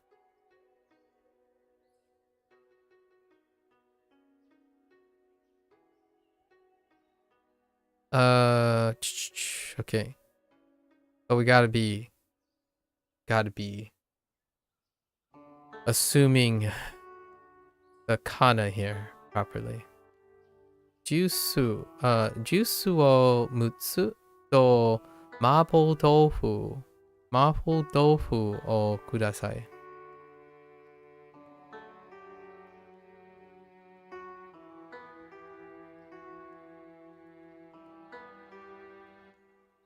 I can't read right now. It's gone. Okay, all right. ジュースを6つ麻婆豆腐と麻婆豆腐をください。 Yeah, I know, right? They bring out 6 mapo tofus. I would totally be game. If I were hanging out with my posse, we would all order a mapo tofu for 2. All right. Like what I mean is, I'm guessing one order maybe is like 1 for 1 in Japan, but man, if you're in even in Japan probably, like if you're in like a, I don't know, a Japanese Chinese place, I imagine the portions are still slightly bigger than the Japanese counterpart, because large portions like that aren't, honestly, I know the meme is Americans tend to eat large portions, but when you order like a dish like mapo tofu, it's made to like serve more than one person. A lot of times when you order dishes like that at a Chinese place, they're usually assuming a group. So you don't have, typically they don't make mapo tofu for serving of one a lot of times. When it comes to like Chinese places, it's very family oriented, right? Family consumption. So when you think of 6, I'm like, yo, I want to be part of that group. That's a party. That's a eating party when you order 6 mapo tofus. How big is the family, yo? Yonin. It's to practice vocabulary, obviously, but that's fine. One can imagine how big of a family requires 6 orders of mapo tofu.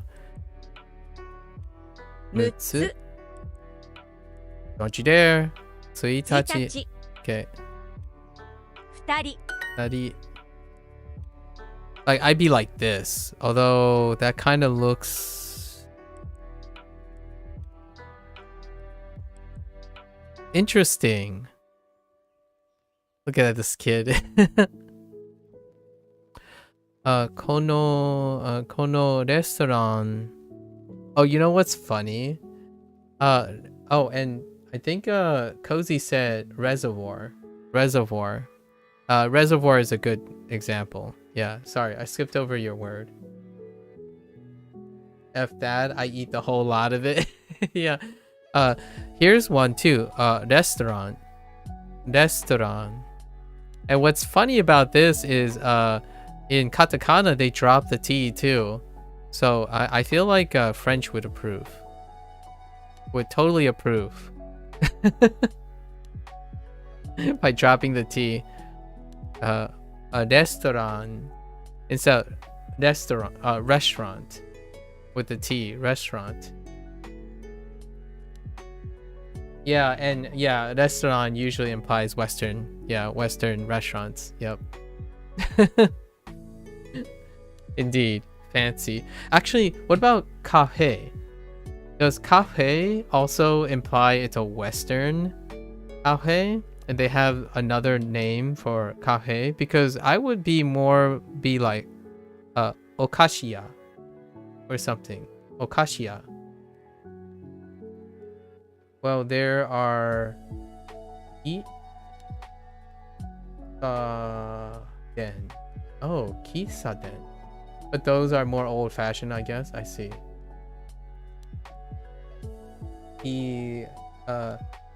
Izakaya as well. I see. Oh, okay. Isa is like old tea smoke shops. Okay, I see. And izakaya is a Japanese bar.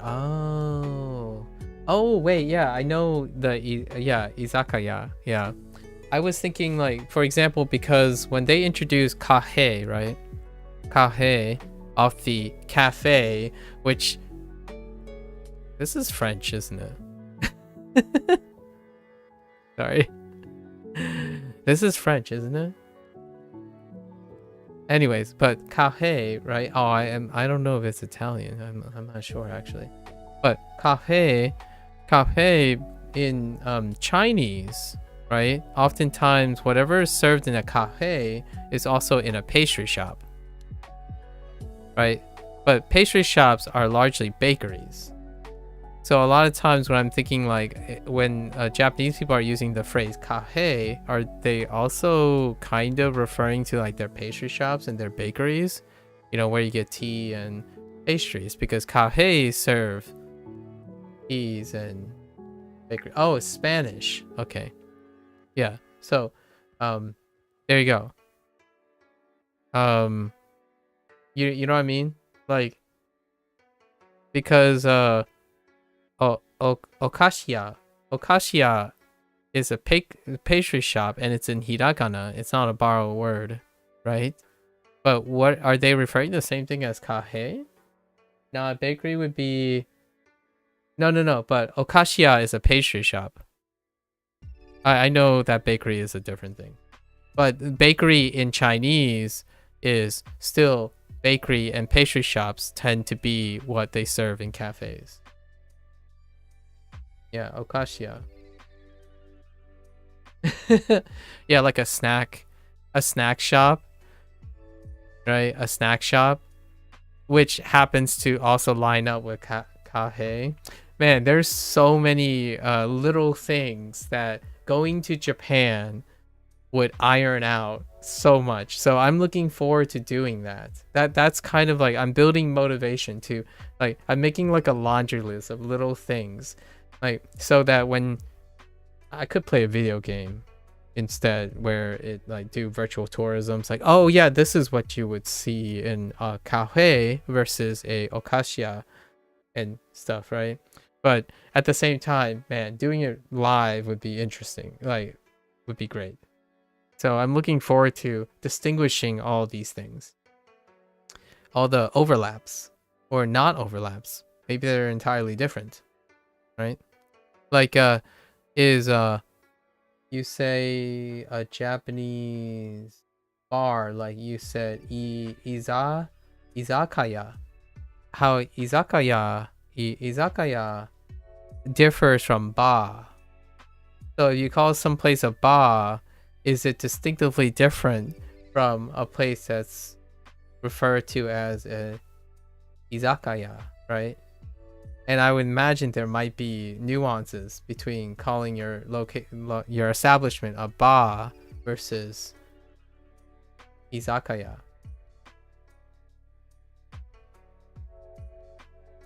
Maybe, I don't know. Restaurant is definitely one that strikes me as that, and they usually involve, and they stereotypically, it's kind of funny, they stereotypically associate with eating steaks.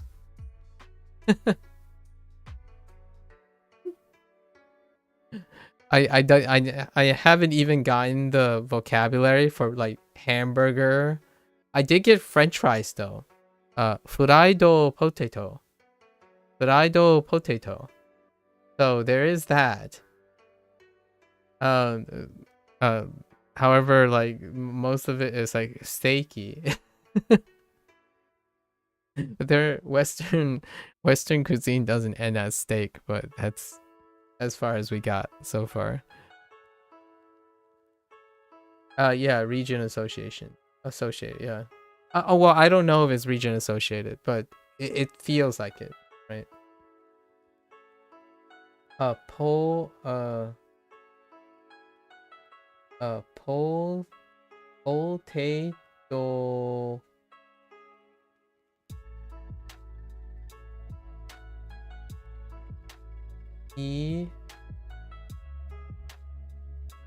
chipu. Potato chipu. I see. Potato chips. Potato chipu. Chipusu.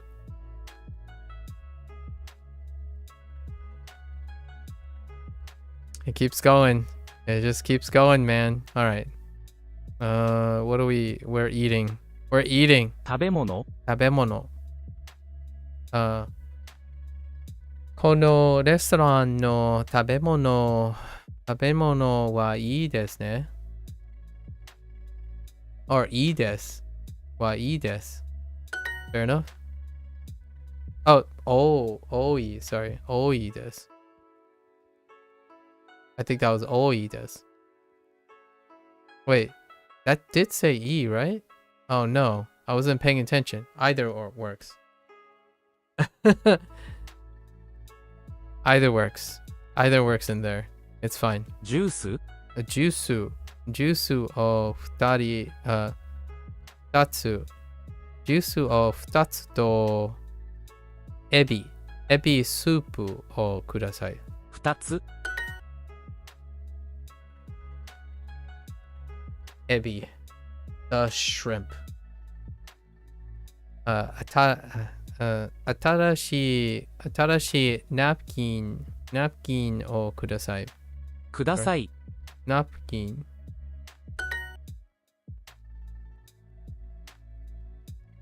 うどん茶を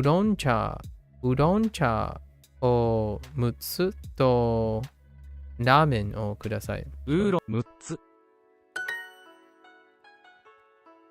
That's an unusual kanji reading too. エビチャーハンはいくらですか?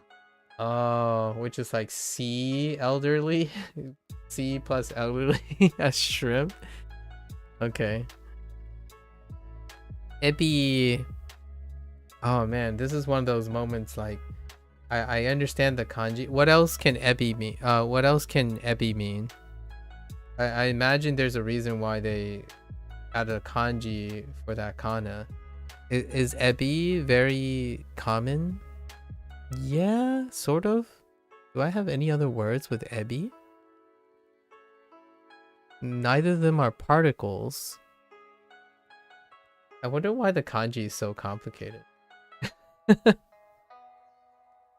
Oftentimes I think of the functionality of having a kanji, but usually it's for like separation, maybe clarity, or lots of common kana. Ebi, I don't think ebi is that common, but not enough vocabulary yet to really know. And neither of them are characters for particles. So that kanji is so wild for ebi.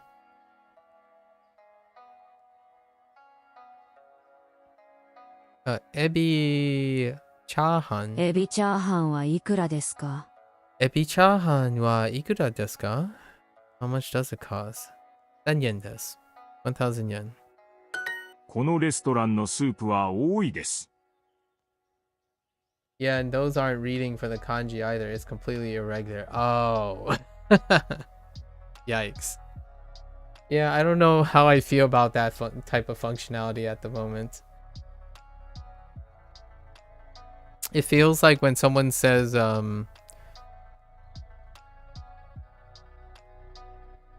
you tend to do something, like, I have a tendency. But instead, someone says, no. You don't say you have a tendency. You say you have a predilection. I'm like, well, why would I want to use predilection when I could use tendency? That kind of thing. Where like, ebi, and here's the kanji. I'm like, well, can I stick with ebi? But that's ebi too. And I'm like, oh, okay, well, can I still stick with... It's not the same thing, obviously, because they're supposed to be equivalent. Meanwhile, predilection is not equivalent to tendency. So there are also some kanji for words that do match the reading, but the meanings of the kanji makes no sense. Like, sushi. Longevity plus director. Man, I haven't even seen the kanji for sushi. Holy. Alright. Well, they're keeping it at kana for now, so at least we'll come to that when we come to that.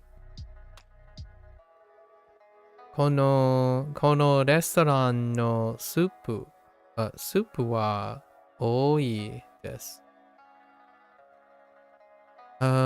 This restaurant's soup is a lot of amazing. サラダを6つと麻婆豆腐麻婆豆腐をください. I gotta make sure I don't rush it. I tend to say 麻婆豆腐 very, very quickly. Not that it will really get mistaken for anything else. I don't think you can correct me if you can think of something, but does mapo tofu, can that be mistaken for another word if you cut out the mora? Because I think the mora is extra here. Mapo tofu is mapo tofu is fine, like without the extra mora. I doubt there's another word in. Is that taken? Like, we're not talking about things like the difference between biru, right? Biru and biru, right? Right? Or like steaky, and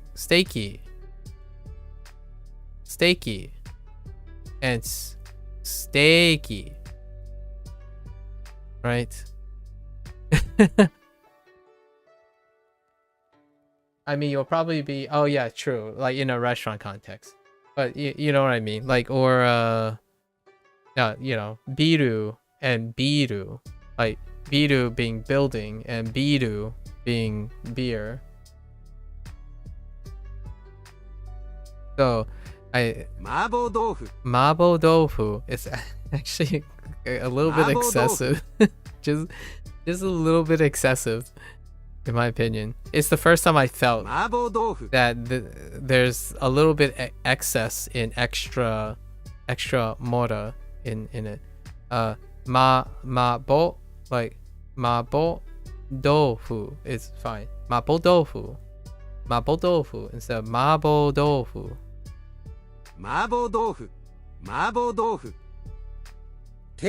That's just my opinion, though. It has really nothing. Maybe it's not. Japanese people can pronounce it without the extra hold. I actually think it makes it harder to hold it, but personal experience though. Sarada o 6つと麻婆豆腐をください。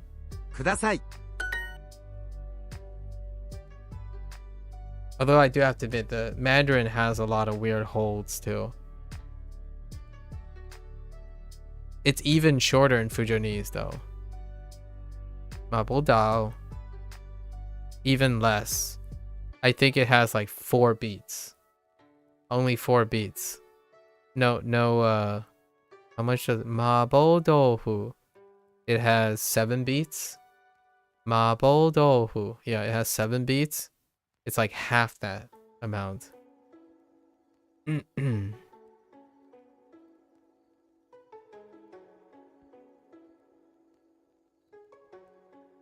Where is the waiter?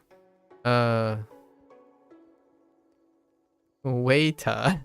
Waiter wa doko desu ka? I like it. Tein-san. Oh, do you actually honorific waiter too? Do you say like waiter-san wa doko desu ka?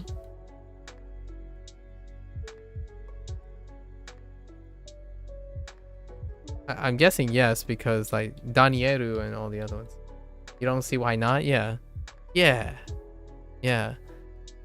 Tenin-san wa doko desu ka? Doko desu ka? As I'm learning a new language, I don't take anything for granted. So I ask questions and think about it later. Oftentimes. Right. It's kind of like video games. I ask all the questions, however irrelevant or trivial it is, to build the foundations for all the stuff. So whenever there's a question, I ask it anyways. I rarely ever take anything for granted when I'm working in a system I'm not familiar with. It's kind of like starting your first day on a new OS, like, you know, like a new computer OS. You're just asking all the questions. Like, well, is it the same forward? the same backwards. My journey with Japanese learning have ended up that way all the time. If you're thinking from English to Japanese, right? English to Japanese, and then going from Japanese to English, right? There are various things that are unique to this experience versus this experience, and it's been quite a trip getting me to realize certain things that I haven't noticed for a while in the English language, and it's largely due to the loss in translation a lot of times, or the differences between the languages that really highlight that type of thing. 7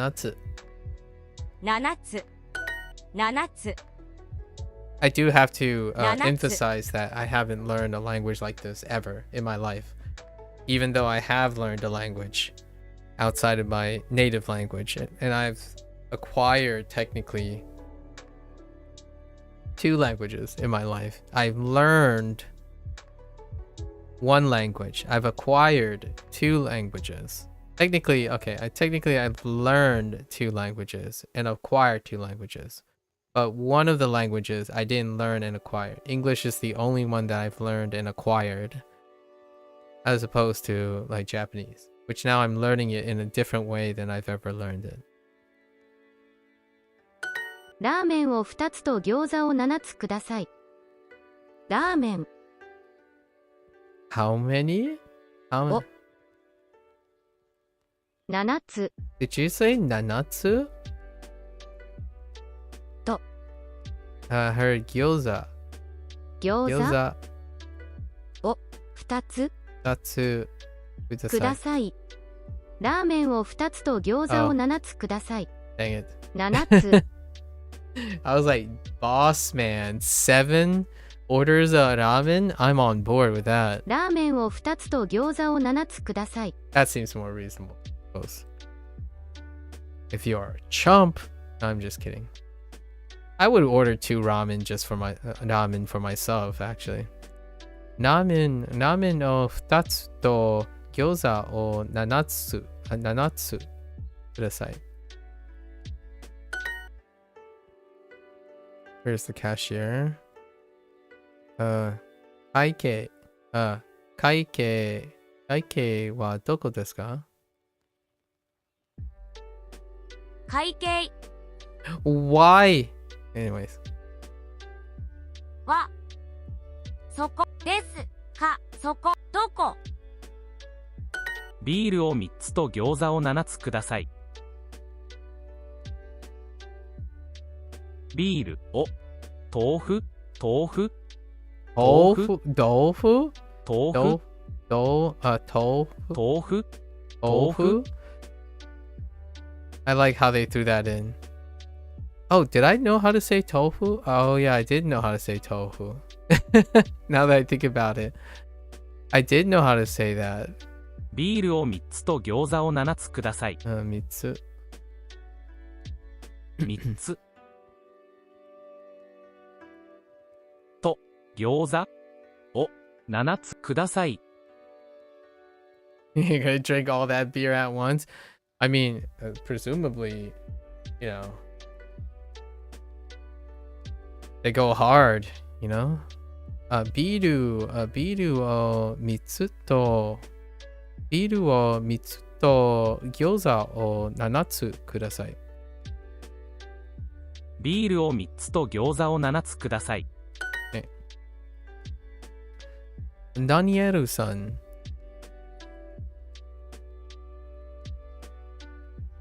ダニエルさん。会計で払いましょう。払いましょう。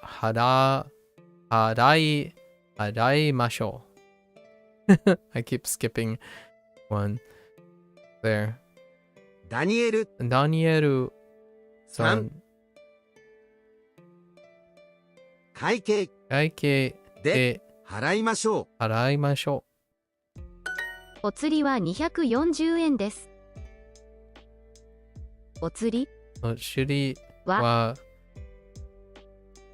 200 200円40 40円です。お釣りは240円です。お釣りは204お釣りは240円です。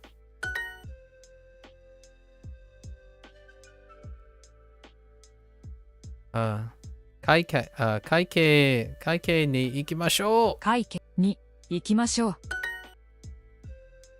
で、Daniel, Daniel, we should dine and dash show. Sorry. I was laughing because I was Japanglishing it in my head. Daniel-san, dine and dash show. Dine and dash show. I'm gonna be doing this in the future just to like remind myself of words that I don't know and word like phrases and grammatical things that I do know. So then I'll be more inclined to look them up. Like I don't know how to express dine and dash, but at least I know it's show or we should, right? So it's gonna be fun coming up soon. There's gonna be Japanglish everywhere. 6つ6つ6つjust 6つ6つ4人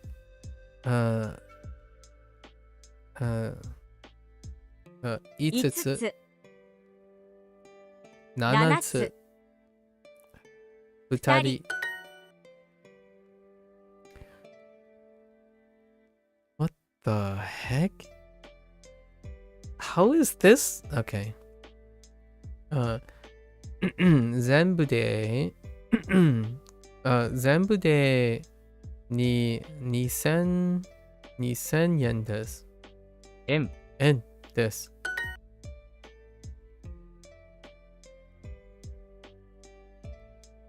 チャーハンを5つと餃子を6つください。6つ。お釣りは something smaller? 515円です。15円です。全部でいくらですか？全部でいくらですか？6400円です。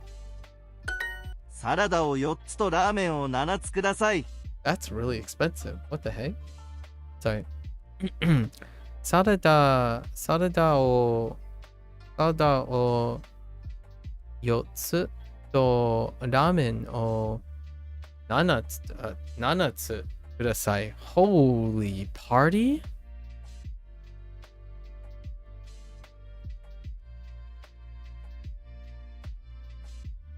Now that is a company party right there. お釣りは500円です。Well, they did probably get 4 salads, 7 ramens, 3 beers, 7 gyoza, and mapo tofu. Oh, I would love to be part of that. I would love to be part of that. お釣りは500円です。Your change is 500 yen.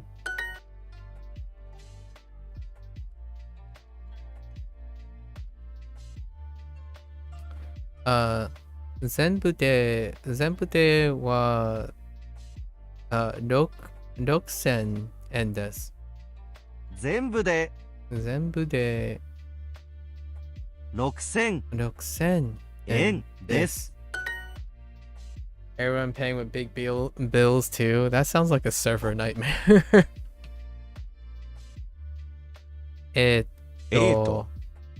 How do you say credit card? Question mark? Is it like don't tell me it's like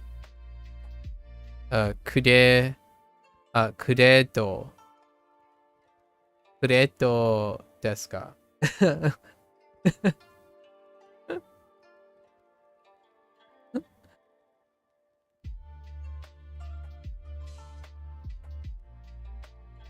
The credit? I actually, that's kind of a bit of a misconception about the digitized words. A lot of times it's still cash. I probably. 그래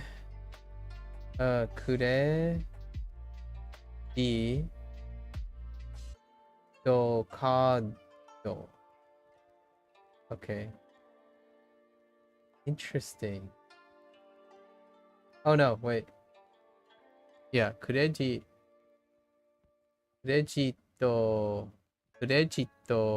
카드. Interesting. Oh, 크레토. Oh, I get it. Oh, they didn't go with ku. Oh, yeah, G to replace the D sound. Yeah. Yeah, they didn't go with that. Yeah, exactly. Like, that's weird that they didn't go with, huh.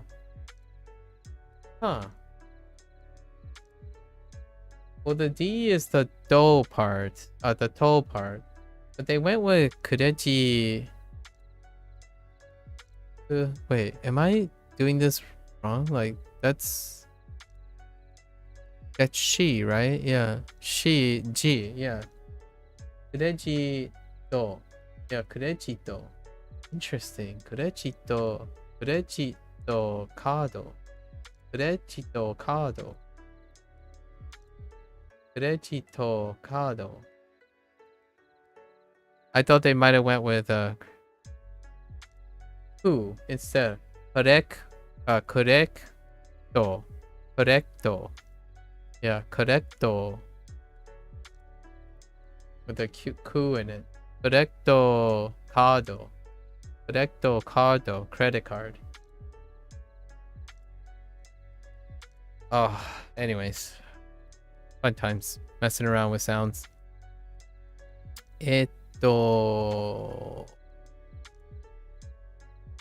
全部で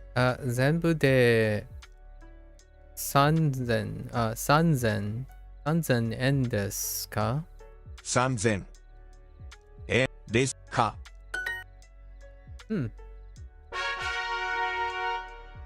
more lessons. 4人です。4人です。What did I do? Oh, I forward. We were. Oh dearie me. Oh dear. I dare say so myself. Wherefore people.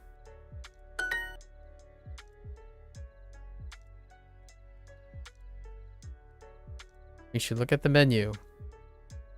Menuを見ましょう。メニューを見ましょう。会計に行きましょう。会計に行きましょう。We should go to the cashier. ウーロン茶を6つとラーメンをください。ウーロン6つ。いらっしゃいませ。いらっしゃいませ。レストランは何時に開きますか？レストランは何時に開きますか？10時半に開きます。10:30? レストランは12時半に開きます。レストランは10時、oh, that's late. レストランは12時半に開きます。The restaurant opens at 12. That's it. 30. Yes. 全部でいくらですか？全部でいくらですか？2300円です。How about a cold boba? Oh, you bet. It's oh no, it's to make tsumetai. Tsumetai tapioca tea. Tsumetai tapioca tea wa dou desu ka? 冷たい冷たいタピオカティーはどうですか？いらっしゃいませ。何名様ですか？いらっしゃいませ。Oh yeah. Man, it's so weird seeing non. Nan mei sama desu ka? Nan mei sama desu ka? 4人です。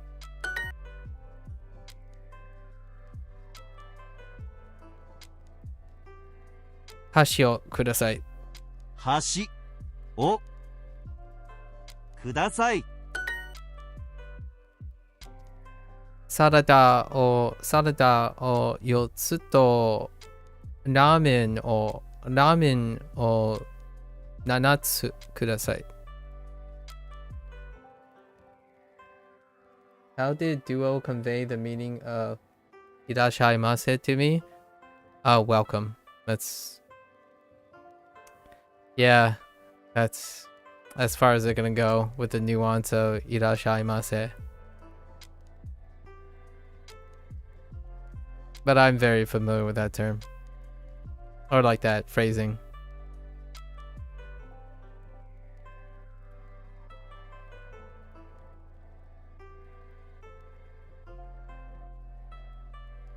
I didn't try to break it down yet though.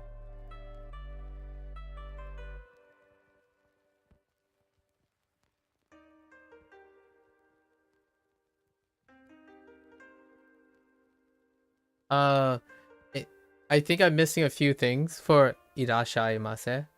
But you know, we already talked about the whole like the other ones, like arigato gozaimasu or dojo yoroshiku or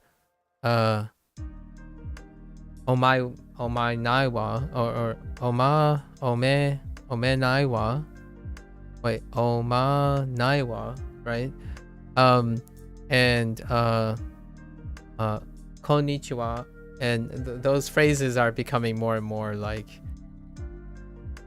as phrases. They look like phrases as opposed to singular expressions, if you know what I mean. Like you could kind of see the breakup in the parts.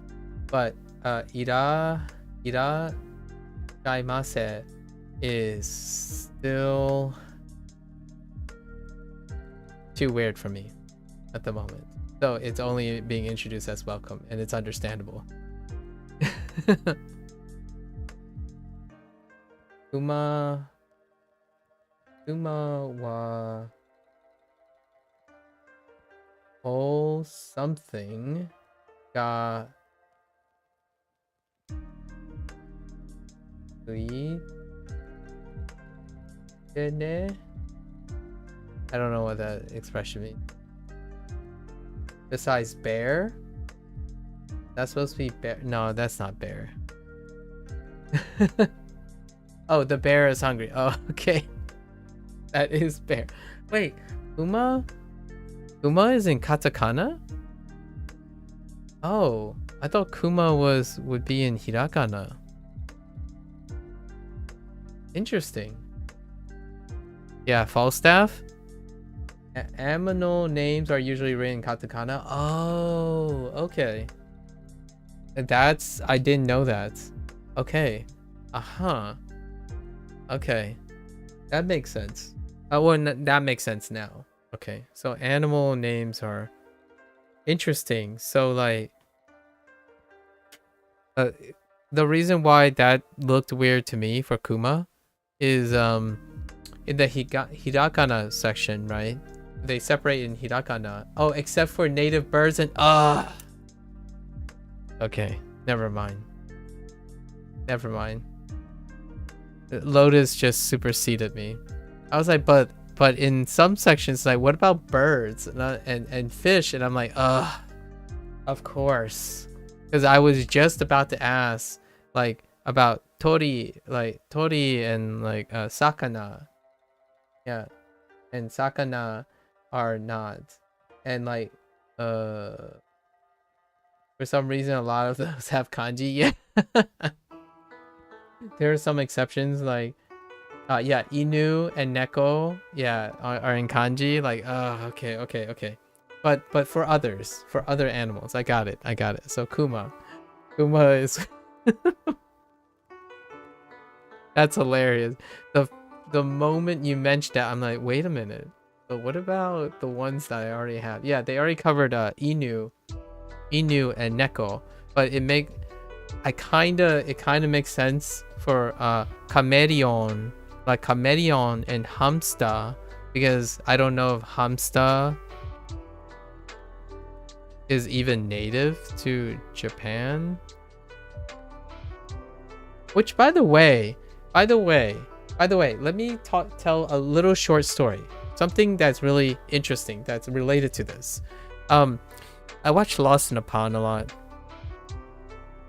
So Lost in a Pond is this guy named Lawrence. I hope one day maybe Lawrence will see this. I don't know. But I don't imagine myself to ever become that influential.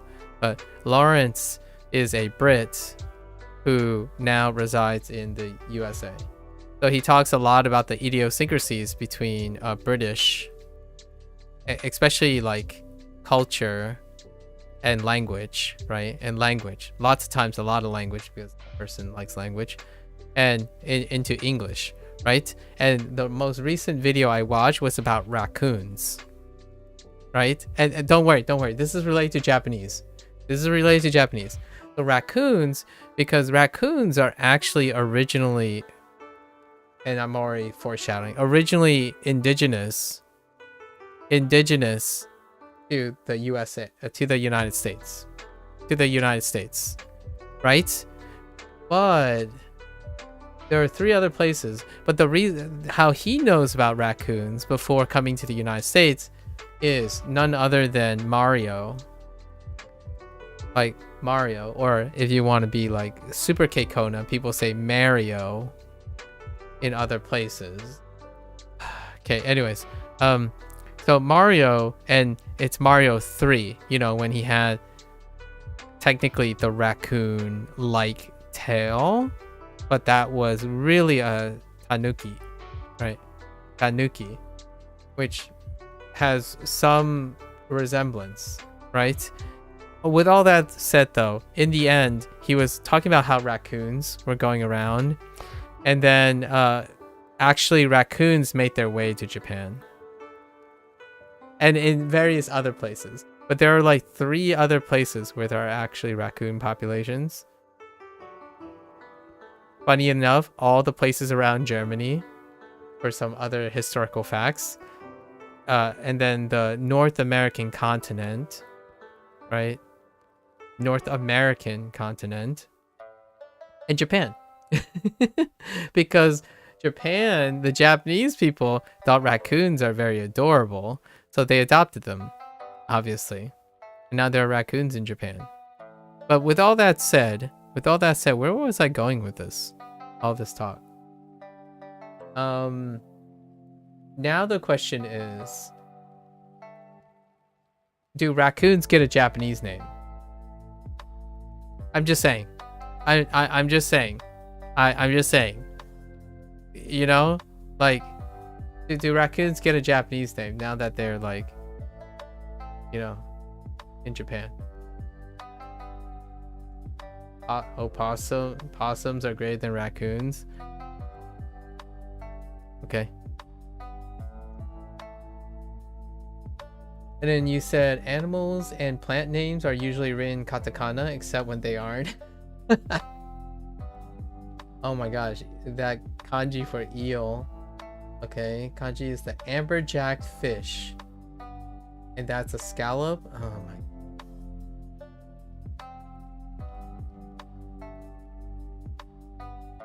Oh yeah, unagi. True. Is it more common? Is that kanji for eel more common than unagi? Interesting. Anyways, I just thought that it was tangentially related because I've been watching a lot of other people who are who likes language and culture and whatnot. My YouTube is like filled. The algorithm is like 50% involved in multiculturalism at this point. I just click on lots of multiculturalism content. Okay. サラダ。サラダを4つ。4つ。4つ。Oh. 4つ。Well, staff, please. Don't give me that look. サラダを4つと、ラーメンを7つください。サラダを4つとラーメンを7つください。Okay. Alright, we're not doing another kanji exercise. We're going straight into the review and we're calling it a day.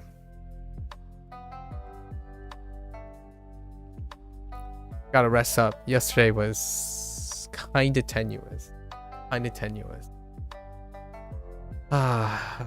to prepare as well. I need to prepare for day 76. I do have an extra day to mess around though, because the next unit, I had it perfectly planned out, but the next unit is a half unit. Oh wait, but the half unit will still take 2 days. Oh, that would still bring me up to days. I gotta shorten it and then like, I have to plan day 76, the review day. Like what am I gonna talk about and all that stuff. I gotta sort it out in my head. There's too much, there's a lot of volume going on. I have a plan to some extent. Okay. 美味しいものをたくさん食べます。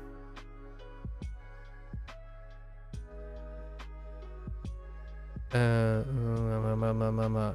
味しいものをたくさん食べます。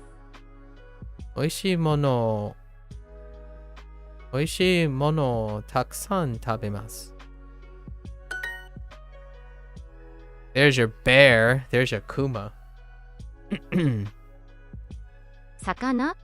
魚も焼きましょう。はい。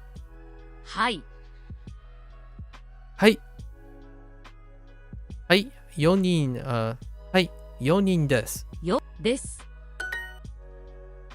I'm definitely not gonna sound like that when I approach a restaurant with my family. It's like, oh wait, I actually don't know if it's Sanin or not. It's probably not, is it?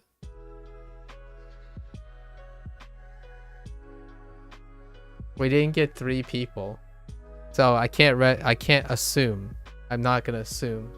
It is Sanin? Okay. I'm like, I can't assume. They only did 2 and 4. Sanin, okay. Go up with my parents, like, hi, Sanin desu. It's incredibly direct. When they ask, what was the phrase? Dona, nanmei sama desu, right? Desu ka? Nanmei sama desu ka? I'm like, hi, Sanin desu. Sorry, I'm thinking about a clip. I'm thinking about this guy's clip that this guy does the thing where what if like Japanese was in English thing. So he used the intonation, right? Intonation. And we're not talking about Japanese intonation. Like we're not talking about pitch accent here.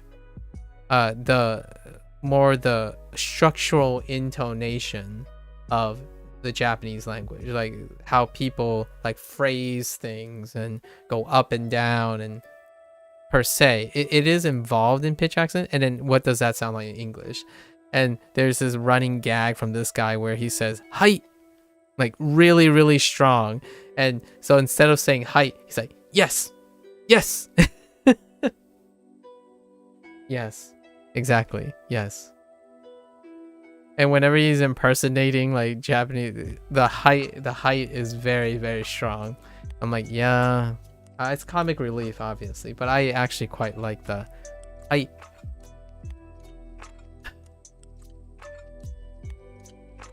Sorry. Let's continue here. And I do the sorry thing. I don't know if you feel that is very tedious or tenuous, but I think for a long time in my life when I was young, people say that I apologize too often, right? But apologizing is kind of, I almost even say it's kind of an Asian thing. Like what I mean is it's kind of linked to a face culture thing, where it's more consistent if you're a bit apologetic versus the westernized thing. Because when you're saying sorry all the time and you're apologizing, sorry, you sound very submissive and unsure. But oftentimes when I think of like the Japanese mannerisms, sumimasen, like you're being trying to be as accommodating as possible, and I've adopted that ever since. So my English is kind of more geared towards Eastern mannerisms, like face culture mannerisms. So oftentimes I constantly say often, probably, right? Probably, perhaps. And this is the stuff that you kind of pick up in Japanese language a lot. Even the phrases themselves, the simple phrases, it's like, well, maybe. It's like, well, you can't assume. But here's some implicit things to keep it like a little bit agreeable. Like, oh, this isn't exactly direct. That kind of thing. And in English, I substitute with a lot of things, right? May is the biggest word, right? May. I don't even use might. Might is actually too sharp. So may. Likely. Lots of those words. And I apologize a lot. Although it's, at this point, more of a filler word. Let's see. 7時はとても早い。とても早いです。No kanji. とても早いです。もっと塩と胡椒が欲しいです。店員さんを呼びましょう。Talking to a waiter. もっと塩と胡椒が欲しいです。店員さんを呼びましょう。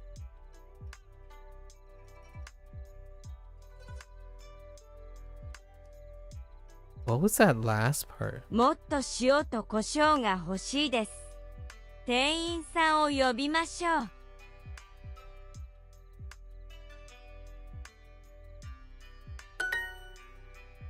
Any more I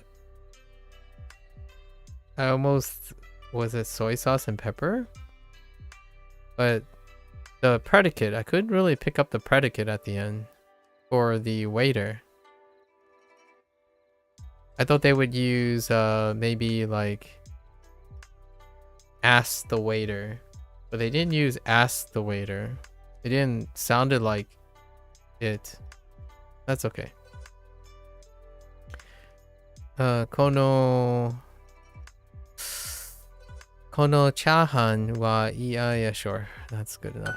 L サイズのタピオカティーを一つください。Okay, they were ordering a drink. Sure. That was very short. Unfortunate. お釣りは Otsuri wa... Excuse me. Otsuri wa 600 yen desu. Right. Moving right いらっ along. しゃいませ。何名様ですか？いらっしゃいませ。何名様です。何名 sorry, 何名様ですか? Sorry, I thought about the thing I was saying earlier. 二人です。ウーロン茶とスープをください。ウーロン茶とスープをください。Oolong tea and rock? Oh, that rock. I'm like, wait, I know how to say rock? It's like, oh no, the music rock.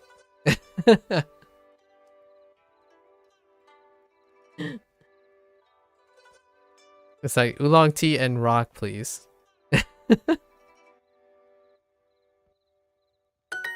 どこがいいですか?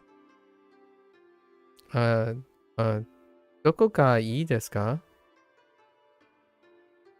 Oh, where is good? Oh, I forgot about this. Outdoor stuff. 北海道の川はどうですか? Okay. How about a river in Hokkaido? That's awfully... It makes me think that they're like really far away. It's like, where is good? Oh, we're just gonna travel all the way to Hokkaido. ウーロン茶を5つください。ウーロン茶を5つください。5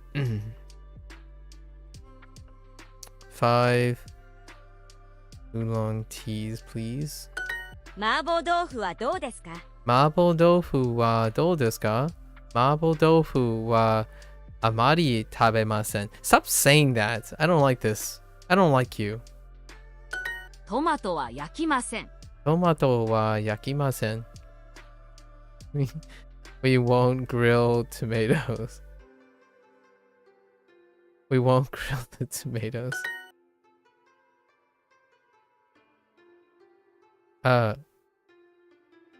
箸をください。箸をください。Alright, there you have it. We did it. We have a half unit next time for the next 2 days. Half units. Actually, I think this might even be shorter than a half unit. It's less than half. Maybe we'll complete it tomorrow and have a review day. I like this animation. Bone in the hair. Lucy. Alright, folks. There you have it. Let's see where we are here.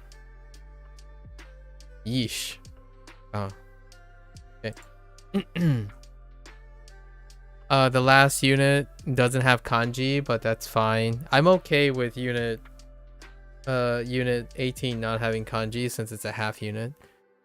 Inexcusable if it was a full unit with no kanji. Like, what was it? Unit 12? Like in unit 12, have no kanji, and unit 13 only had one? Like, what the heck? Look at all these. Holy heck, man. I still don't see any changes. So, presumably there's an update coming soon, but I haven't seen any change. Ooh, let's do the guidebook. Let's see some teasers. What do we have? Check-in?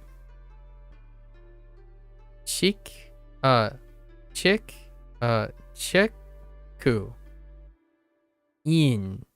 Check-in. Check-in. チェックインをお願いします。Check-in. Queen. Check-in. Queen. Oh my gosh.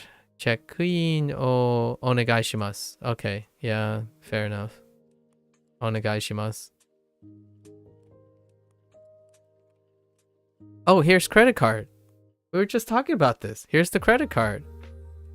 Oh, クレジットカードとパスポートはありますか？ Yep. クレジ I mean, wow, what a coincidence. クレジットカード。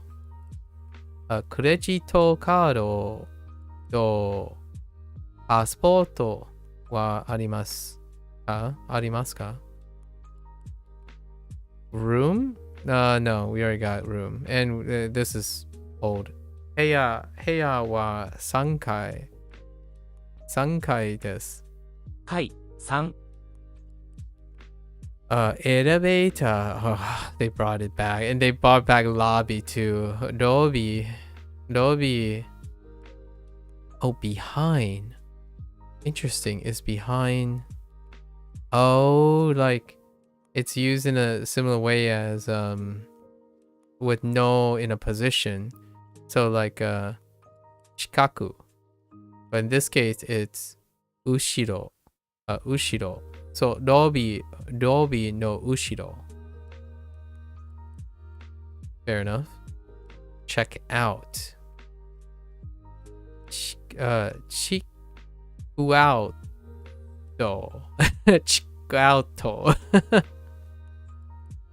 Chikuauto. Chekuauto. Okay. Nanji. Wait. Nanji mada desu ka? Yeah, mada. Until when? Yes. Made. Oh, this doesn't look like there's a lot of vocabulary either, if that's it. We'll see. Usually they stick to at least 15. So we'll see. Alright folks, there you have it. Thanks for hanging out. Thanks for listening to my ramblings, learning with me, resisting the urge to spoil a 1,000-year-old language, right? Or further expose and spoil the 1,000-year-old language. Thank you. And all the trivial talk is beautiful, wonderful. Love the trivia. I usually love participating in the talk of like perspectives, right? Like weird things, feelings. I'm talking about feelings now, cultural feelings. What do you find weird? You know, make a list. Maybe funny thoughts. I find it very analogous to like a comedy thing. Like think about it in a sense that hypothetically, if you were to do stand-up comedy about your language learning experience, right? What would those jokes be like? And that's kind of how I'm enjoying learning Japanese and learning English. Pointing out celebrating all the weird idiosyncrasies or lost in translation stuff, as opposed to being negative about it. As in like, oh yeah, why can't Japanese be like this? Why can't English be like this?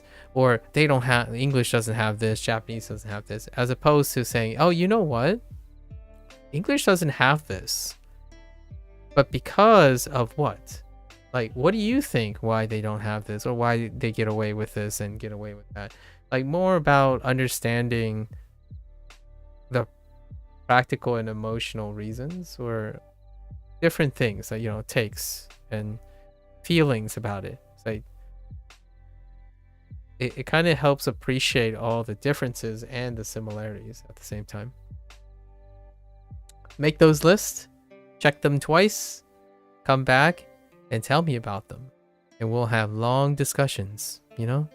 Until next time though, maybe for next time.